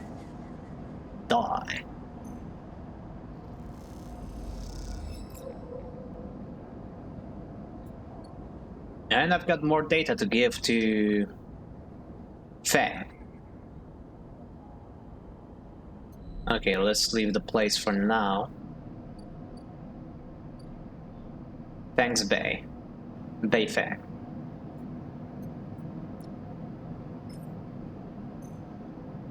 Here you go, buddy.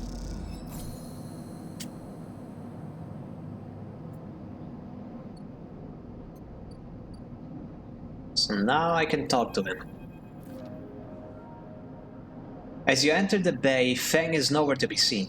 The banks of servers and machines blink out of the dark in staccato rhythms, unseen eyes of the station's digital ghosts.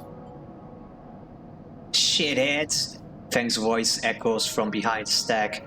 followed by the hammer of a fist on metal casing. You sneaky shitheads! Who's snaky? Oh, snaky, not sneaky.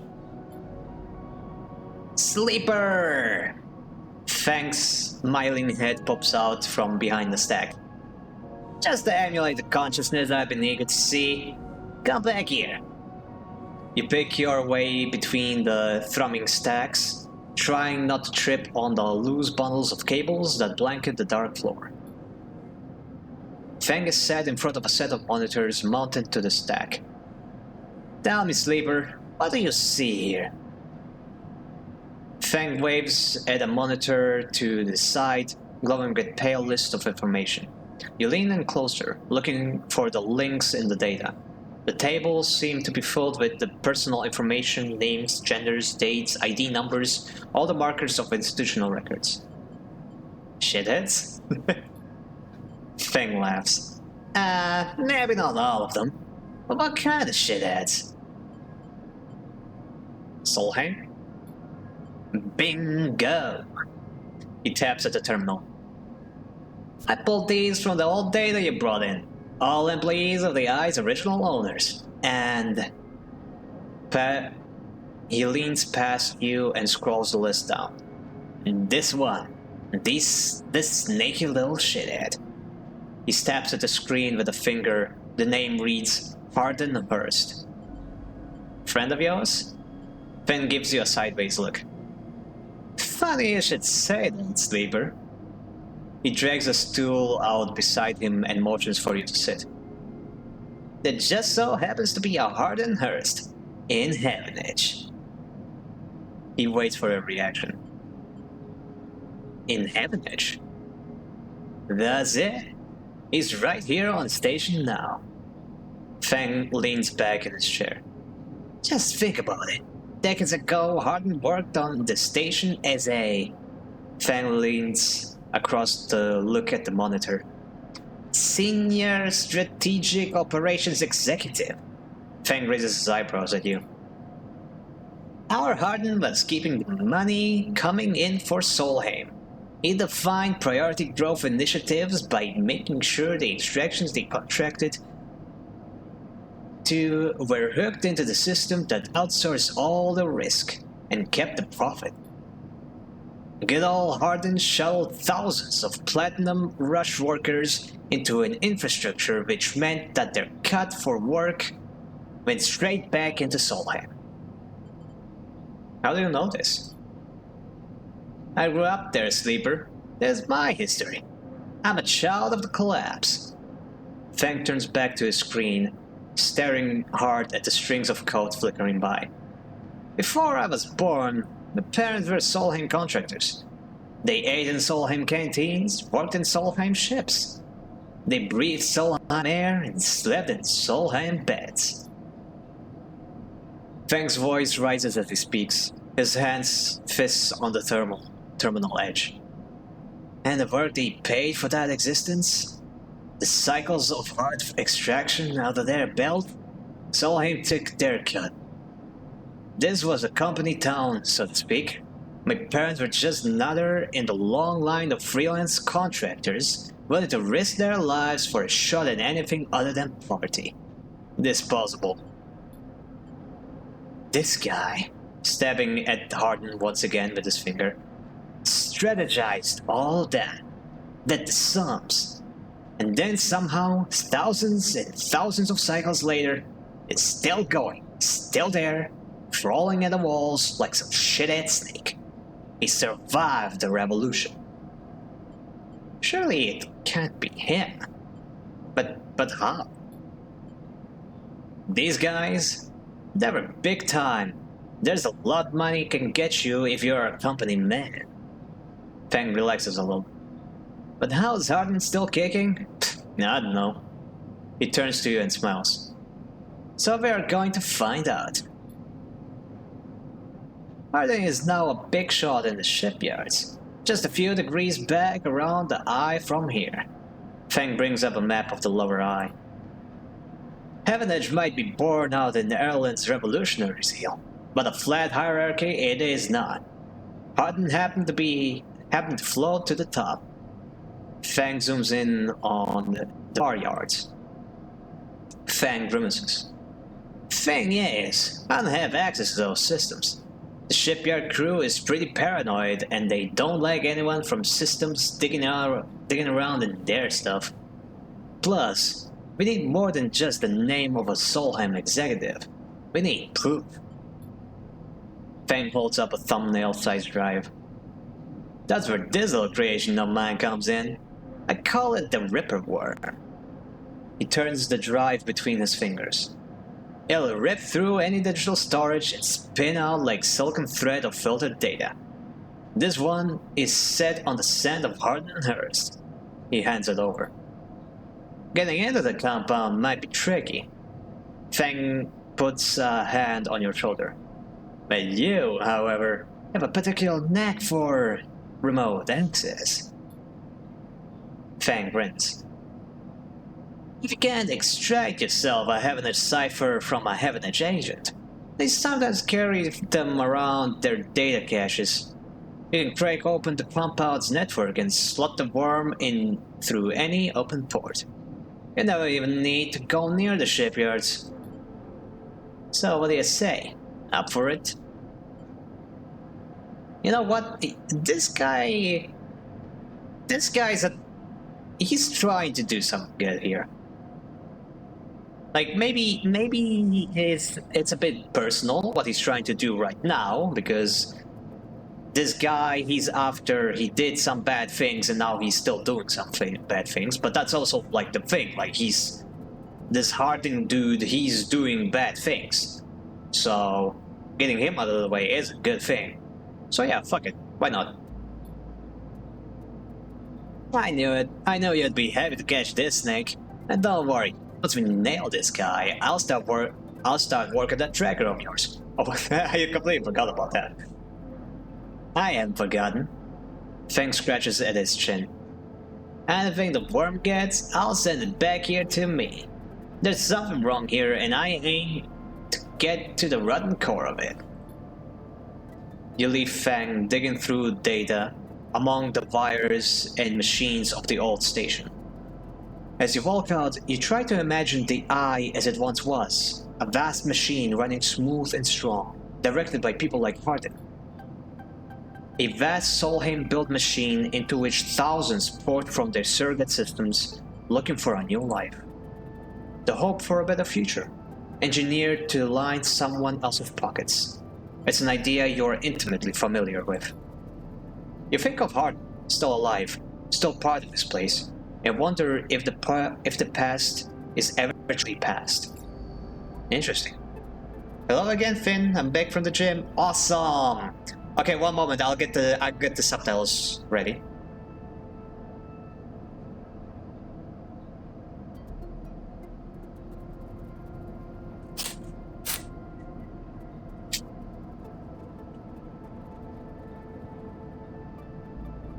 Test, test, test.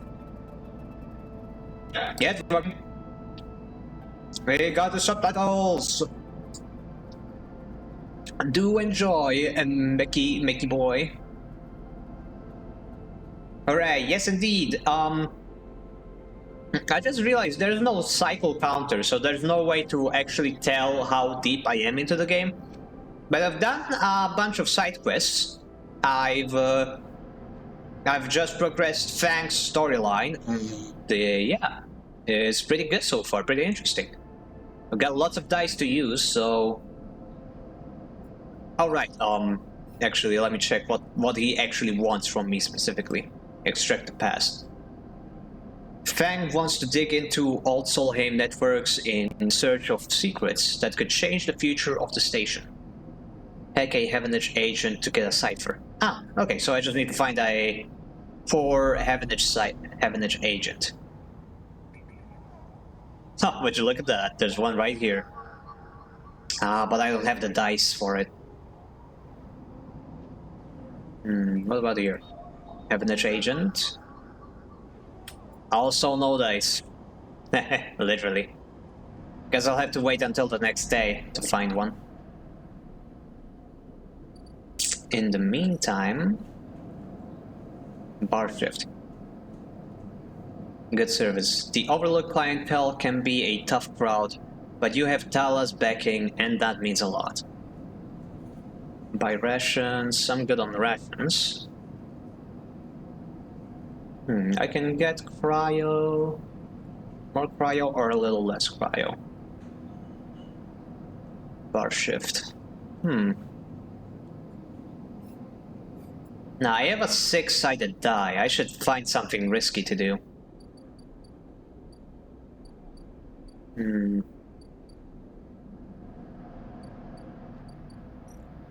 Shipyard. Shipyard hard. Scrap fighter. I can buy some scrap. I don't need that. Unload containers. That doesn't do much.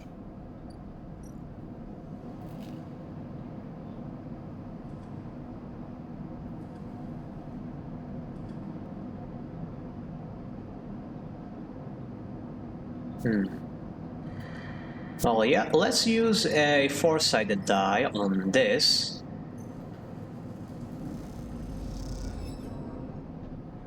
Oh, negative outcome. Well, shit. Wait, it says it's safe. Whatever.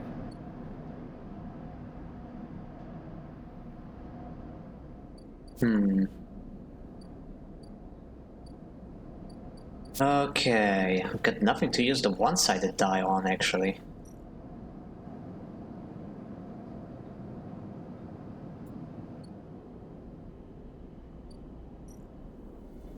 I'm gonna use the 6-sided die on playing the exchange.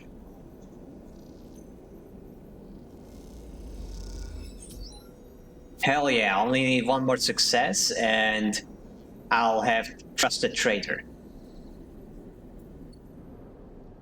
Now, what can I use the 1-sided die on? Something safe. This is risky.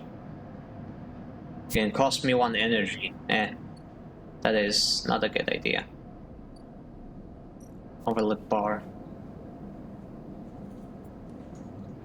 Yeah, let's do a bar shift. Safe doesn't mean no negative outcomes, it just means the consequences are generally minor. Oh, okay, I see. Meanwhile, I'll go eat and be back in a bit. Be seeing y'all. Bye-bye!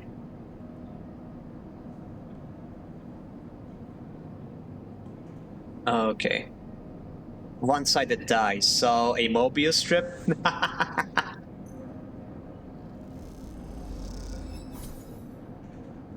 Neutral outcome. Nice. Hell yeah.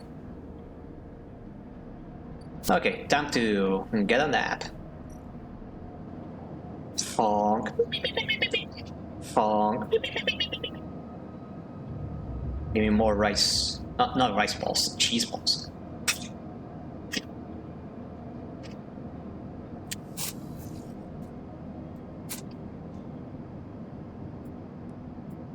Holy shit. 3 6-sided die? Oh wow. This game spoils me sometimes. Okay, first things first, let's see if we can find an agent to... Okay, now that's a yet again agent. Heaven Edge agent. Ah, no, my dice are too big. What a problem to have. Another Heaven Edge agent. Nope. And... yeah. No dice this time. Wait, Ripper Worm. A self-guided program that scalps data from closed networks. He wants me to use it on something specific.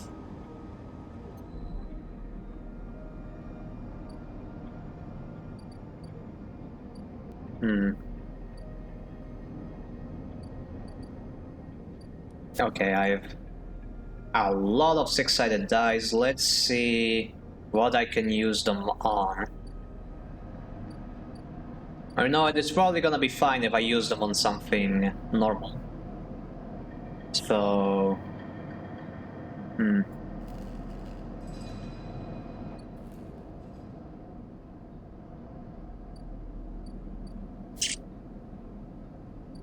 Gris, dock, the overlook bar. I'm gonna use it on the Ort Exchange to get Trust Trader, and that's gonna give me a new thingy. Hell yeah. Trusted Trader. And that opened the ORT Fabricator. Fabricator? I never knew her. Oh, I need 3 of these? Okay. Shipmites cannot be built from scratch, but if you have enough, salvaged fragments can be reassembled with a Fabricator. Okay, so I unlocked that thing. That's gonna be useful for the future. Sabine Surgery, no need to go there yet. Man, I'm rich. I have almost 200 Creo. No, fuck it. Let's go do some work in the shipyard.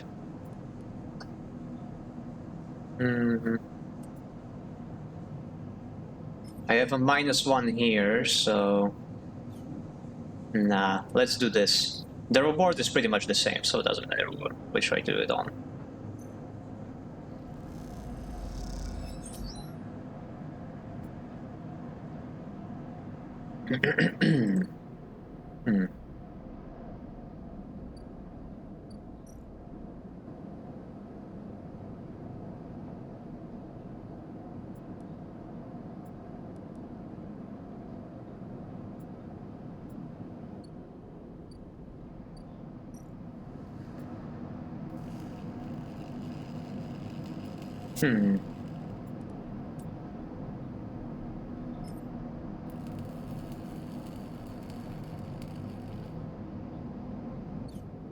Yeah, no.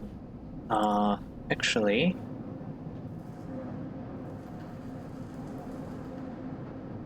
This gives me +2 yard clearance.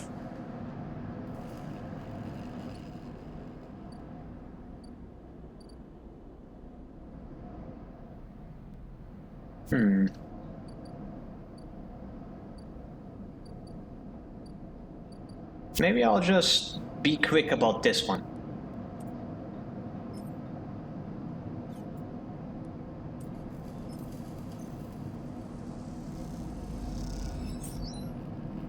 Nice, got double, hell yeah, positive outcome. And another scrap item, nice. We can sell these now. Wait, since I unlocked the ORT thingy, is there a new objective here? Nope, there isn't.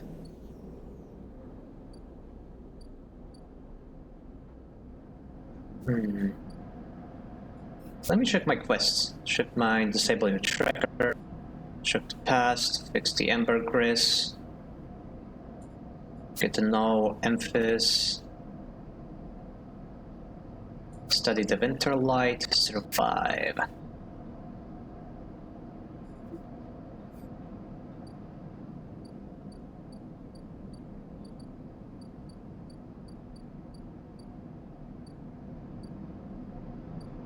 Fergus's yard, container. Is there something I can do? The container? No, there isn't. I'm good.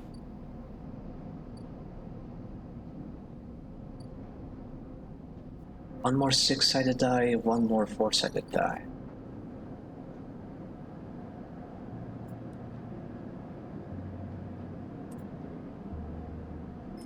Fuck it, I'm gonna put one here.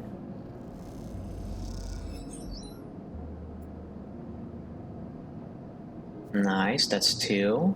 That means if I... It's gonna take like 2 to 3 cycles for the ship to be fixed, which is pretty neato. Okay, one more 4-sided die. Let's use it here. Nice. Yeah, I can get this done in 1 or 2 cycles now.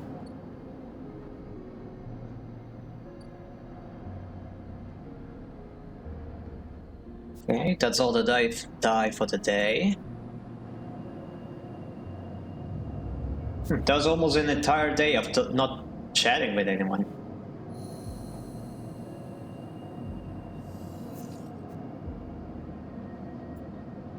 Ah, that's my first die going down. Yeah, I'm starting to deteriorate. Alright, Dog B2 has left. Eh, they weren't all that interesting anyway.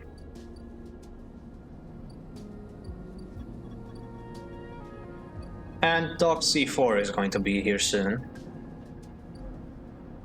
So, shipyard. Ah, right. First thing first. The datascape. So I need to find a Heavenage agent. Actually, let me make this my tracker. Yeah, this makes it easier, much easier. So, Heavenage agent. Finally, I use for my two-sided die.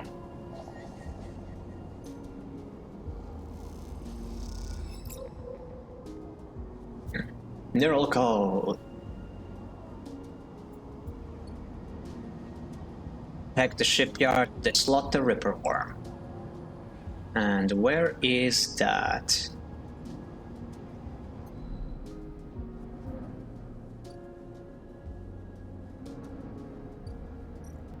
Shipyard. Oh, do I need to gain their trust first? Ah,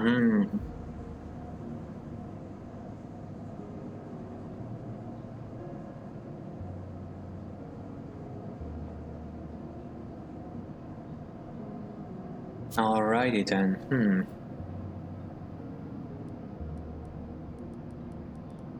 Only I don't have a lot of good die though.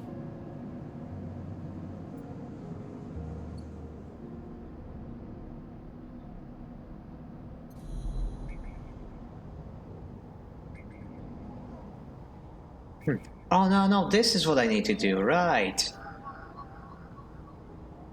One Heavenage Cipher, right. Heavenage Cipher. In you go. Boom shakalaka. The gate flips. You are in. Oh, Hunter is gonna be real angry though. Gonna have to be careful. Heavenage port H33. Open port sits waiting for you to slot in a Ripper worm. What will it find in there? Well, let's find out. Start there. Shipyard service slotted. -1 Ripper worm.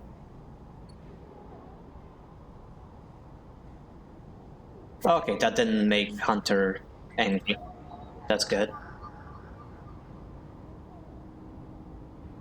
Mobius Stripperoo. Okay, so what now? I put the key in.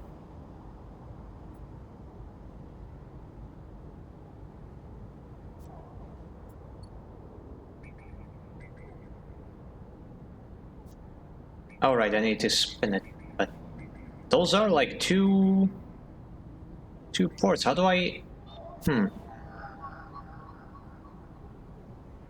Oh, the worm slots in and begins tunneling down the thread. Godspeed, little one. Oh, so now I just need to wait for it to finish. Okay. So that's enough data diving, I guess, for now. But I do have a lot of two-sided die. I could use them on something. No, this orbited by yada yada yada. It's key node, Heavenage agent, key node. Nothing interesting to hack, actually. Think I won't.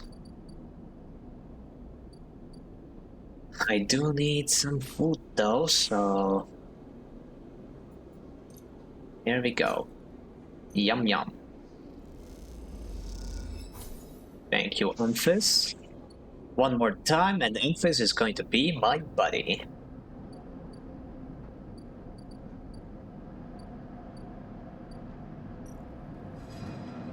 Now, Drogos' yard.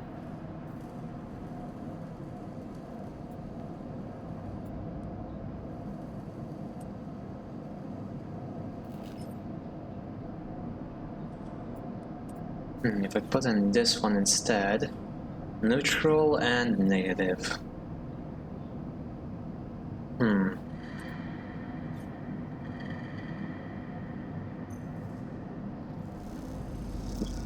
Come on. Ah, shit, negative. Are you kidding me? Oh, man. Dang it. Dang nabbit.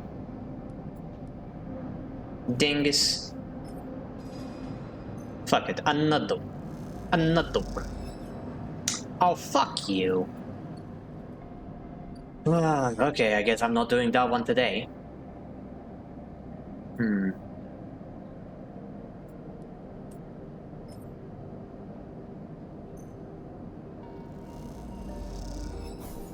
Nice. Oh, hell yeah. Next cycle, the ship will be repaired. Hell yeah. Nito burrito. Nito amigo.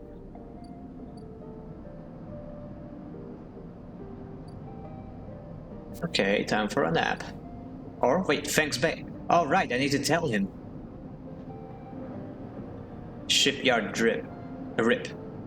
Fang's Ripper worm is installed and it'll take a few cycles to run through the closed networks. Oh, 3 cycles, okay. So yeah, now I just wait. Hopefully it'll finish before whoever's hunting me shows up. End cycle.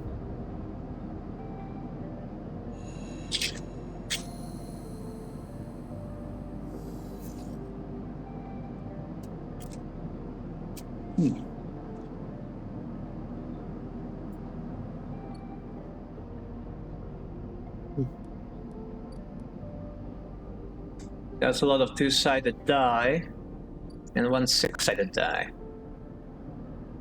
Well, you have an option for safe haven for now, the bar. Oh, that is true. Yeah. Didn't realize that's actually how it worked. Nito burrito. Okay, Ankita. Ankita is crouched in the computing core of the ambergris, swearing to herself when you enter. She doesn't look up. These shits completely ruined the core's connectors when they cut it. She holds up a thick fistful of ragged wires. The ship mine they ripped won't even be usable without replacing these. She throws the bundle of wires across the room. Matures. Who took it? Can we repair it? There's nothing to repair. We need an entire ship mine, not exactly the first thing you can expect to dredge up from this scrap freighter. She sighs. Fragments maybe, sections of a mine, but a complete ship? No way. Ankita climbs out of the coding well where the ship mine should be. The space suddenly crowded with her on the same level as you, towering over you as she stoops beneath the low curved ceiling. Oh, mama. Come on, nothing to be done here now. She leads you back through the guts of the amber, though you could find the way back yourself. The repair process has left you familiar with the cutter's idiosyncratic layout. All diagonal angles and bundled tubes. So, what do we do now? Ankita seems lost in thought, and you focus on the corridors, ducking below conduits and passing through bulkheads. Eventually you arrived at the galley, though it's hard to tell. Most of the benches and prep surfaces are covered in half-stripped components and welded hole punches. Ankita shoves a box of filters to the floor and sits. There ain't no way around it. She starts out of nowhere. You need a new ship mine. I mean, I can salvage one. Like a confidence sleeper. Maybe if we check the art exchange or speak to some scrap dealers. She rubs her forehead. It seems I'm about to do something very stupid, but hey, I came here, didn't I? Why not make a run for it? She fixes you with a hard stare. Sleeper, you're all I've got. A crew, no friends. You're it. She looks uncomfortable. I appreciate the time you've put on the Amber, and I'm sure she would too, if she could. What I'm saying is, if you screw me on this, I will kill you. Okay. She leans over and hands you a stack of chits. A big stack of chits. You don't dare count them. Get me that ship mine, Sleeper. Don't make me regret this. You won't. She sighs. Look, just get me out of here before I change my mind. You slip out the galley and head back towards the main lock. As you do, Amber growls and creaks like a caged animal. Reach a hand out to try and pull. Time to find Ankita's ship mind. Somehow. Well, I already have a way of doing it. I just need to find 2 more ship mind fragments. I completely forgot where I actually got the first one. Like, where can I get these? Merchant freighter. Oh yeah, the new ship. Haggle over prices. I need higher skill to do this. Ship mind fragment discount. Oh dang it! I could use this.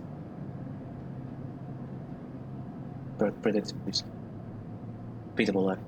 Buy ship mind fragment. 60 Creo. Oh man. The merchants have acquired a couple of rare ship mind fragments, and they are selling them at a high price. Offloading goods. I mean, maybe I could get a skill point and just... Wait, do I have any skill points? Let me check. No, I don't have any skill points. Engage, eh? Wait, no, I would need to put 2 points into it to get that +1. Never mind. Look at how much you have. I mean, how much Creo. I mean, that is true, and she did give me, like, a lot just now. 2 times 60, that's 120. You know what? Fuck it. Ankita's been good to me.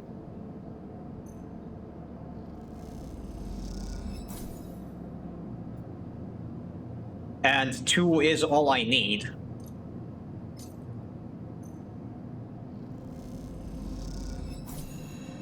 Boom shakalaka.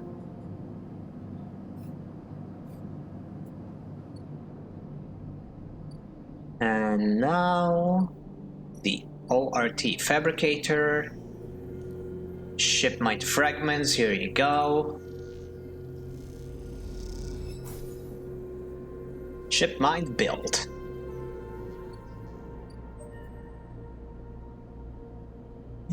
Great point! Hell yeah! Man, what do I put it in? There's a lot to put it into.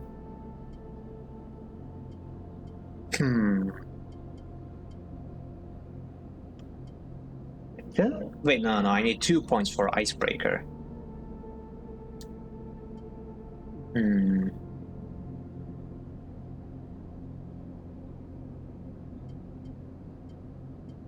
Into reasoning, I could put a point into intuition. Thrill seeker, chance to gain energy after any engage action. Chance to gain random scrap item on engineer action.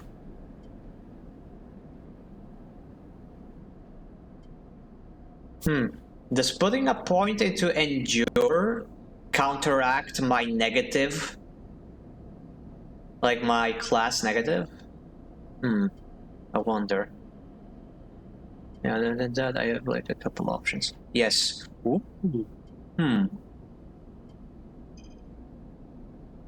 Then you know what? Fuck it. Yeah, let's get rid of this negative. Neato. Now all rolls are equal, except for one. One has a bonus. Okay, let's go get her that ship mine back.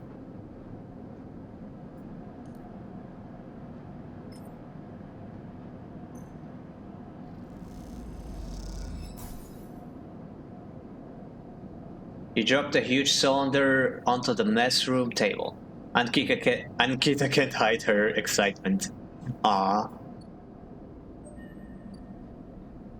Another upgrade point. Awesome. Okay, I'm moving up in the world. I could put a point into intuition, but I think the passive effects are going to be a bit more helpful. Engineer actions. Sunbait dice action allows energy recovery at home. Now, this one feels a bit useless because I have a lot of places where I can get several points of health, of energy, for money, not to waste my dice rolls. What if it's like a chance thing? Like I have the chance of wasting a roll. Yeah, the others are way more interesting.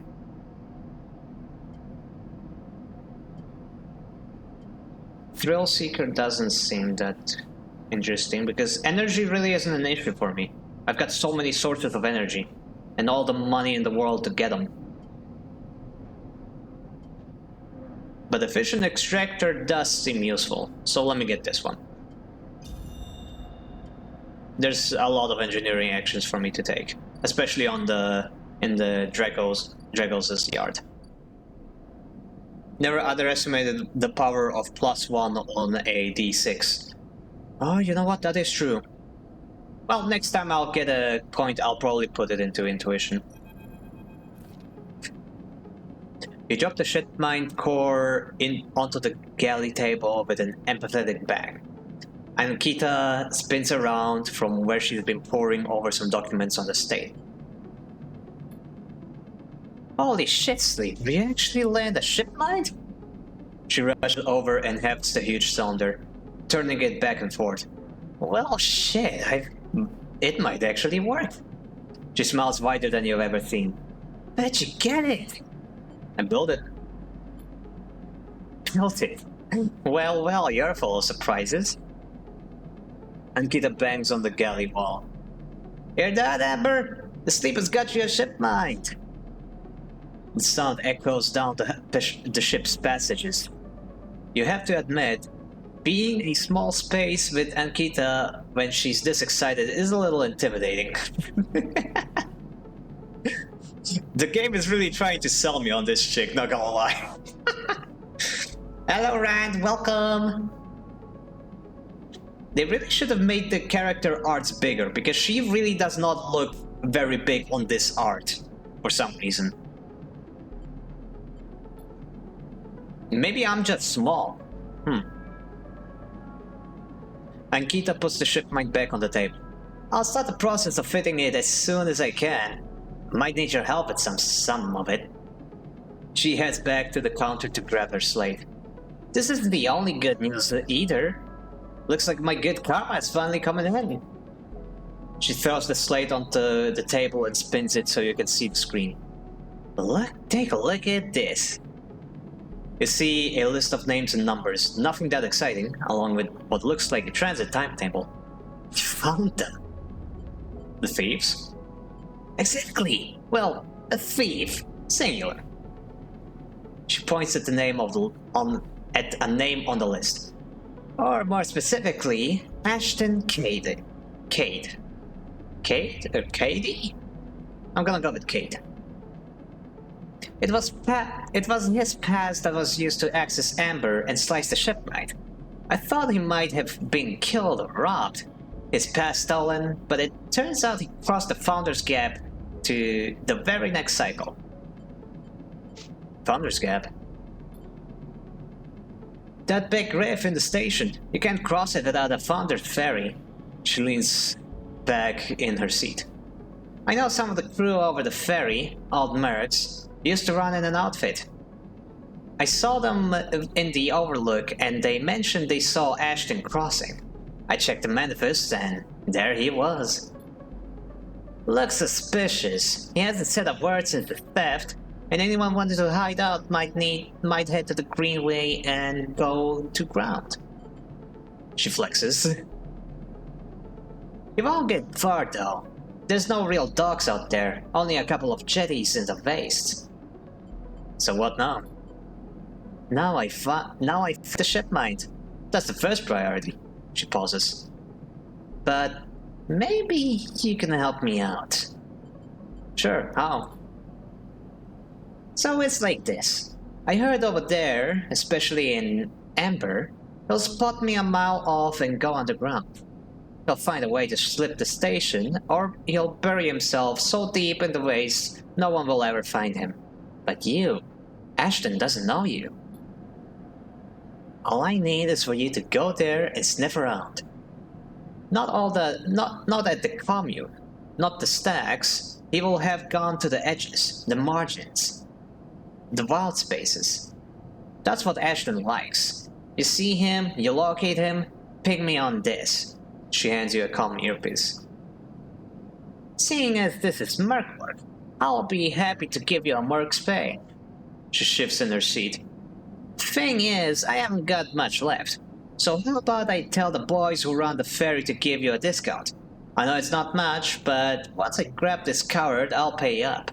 200 Creo, nothing less. That's good shit. What do you say? Okay. She gives you a heavy thwack on the shoulder. Good, I owe you. Man, I like this chick. She lifts the ship mind onto her shoulder with worrying hands. I'm going to get this fitted into the Amber's core. You get any info, any sense of where Ashton is hiding? Let me know. She goes to turn and then stops. And once again, Sleeper, thank you. Appreciate it. Ankita stomps off into the guts of the Amber with the ship mind, leaving you in the galley. You glance around, a sudden nervous energy descending at what is to come. You never thought you'd get to work as a mercenary, but then again, it seems the eye is full of surprises. I feel like I'm working to myself to a potential ending. Like becoming part of her crew and stuff. That would be awesome. To be frank, she also could be your ticket off the station if you want it. Yeah, I was just talking about that. Hell yeah. Oh, Edric. Oh my gosh, it's already 4 hours in? But I'm having so much fun. I don't want to stop. Oh man. And let me tell you what. Check. What time is it actually? 5, 6, 4. It's 4 p.m. I have a payday 2 session with my buddies later today, but we haven't settled on the time yet. Let me confer with the boys. The boys. Boy. You're in your head, boy. You're allowed to keep going if you want. Like there's no rule. Like there's no. It's not like I'm under contractual obligation to only stream for 4 hours. I just need to check if there's if my private engagements are going to get into the way.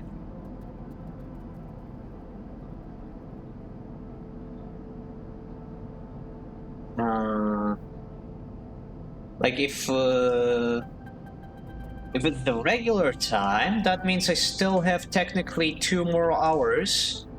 But I would like at least 1 hour to myself, so I imagine at least I can keep going for 1 more hour. So you know what, fuck it. Until I hear back from them, I'm going to keep playing. So... And besides, it's not like the quitting stream is like big ordeal. I can do that within minutes. So yeah. Okay, merchant freighter. There goes his yard. Ooh. And yeah, she wants me to go through the low-end gate. Costs 60. Didn't she say she gets me a discount on the gate? Or is that after I get through? It's gonna be a whole different world on the other side there, so I better do that later. Once I've got the agent off my back.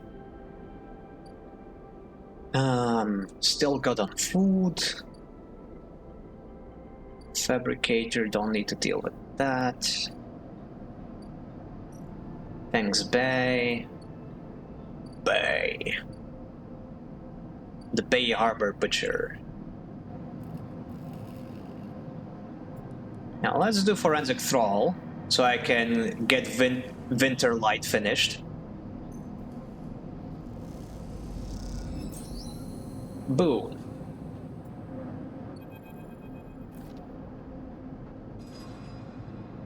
Squeezed into the office at the entrance to the yard, you lay out everything you have on the Winter Light across the metal desk. Your makeshift forensic notes glow on Dragos' old writing slate, overlapping lines and scrawled annotations. A set of drone scans fill the small terminal with a spectrum of colors, a heat map of damage and decay, a crumpled printout of the officer's ship registry lie beside them. Synthetic paper so thin it is almost transparent. Look at the monitor. Reactor failure. That is what the verdict was. That anyone would have returned after a cursory glance at these stacked heat maps of the remains of the Winter Light.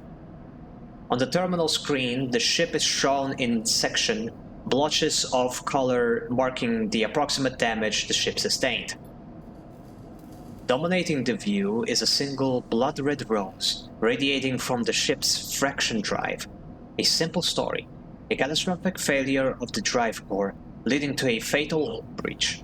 A well-documented failure, likely brought on by wear or misuse. But you aren't looking at the rose of the reactor. You are looking at a smaller, paler mark, one that might be easy to miss at first glance.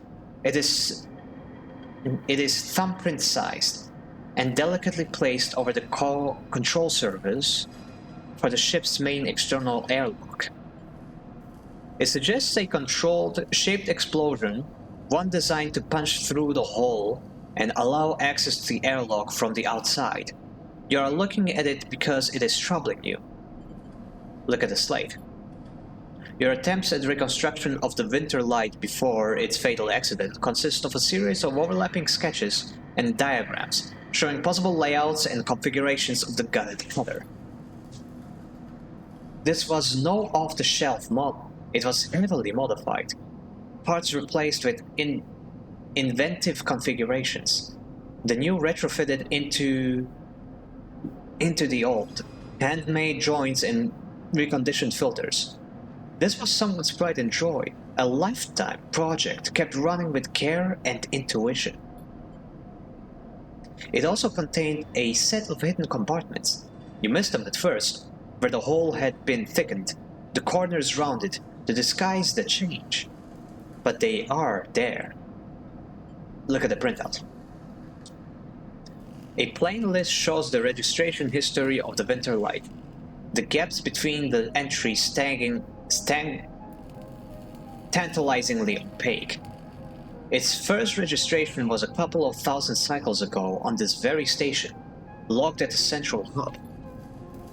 From here, the registry tells the story of a busy ship, one that rarely stayed on station for more than a few cycles, and often took on voyages that kept it away from the eye for up to 100 cycles. The Winter Light got little rest. An old ship, many cycles under its belt, carefully maintained. A reactor failure proceeded to be carefully concealed external entry. A suite of hidden compartments tucked away. This was the Winter Light, and this was its story. But that's not the full story, because there's something else. It is little more than a list, a tiny chunk of data you were able to pull from the ship's systems. The main systems were fried, of course, but the Winter Light had a separate system, one tucked away in one of its hidden compartments, armored, airwalled. In this list, the only recoverable piece from this whole system is a partial inventory. It details the contents of the hidden compartments. Some of it you recognize, some of it you don't.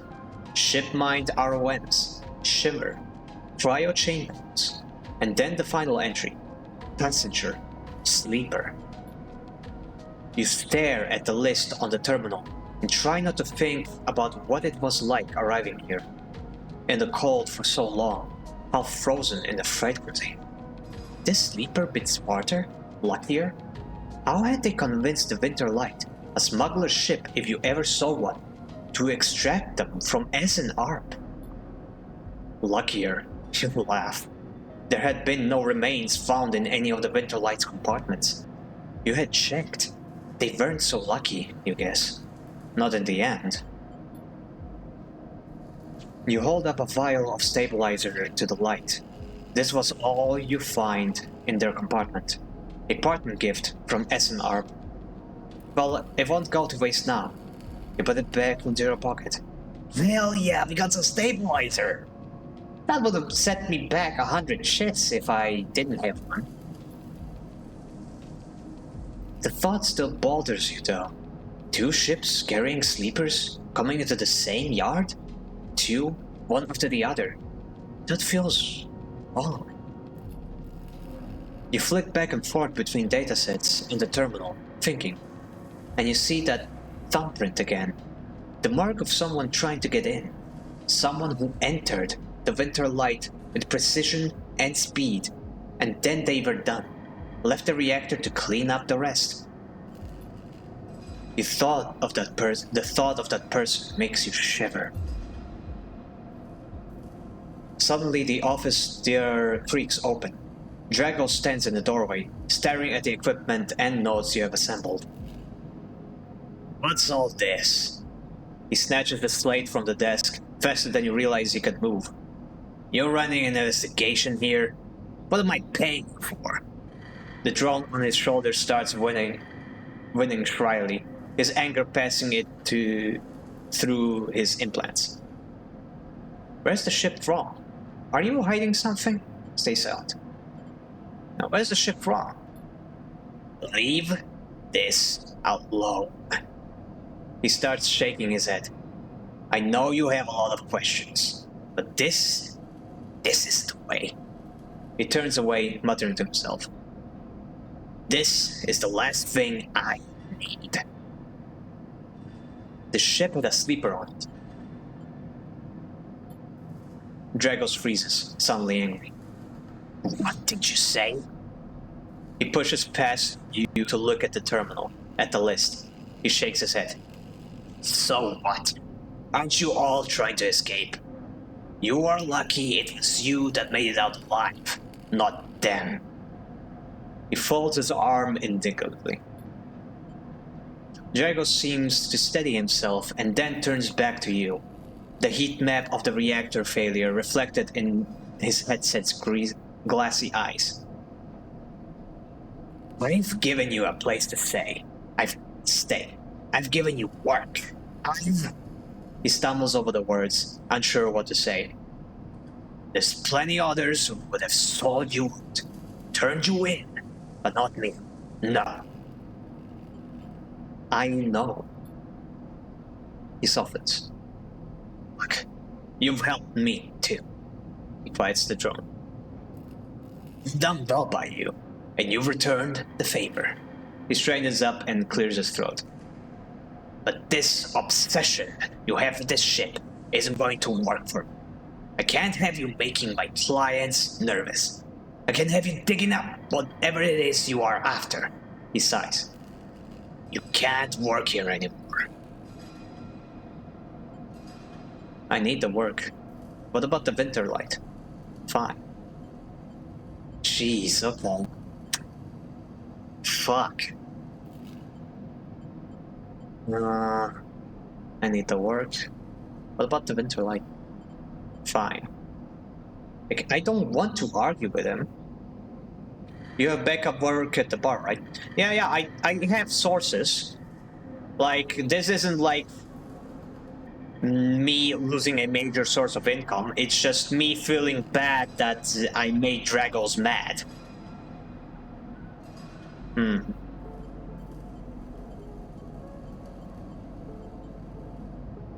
Fine.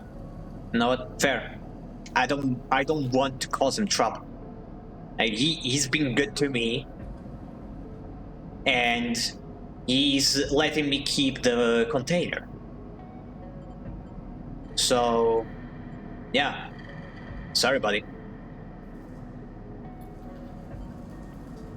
Dragos reaches across you and flicks off the terminal. As the light of the monitor dies, a kind of eerie calm falls on both of you. Whatever this was, it is done. You made it out, Sleeper. That means you have to move on. Someone killed that ship and its crew. What if they come for me? Then you run. You don't come here. You don't scream. You don't shout. You run. In the dark, Dragos' headset glints, and you wish for a moment you could see his eyes and meet them. Maybe then he would understand. You get up from the desk, and Dragos gathers the notes, stuffing them into a pocket of its overalls. He holds the door for you, his headset as expressionless as always. You can stay in the container. I won't take that from you. Don't come back. His tone is final, definite, with an edge of disappointment. You walk out of the office, and then out of the yard, not stopping to look back. You leave the yard, thumbing the vial in your pocket, knowing that this, at least, guarantees you a little more time. And as you walk, your mind once again drifts to that person who killed the Winter Light, and whether or not that person will come after you. Well, I have safe haven, but... work faster, Fang. I kinda need that guy off my back. But yeah, but the... Man, Drugos' yard isn't even available anymore. I guess that's that for him. No more talking with him. I've got an upgrade point though, hell yeah. Engineer or intuition? Let me get... Actually, let me see what kind of roles I need to do right now. Or to change, Sabine surgery, nothing this way. Only thing that's left is the shipyard. And this requires engineer. So yeah, let's get appointed to engineer. Confirmable. So repair. Use scrap components at home to repair condition. Oh my gosh, I can use scrap to... Oh, okay, that's awesome. Like, until now, the only way to restore my condition was using the vial. Stabilizer. Corporate pharmaceutical, which slows the decline of sleeper frames.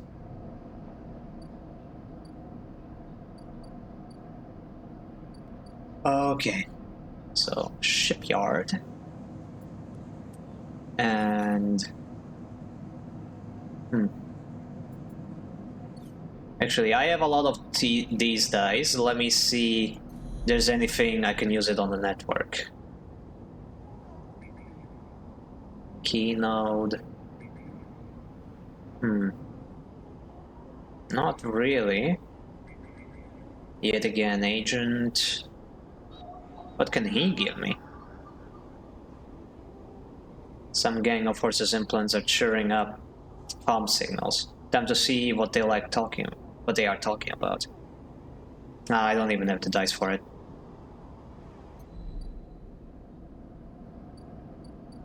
Now let's leave that be. What about the bar?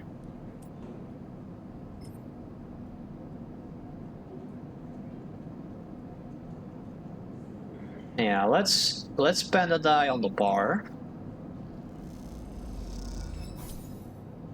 Neutral outcome, nice. And let's spend one on the shipyard.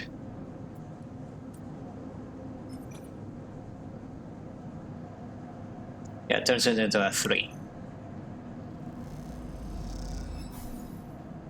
Neutral outcome, nice. Now last die. Where can I use it? Merchanto. Oh, maybe I should have put the point into engage, then I could haggle the prices. Oh well, they're gonna be here for another 3 cycles.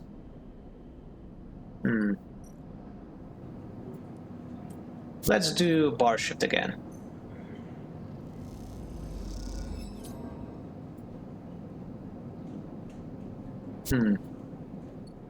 Almost out of energy.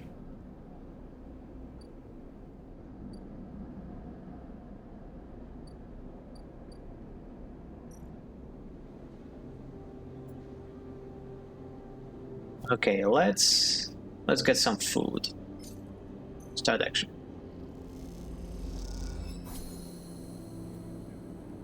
Should get another conversation with the big boy, Emphis. Sleeper! Emphis calls out to you, a booming voice that echoes through the corridor. Tell me a story. He throws a handful of chopped mushrooms into his work, the fire leaping up to meet the oil. I see you, cycle in, cycle out, but we never speak. Tell me a story. What kind? Any kind. He pauses to drizzle something from a plastic bottle into the book. But one of yours. He looks up at you.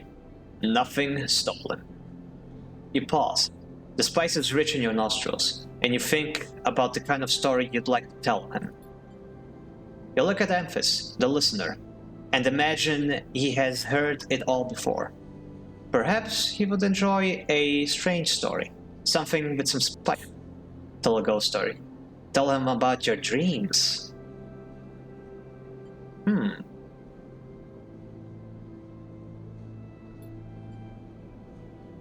All the sleepers, you tell Emphis, had dreams.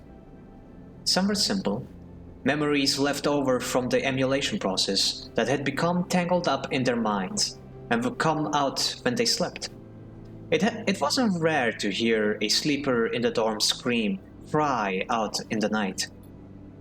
But your dreams, those gray skeletal afterimages of systems and structures, of threads and patterns, weren't like the others. They weren't memories or nightmares. They were reflections of reality, distorted, yes, but somehow true. You learned back then to keep quiet about them, to let them flow through your mind like water. That was until now, until you arrived in this place. Now your dreams colonize your waking life. They slip behind your eyelids with every blink, and now you understand that they aren't dreams at all, but some process of interfacing, of speaking, of living in another world that flows through this one like smoke through air. You tell them that you do not know if there is a reason for your dreams. Perhaps your reason, it is just some side effect of or particularly quality of the frame you inhabit. But whatever it is a gift, and you hope to make use of it. Emphis finishes cooking and squints a little at you. Sleeper. He smiles.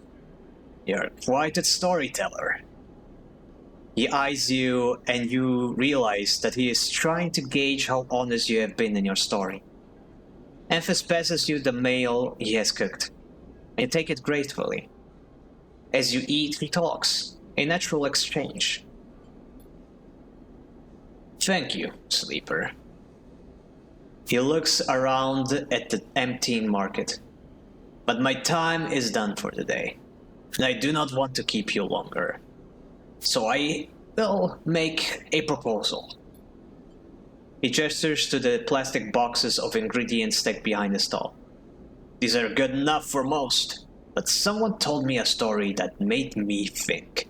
A couple of cycles ago, they said that across the gap, in the greenway, fresh mushrooms grow. Have you heard of this? No. Neither had I, but I trust the people who told me. Emphis begins packing up his things. Can you bring me some? I cannot cross the gap, and I worry about leaving my things behind. He smiles. I'm sure a storyteller like you could handle the trip. I will prepare them for you, and, if you wish to tell me, be the audience for another story. Agreed. Good, booms Amphis. Then I will wait for you. Wait for you to bring them. Amphis slides his walk away and straightens up. I will prepare a recipe then, sleeper. Good luck on your foraging. You turn away and walk back into the main market, the rich taste of Amphis' food stall still lingering in your mouth. Stories for food, you think, are a trait that seems more than fair. Neato. And nothing else to use it all. Nice. Time for a nap. And do cycle cheese balls.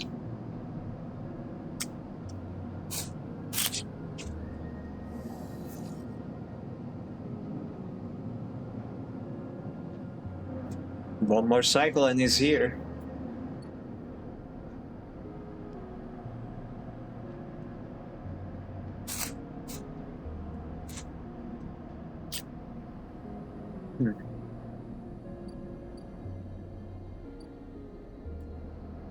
Two two-sided dice, 1 3, 1 4. Still gotta wait one more day for Fang to be finished. Didn't I get a point? No. I guess not. Sealed duck. Sealed duck.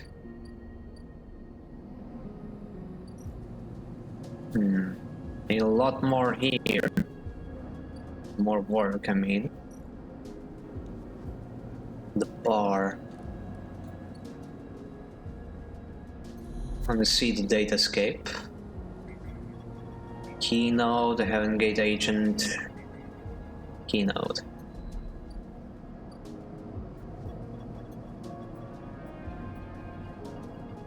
You know what? I might as well insert the key. And maybe something will happen. It's in the same location. I thought I had to find another gate. Okay. Let's open this bitch then.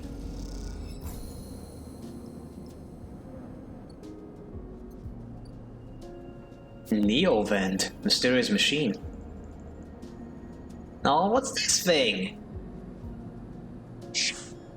As you slip inside the sealed dock, a pulsing light grabs your attention.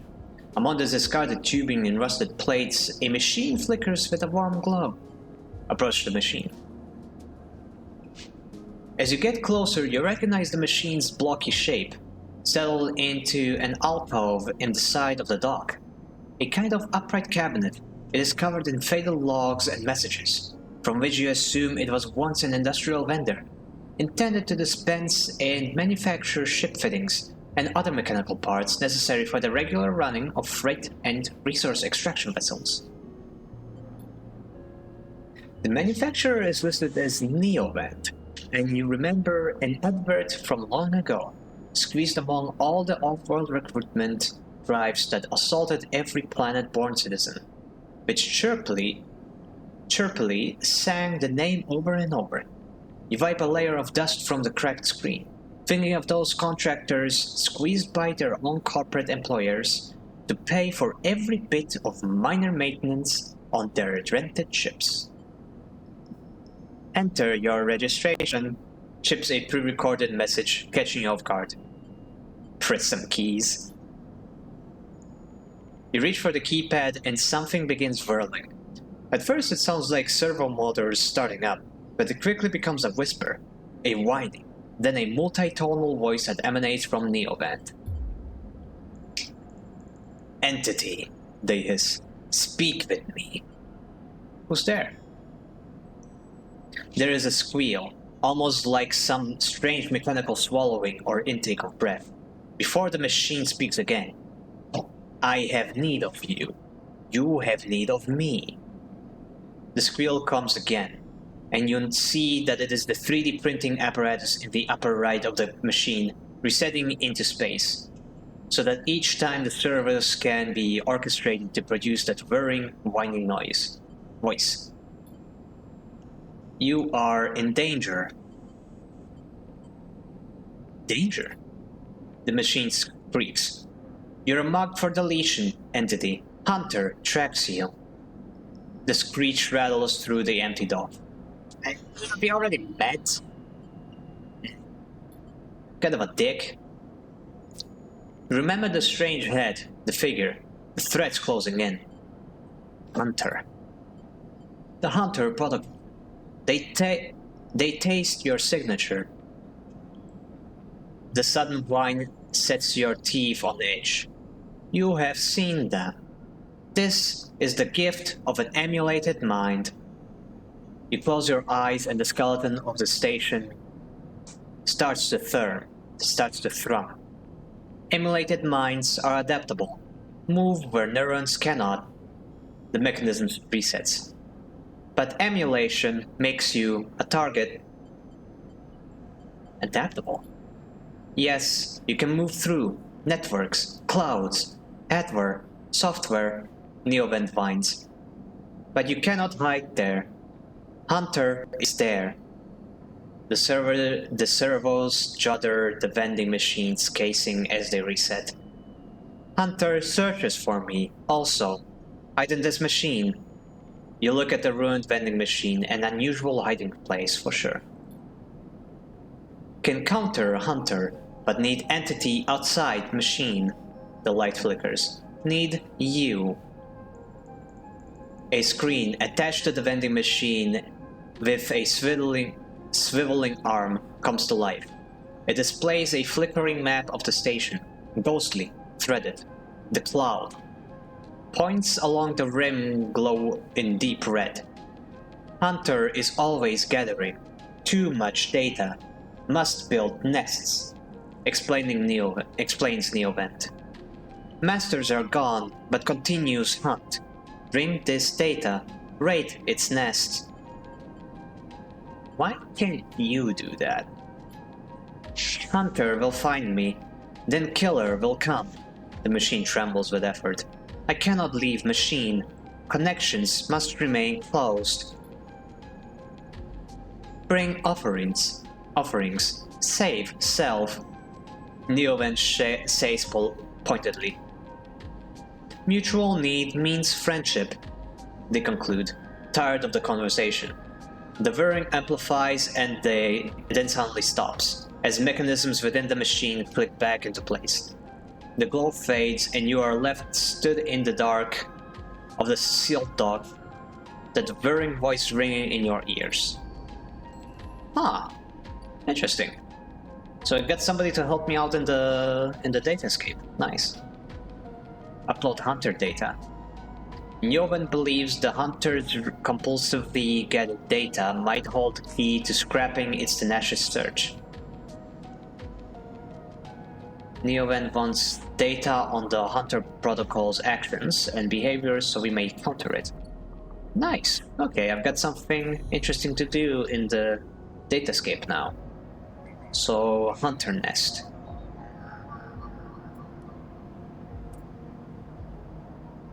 You recognize some of the data tangled into this nest. Is this a partial log of your recent moments? Extracto data. Hunter data. Okay, I can do no more because Hunter is pissed. One more thingy and he's gonna be mad, so... Let me give some of that... Wait. Random data obsessively collected by the Hunter protocol. I'm gonna give you one. Better appreciate that. Okay, did that help at all? Nope. Hunter is still on my tail. I'm gonna avoid him then.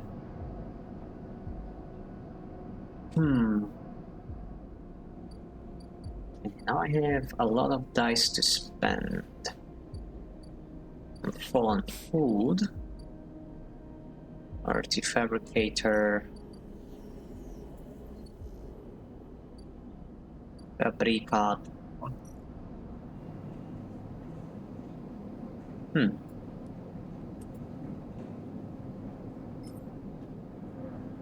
Positive, neutral, negative. Actually, I have a +1 on this, right? Yes, I do. Which means I cannot fail this.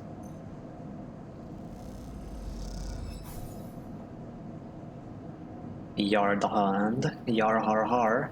And only a neutral? Shit.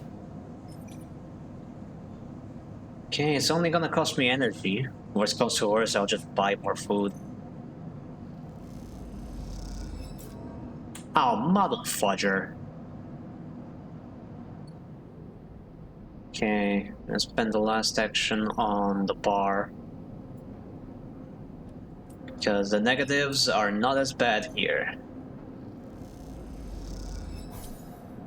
Nice, neutral alk. Good service. Yeah, let me buy some rations.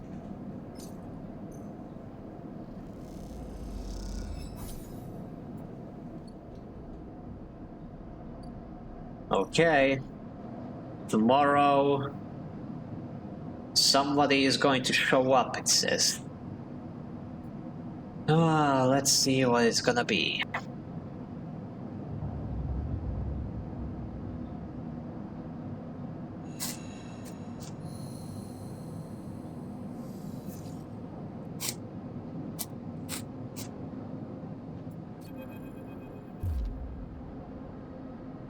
Uh-oh. Ethan. Hold it there, sleeper. Comes a voice from behind you. Don't you run. Cynical bounty hunter. Well, shit.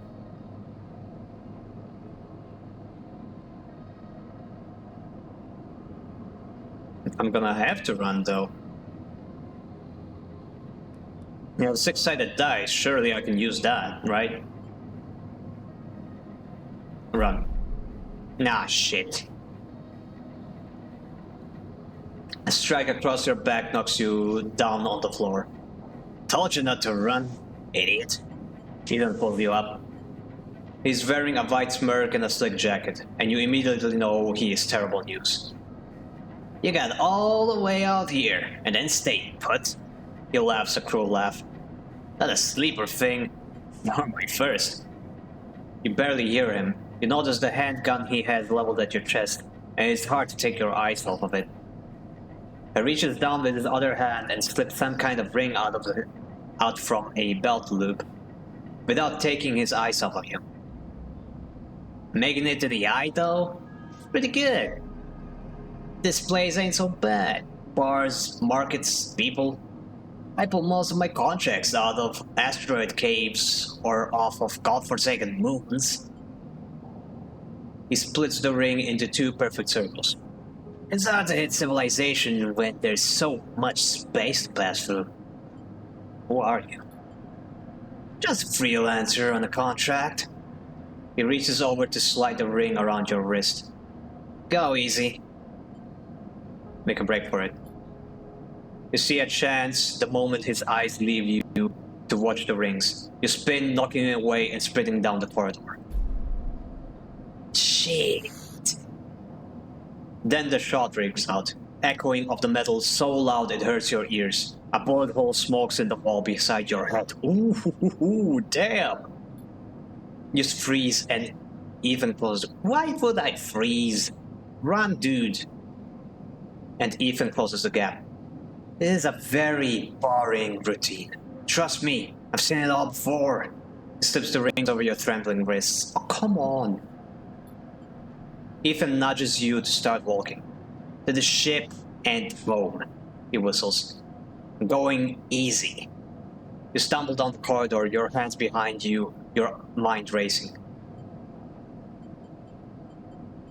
We can work this out. can be. I don't see much in the way of assets in your possession. Ethan yawns and continues to nudge you down the corridor. Shame to come all the way out here just to head back to Asenarb right away. That tracker of yours makes this too quick.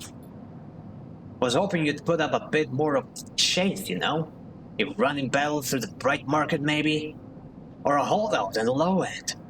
There's a few establishments I would have enjoyed checking out while I asked around. You walk on in silence for a little longer, desperately trying to think of a way to escape. The Asenarb tracker will be the death of you. Have an idea? Ethan interrupts your thoughts. How about on the way back to the ship we stop for a drink? I'm buying. He laughs at his own joke. Wait. No, I do want that. I want to go to the bar. But wait, he says it's a joke. I have a better idea. This better not be one of those where you do a dramatic pause and then try to jump me, because I'm pretty tired of that. Although, mused Ethan, I've got myself thinking, what's the rush here? Here we are in one of the most lawless joints in the circuit systems, and we are heading for the... He pauses, and you trudge on in silence. Okay, here's the idea, starts Ethan. You and me, we're gonna make a little arrangement. Here are the terms. He turns you to face him. You run or leave, try to abandon the eye, I shoot you. You plot or scheme, you try to kill me, I shoot you. He smiles. You come meet me at an establishment of my choice every few cycles, and you pay my tab, I don't shoot you. He pauses. You don't pay my tab. He rattles his handgun. You get the idea. I get it. Okay then. That sounds to me like a deal. He stretches. You know, I really thought I was going to have to kill you, but this is so much better. He clicks something at his belt and the rings release from your wrists. I'm going to see if I can find my old stool at the Compressor Club. Come see me there. He aims the handgun at you, squinting down the sight. He just remind you, that body of yours is one big tracker, so don't even think about leaving the eye. Oh no. Ethan turns and strides off down the corridor, slipping his handgun away.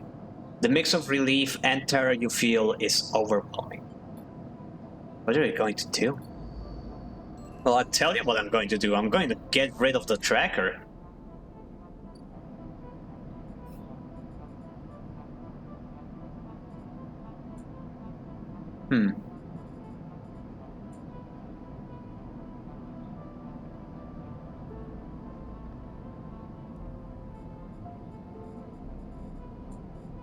Okay then.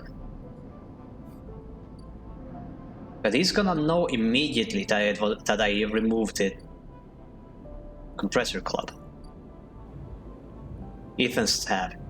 You see Ethan at a distance, shutting from the bar for more drinks. This bill is going to be small, isn't it? Is it? Huh, okay. Talk B2. Now I've got him to deal with. But I've dealt with worse. No, actually I didn't. This is like my first huge obstacle.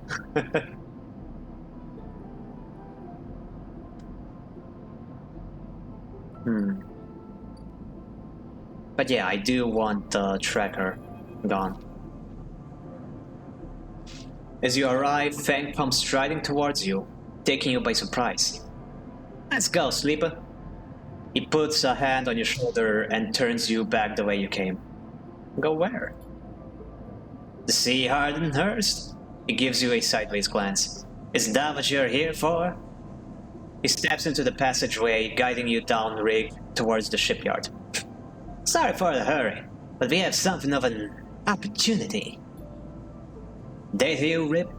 Well done, by the way, he grins. Tells me Harden is making a rare inspection of the sidereal horizon this cycle. That's the perfect chance to confront him outside of that compound he hides in. Feng takes a sharp turn onto a dimly lit side passage. Confront him? That's right, it's the perfect time. Feng slows, slipping into a dark service tunnel where, somewhere in the black, a water pipe drips. It's him, Sleeper. Same Harden Hurst. Our worm ripped out decades of records that mention him by name. An entire trail of documentation from the first days of the Solheim collapse until now. He wrote out the whole thing, slipped into Heavenage when it first broke off from the Union. He paces in the tunnel, a hand rubbing at the back of his head.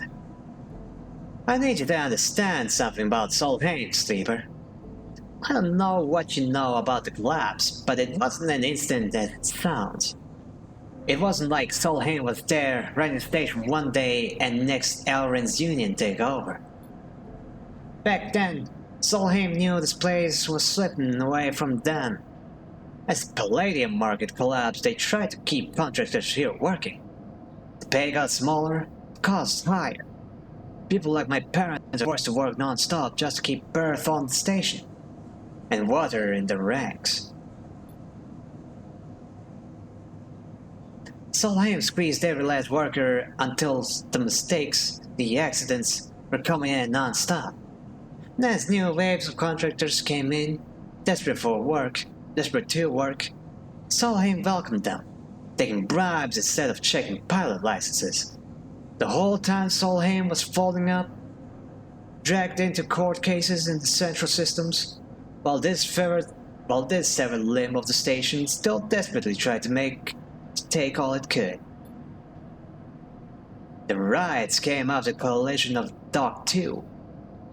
A young pilot, this MEV overloaded with palladium, miscalculated his trajectory and took out a section of the ring. Hundreds died, thousands panicked. My parents told me people were terrified, and the blame fell squarely on Solheim.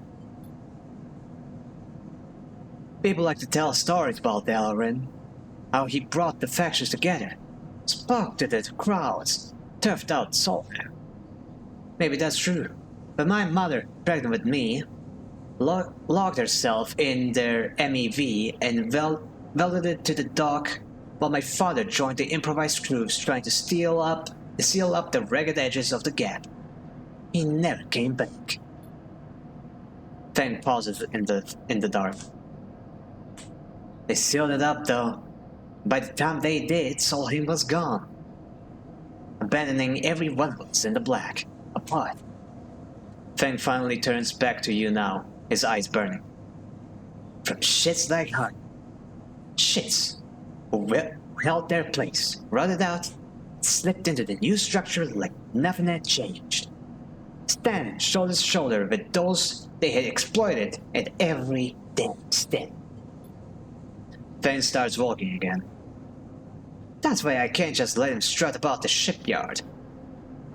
This time, his past catches up with him. Well, obviously still alive. Clearly don't know much about executives. That kind of power comes with certain benefits. Feng rejoins the main passageway, which is now wide and glass roofed. Through the ceiling, you can see ships in mid-construction, their flanks lit by the flashes of plasma torches. The entrance to the shipyard is ahead. This is crazy. Well, let's go.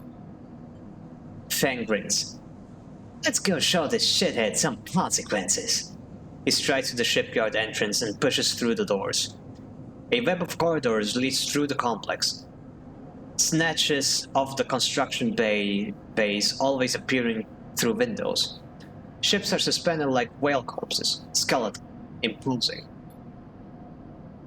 Feng seems to know exactly where he is going, and before long you cross into a huge dry dock. locked to one side of the sidereal horizon. A network of platforms with scaffolding clings to the ship's hull, filled with workers and equipment. The sound is stretched out by the vast space so that the welding, cutting, and sealing seems to come from everywhere all at once. Both you and Fang spot them at the same time, a group walking slowly across the gantry. And at the front, two men, one gesturing towards the ship, and the other, stick-thin, cleanly dressed, with a shock of gray hair. Hardin. You and Fang say his name in unison, and Fang sets up the staircase to the gantry, with you following behind. As you come to the same level, the group is passing closer. The foreman gesturing to the work being done through the dock, and Harding nodding along. Hardin Hurst, Feng shouts across the noise, taking you by surprise. His voice bounces and comes back in a rippling echo. The figures turn. Ah, senior Havenage member. Yes, Hardin asks quizzically, raising an eyebrow. He glances between you and Fang, and you see his gaze linger on your body, unsure of why a sleeper might be in this place. You're a traitor, Hardin. A Sole executive who tried to hide here, among its victims. Fang's voice is steady, strong. You stand for everything the Eye has rebuilt in the shadow of, against everything Erlin stood for, everything Havenage stands for. We have no place on this station. For a moment, stillness descends on the group, as if everyone was held in place by the rattle of construction. Hardin laughs. Well, good to meet you too. He glances around at those around him. Some are smiling, the others nervous. You are from the systems branch, are you not? Asks Hardin, inspecting Fang's clothing. Fang turns to the foreman. You need to call your security. This man's a corporate agent. The foreman glances between Fang and Hardin, his hands drumming at his sides. Hardin leans in and says something audible. The foreman nods. It's true. As you begin speaking, Hardin turns his attention to you. And what would a sleeper know about that? You accuse me of being a corporate agent? What are you, if not exactly that? He looks around at the group, who are already eyeing you with suspicion. You are the product of SNR. You have no place in a Havenage shipyard. Who knows what signals you are sending back to your makers? A murmur of approval runs through the group. Feng holds up a stick of memory.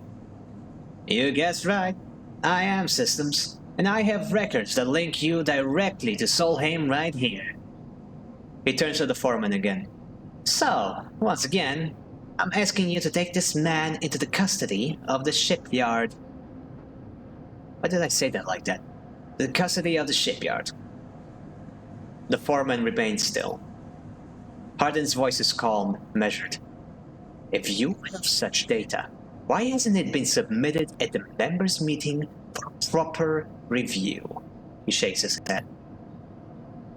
I have nothing to hide, unlike a man who does not announce his name, who enters my shipyard with corporate property in tow, and tries to turn my own men against me. You hear it now, the echoing sound of boots on walkways coming from all angles at once, and then settling behind you. Please, says Harding, submit the data through the correct channels, then we can talk. For now, however, you must leave. He gestures behind you to the security detail, their hands on boxy black sidearms at their sides. Fang spits. Hardin, you shithead. You can't wriggle your way out of this one. The security officer draws their weapon and levels it. Fang turns to stare him down. Fallen Fang. You look at Fang. He shakes his head and puts a hand on your shoulder. Let's go, says Fang, and he pushes through the security, heading back down the walkway. When security has walked you out of the shipyard and nudged you back into the corridor, Fang picks up pace. You try to keep up as he slips into the shadows of an entrance. Fang is grinning ear to ear. Yeah, now, Sleeper, sometimes people are exactly how you expect it to be. Something pings in his pocket and he takes it out. On the slate, a web of connections starts drawing itself out, stretching to a set of points around the ring. Got him, mutters Fang. What's going on? Harding is doing what any snaky shithead does, calling his friends. We are tracking these outgoing messages. Fang's grin looks ghostly in the uplight of a screen. He always are the best. Spook them good enough and they'll give the game away. He jabs at the slate and you see the web is being drawn over a map of the ring. Lines bouncing from point to point. All these dots, these are Harding's buddies. And once he's... the ones he's messaging right now. And we are going to find them all. So that was on purpose. Of course. Harding ain't working alone.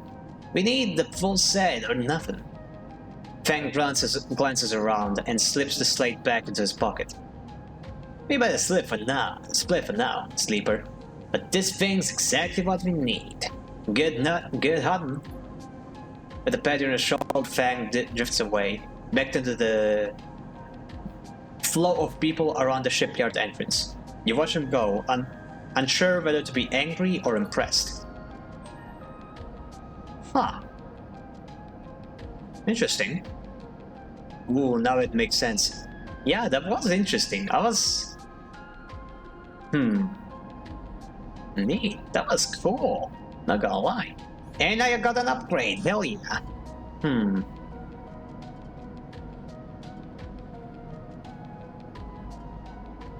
Self-repair, you scrap, icebreaker.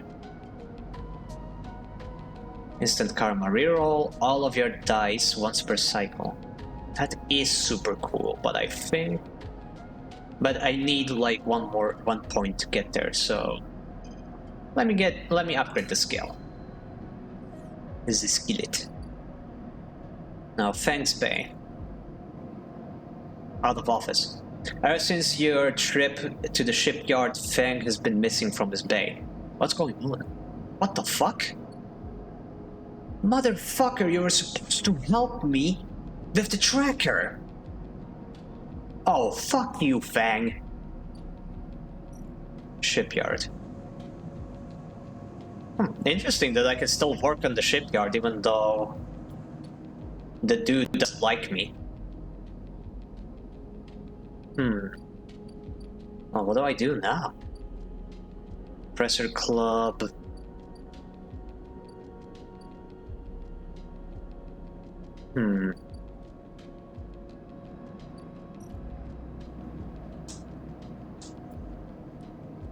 Oh, fuck it. I'm gonna do some work at the bar.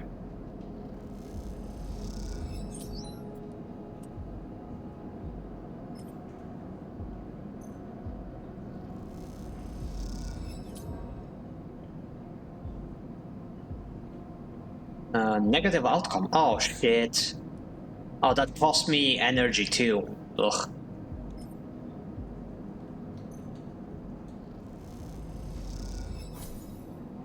Nice. Neutral outcome. And now I have a number 2. Do I have anywhere to spend? Nope. That hunter is still mad at me. Does this actually go down if I just wait long enough? Because I think it was at this number the last cycle too.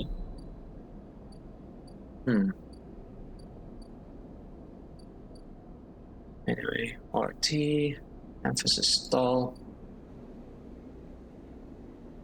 Ah, right, the quest. Scrap components, stabilizer, data, Evanage data.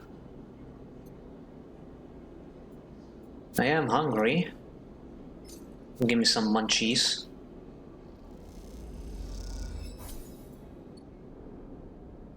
Thank you, and now... what else do I do? Freighter... limited supply, already bought those.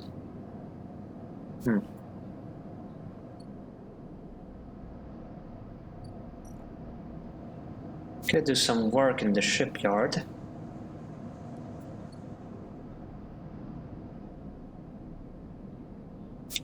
You don't have to spend all your dice. You can go to bed with one left if nothing is safe to place your dice on.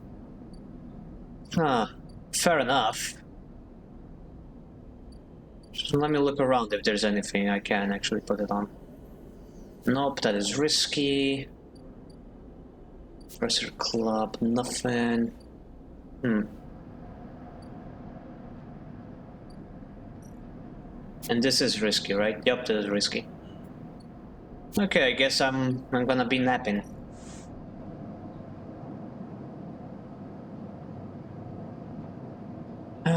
End cycle.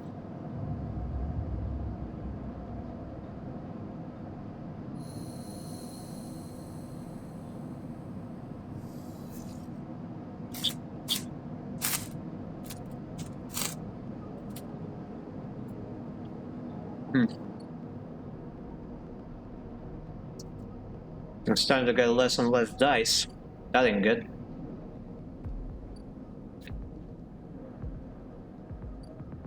Dock is gone, this one as well.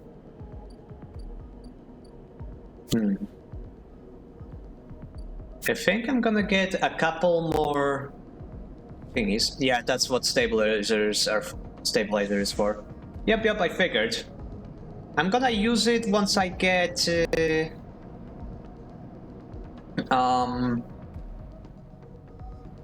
once I lose my third dice, I think. Okay, let me check this. Nope, Hunter is still mad at me. Man, it's been 2 cycles of me doing nothing and Hunter is still mad? How do I get him to chill out? Fangs Bay... Shipyard...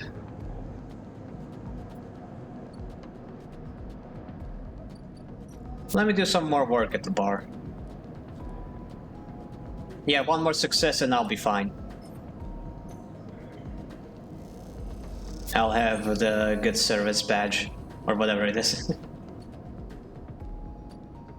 Fella. The Griole slides from the bottle into the lumpy recycled glass. A pale greasy yellow under the overlook's warm light. The spacer nods and takes a drink, bringing it up to their face in both hands like an offering bowl.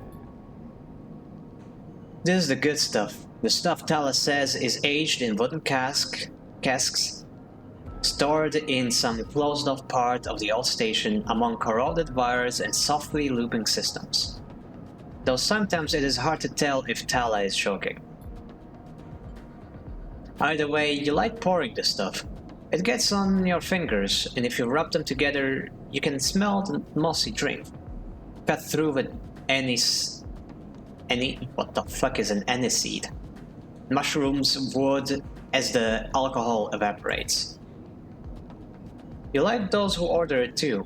The aged Griole is kept beneath the bar, open to order only by those who know it's there.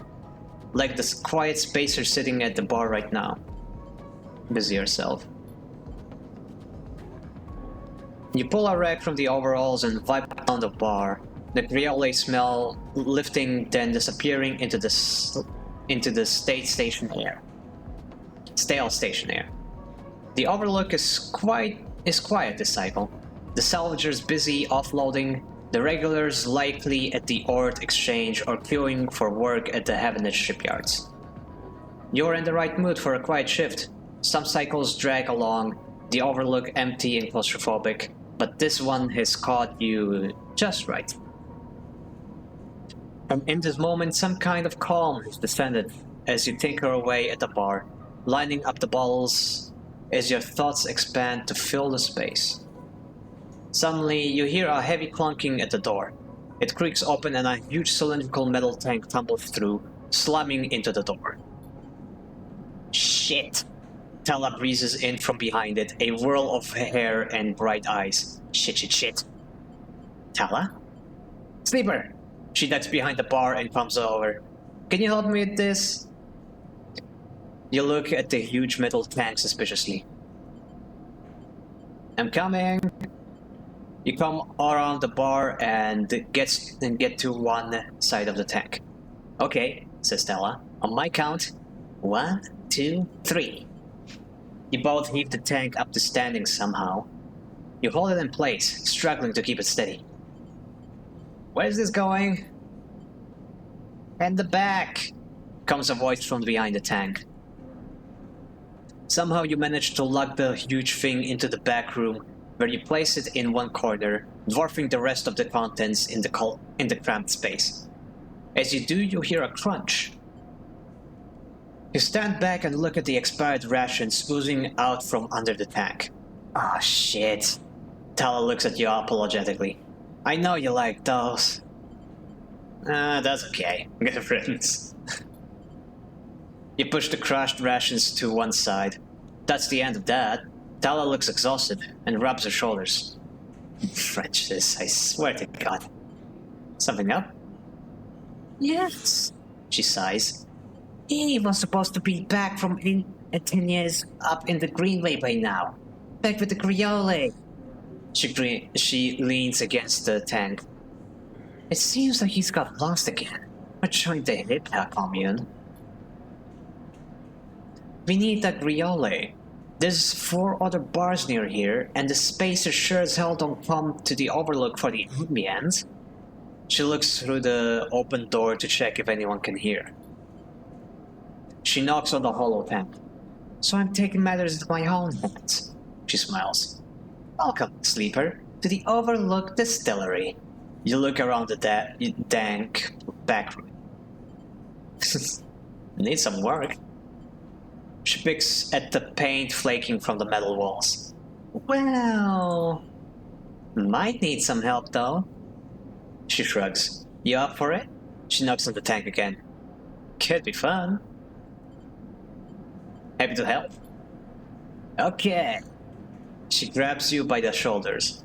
I'm excited. She turns around and looks at the tank. I reckon we chop this thing in half. One half for fermentation and the other we turn into a still. We'll also need to gather the ingredients. She turns back and looks at you. You look more like a chopper than a gatherer, she smiles. So how about you build the still and tub while I work on the rest? Oh wait, sleeper, I have an idea. Tala is grinning now and is making you even more nervous. To make up for the rations, how about we put a kitchen in here too? Will it fit? I'll make it work. She turns back to the tank. This is going to be great, she says to herself. Look at the dented tank and the bar and the bare room. At least she has vision. Tala nudges you out the back room and closes the door. As you go back to the bar, you'll hear the banging and thumping begin. The spacer finishes up their drink and nods in your discretion as you leave. You can't quite tell if it's a gesture of sympathy or good luck. So much for a quiet shift. Well, that's fun. New drive. Bar shift, built a still. Overlook Distillery. You're unsure Tala knows what she is doing, but she is a hard person to say no to. So it looks like you are building this thing. Build a still. You'll need to cut Tala's tank down and turn it into a still and a fermentation tub, as well as setting up the room for distilling. It's a big job. Huh. Okay, so the only negative is lost energy. But that's a lot of progress I would have to make. Not fun.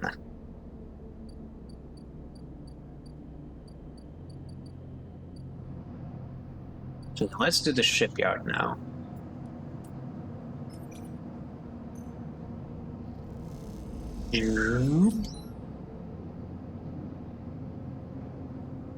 Yard help and some cryo, but now I only have like a one-sided die left.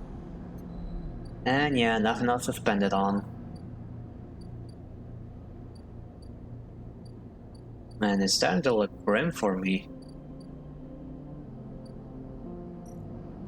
Is this still risky? Yes, it is still risky. Got no safe things to roll on anymore. Sealed dock. For this I need stuff that I cannot search for because a certain someone is going to kill me. Art exchange, nothing new here. Surgery, also nothing new.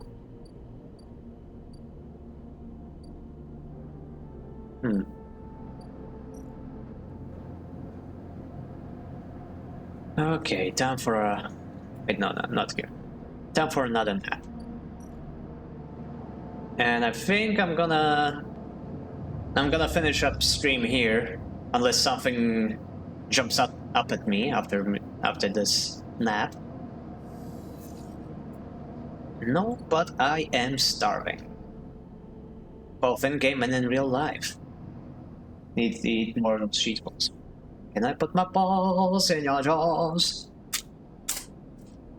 But yeah, so I'm guessing the game saves like literally like automatically anytime I do anything. Time since last autosave. Oh, okay, that's cool. I like this. Games should do this. Okay, but yeah, I'm gonna go to the main menu.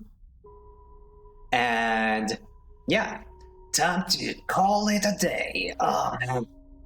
This game is fun. I mean, I did not expect to have this much fun. Like,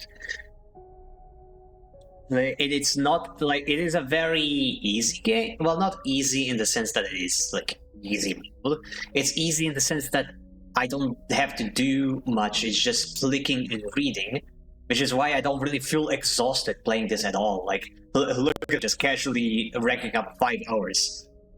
This is good. This is fun. I'm liking this. Getting scared of what I'm going to do next because I'm gonna need to get to the other section of the ring. That's gonna cost some money, and I'm gonna have to find a place to sleep there, which means I would rather go there while I'm prepared. So I'm probably gonna do that in a few cycles. But yeah, other than that, yeah, let's go find somebody to raid. So,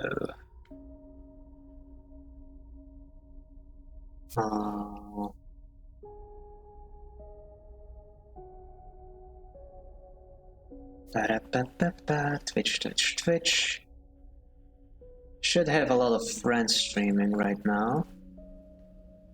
Oh hey, I came back just in time for a raid. Hell yeah, welcome back, Mac. So glad to see ya. Okay, so Verexi is playing Persona 5, but I don't want spoilers, so no. Nemea is playing StarCraft. Alexi is playing Inscription. Oh, they're collabing, but playing separate games? Okay, that's interesting. That's like several birds with one stone. Yeah, let's rate Nim. Or wait, StarCraft. I'm not really interested in StarCraft. Man, this is tough because like whoever I choose to raid, they're going to see as, oh, so you like me more than them? You like them more than me? Nah, just kidding. They're nice people. They wouldn't think like that. Mayor or Alexi? He, hmm. Hmm. Hmm.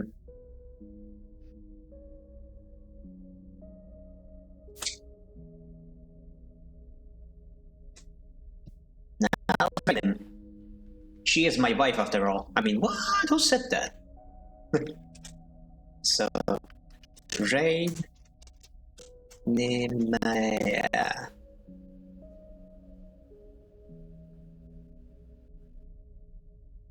And here we go.